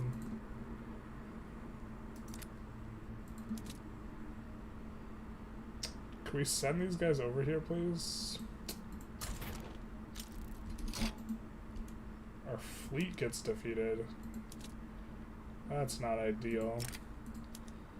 This is one thing I complained about to the devs, was that I didn't like how China specifically can just build a bunch of frigates and have just as powerful a navy as the UK, which like didn't make a lot of sense.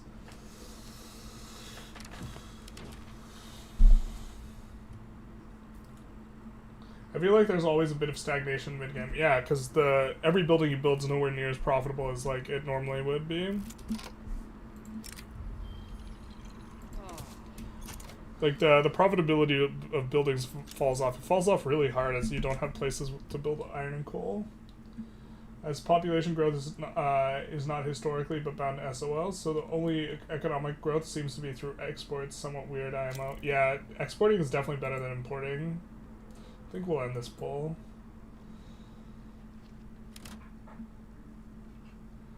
Looks like the overall opinion was that it was exploiting with like 58%, but mainly kind of just in a middling kind of fashion.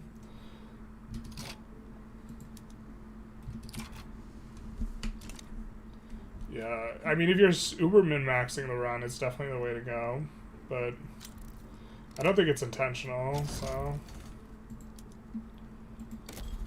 on the part of the devs for that to be the situation. Us being able to colonize this is also just very strange to me.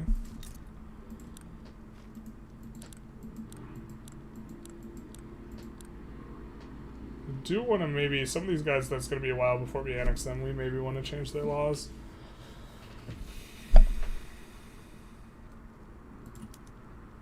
Feudal-based army? Jesus. Never oppose us again. I don't think we have access through them because they're a dominion. We can annex them, which is like weird. This is not the vanilla way.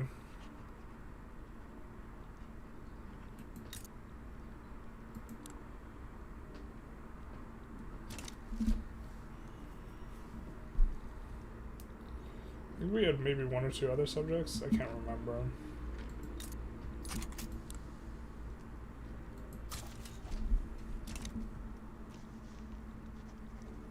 We can get them in our market eventually. I think we can add some construction here. The fact that we are only getting access to a quarter of our construction is like, it's nowhere near as bad like once we actually like get fully up and going, but it's a bit obnoxious now. Like as we're starting to push into like 200, 300, 400 range, it becomes less and less a factor, but we still haven't finished all those universities we built or we put in the queue forever ago.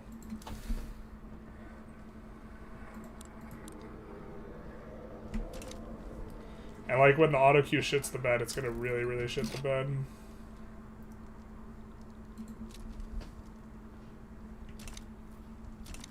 Oh, we can reduce these guys.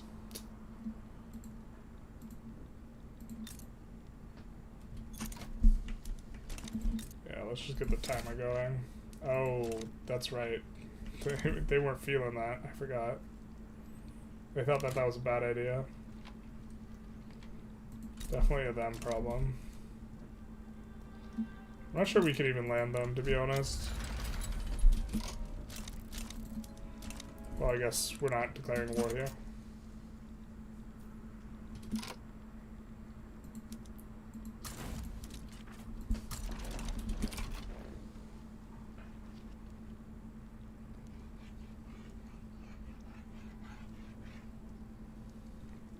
I think we're probably going to wrap up the stream pretty soon here. In about the next 10 minutes or so. Could sway these guys over.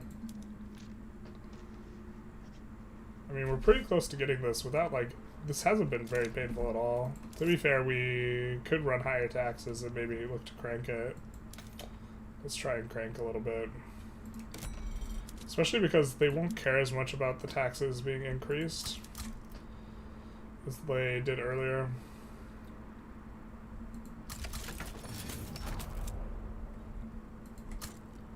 Bishop takes black pawn. The truth hurts.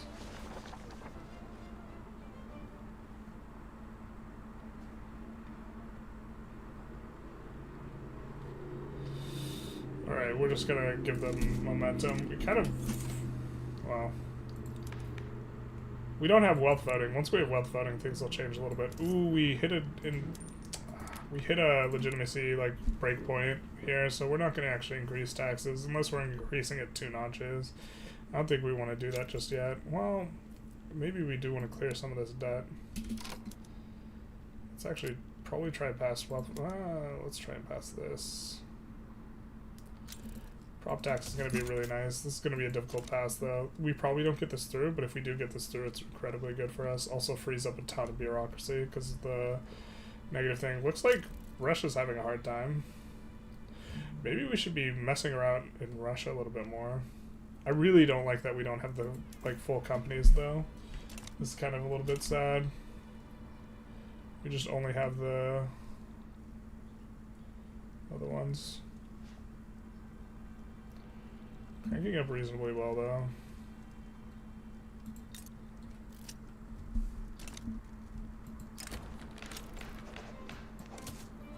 We just high rolled prop tax, no problem, easy peasy. I guess we haven't used our one time, and we're almost done with the stream, so we'll use our one time, and so we'll just get this the next few ticks, so it'll be no problem. Everyone knows the one time works every time. 60, it works every time, 60% of the time. Alright, 60% of the time, it works every time. There we go.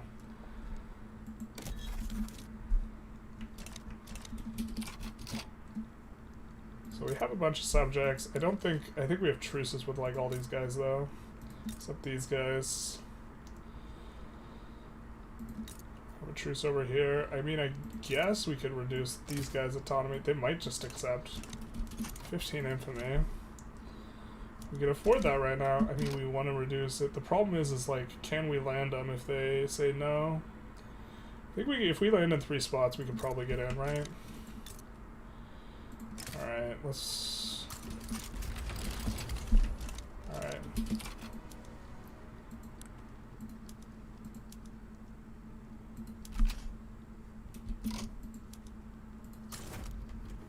I guess we should have checked their alliance matrix.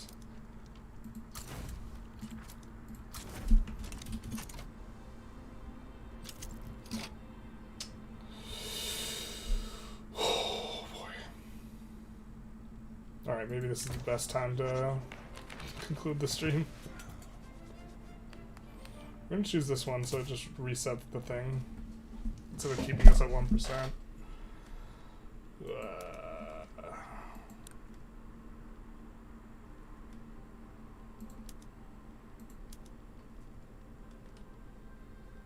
Champagne. I don't think we want to transfer that. Is that all they want? Fuck, man. I don't think we want to transfer that.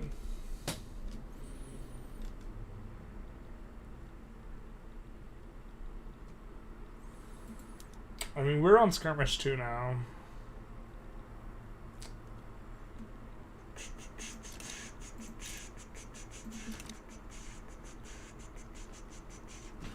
We also know that they have like all skirmish armies and we have all skirmish armies.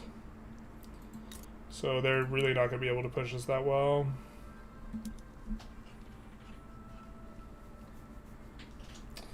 Really don't want to do all this before. Like, was planning on wrapping up the stream around 2:15, so don't think we want to prep and just prep this war. Like, ugh.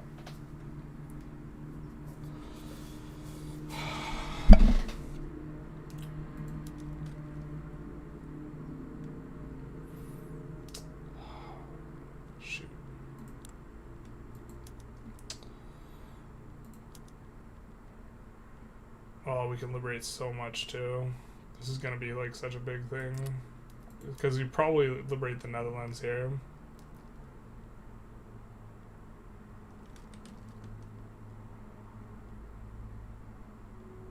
And so this is just, this is a really big war.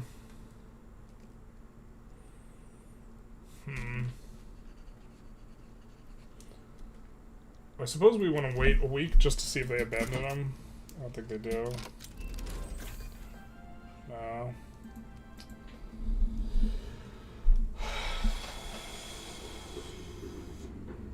Because now we're going to need to mobilize massive amounts of troops. We're going to need to use almost all of our conscripts. Or probably more than the available conscripts we have. Wait, why do we have such little conscripts? What the frick?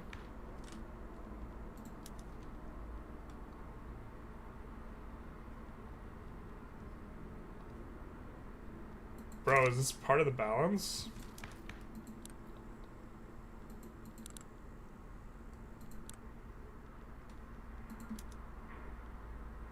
The only place we can like conscript, we only have 10 conscripts out of out of Beijing, which has a population of 3 million, or no, it has a population of 13 million.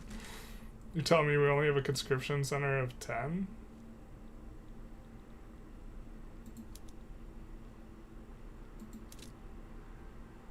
Oh, the numbers just lie. Okay, that's right. That's more sensible.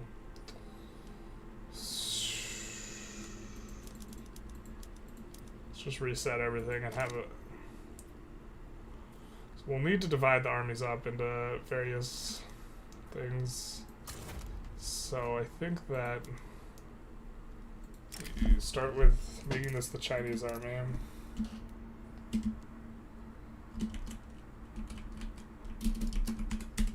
Regional army. Where is this regionally? I think this is... Yeah, we can just delete these and delete this army.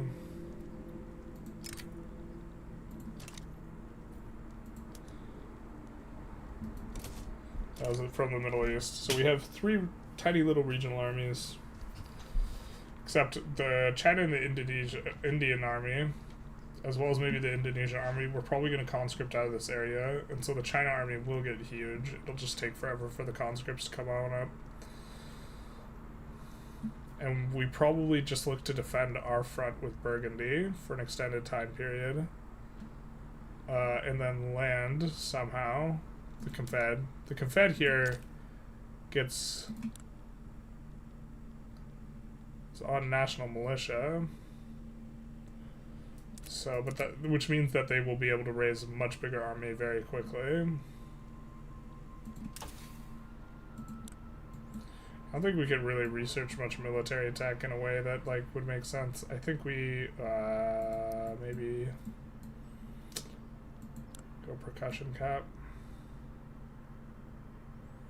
No, we're just importing here, actually. We just go dialectics.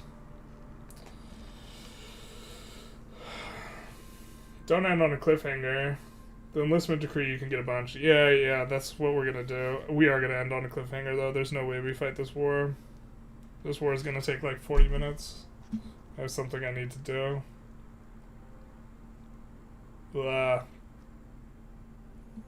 Which is kind of why I don't want to go through the process of prepping at all, because like... So, let's... I think we probably... How are you doing on infra? Do you need the infra? A little bit.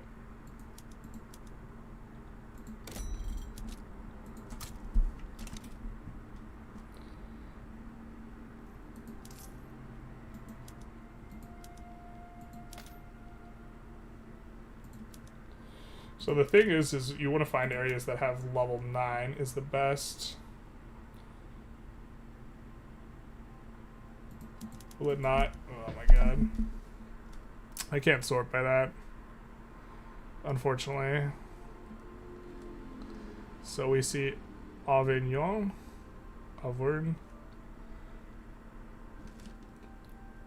Munster and Ulster.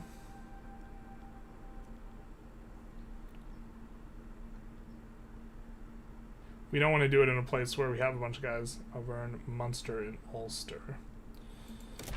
Auvergne, Munster, and Ulster. And then after we put in, it'll be way, way higher.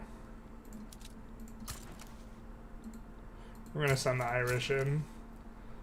Then we're going to kick this back down. And now when we go to add conscripts, you will see Ulster, Auvergne, and Munster all have 50 available conscripts. So we're going to end up conscripting up an enormous army. Sucks that we don't have any ammo ourselves, because this is going to like take a lot. Can't really make it in a short time span. I think we can add some of these though.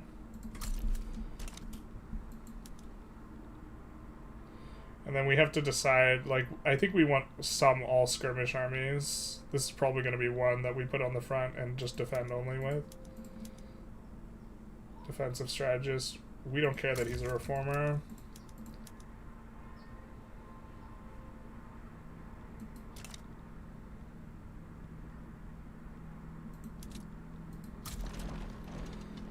I'm going to put this guy here.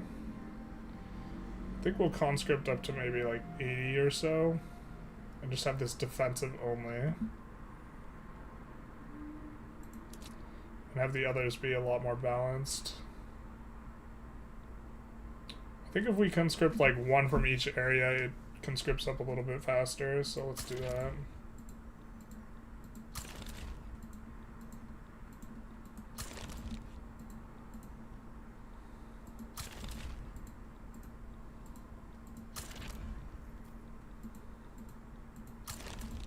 We'll see how much we're at. We're at 68.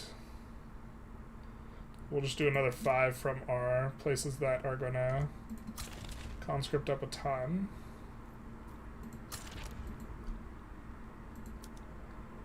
So that'll be a little over 80. This will be the defensive squad. So why don't we give it its own color.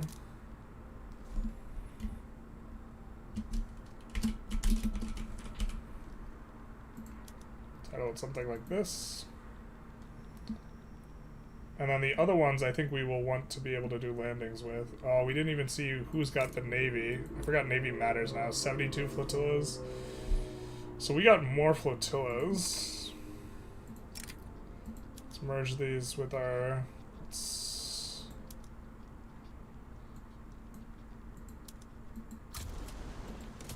Kind of like having the 3 navies, but it might not be good enough. But if we want to land with 240 stacks and then defend with the rest, which I think is probably what we want to do.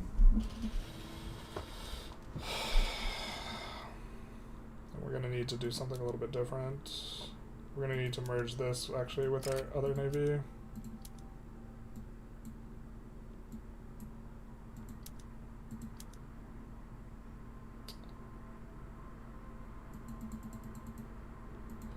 Could it not transfer because there's another army, another unit transferring here? No.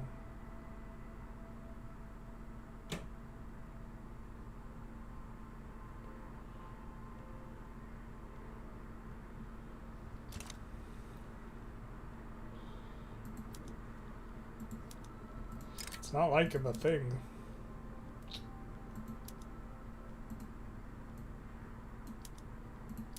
We transfer all but one.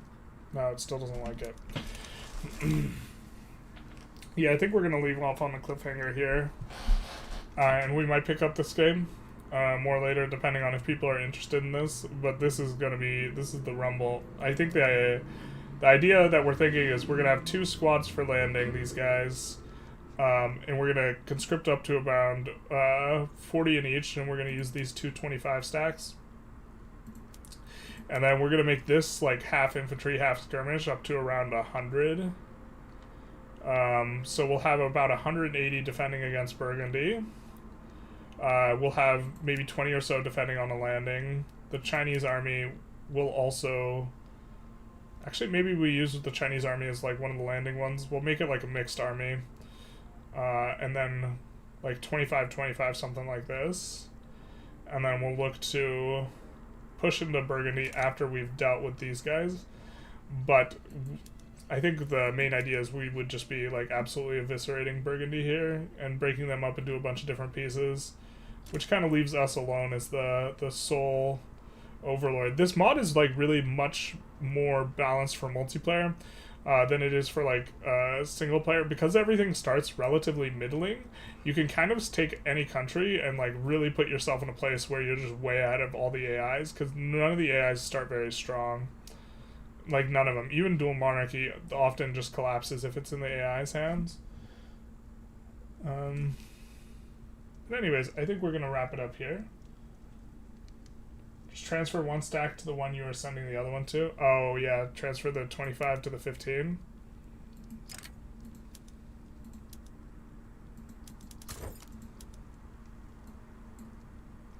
No, they don't like that either.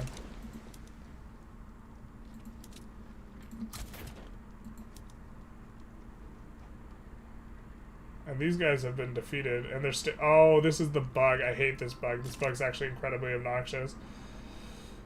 So that Navy's just. So the Navy, in order to repair, needs to return home. And they can't return home. It's such a silly bug. Because they can't move anywhere because they've been destroyed. So, like, you have to. Yeah. You have to do it like that. Alright guys, I hope you enjoyed. If you did, feel free to like, comment, subscribe. Also, have a happy holidays. I don't think I'm going to stream again before Christmas, but we'll see how things go. Maybe we could do a late night Christmas stream. I think that's probably... I think most people are going to be spending time with their family and such, but maybe for the people who don't, maybe that'd be a nice thing to do. So maybe we'll do a late night Christmas stream. Send the single unit to the bigger one.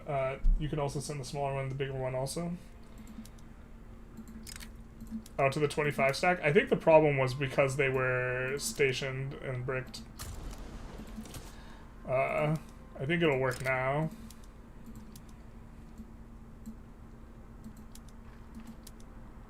See, the problem was that these guys were considered defeated, but they couldn't return to their home HQ because they were defeated, so they couldn't leave. So, yep. So, am I from the United States? I am. I live in Southern California. This is where I'd be. So, I am. Still like to do happy holidays, though. It's the war on Christmas. Oh, no. The holidays are good. Anyways, bye-bye, everyone. Have a good one. End stream. Yes.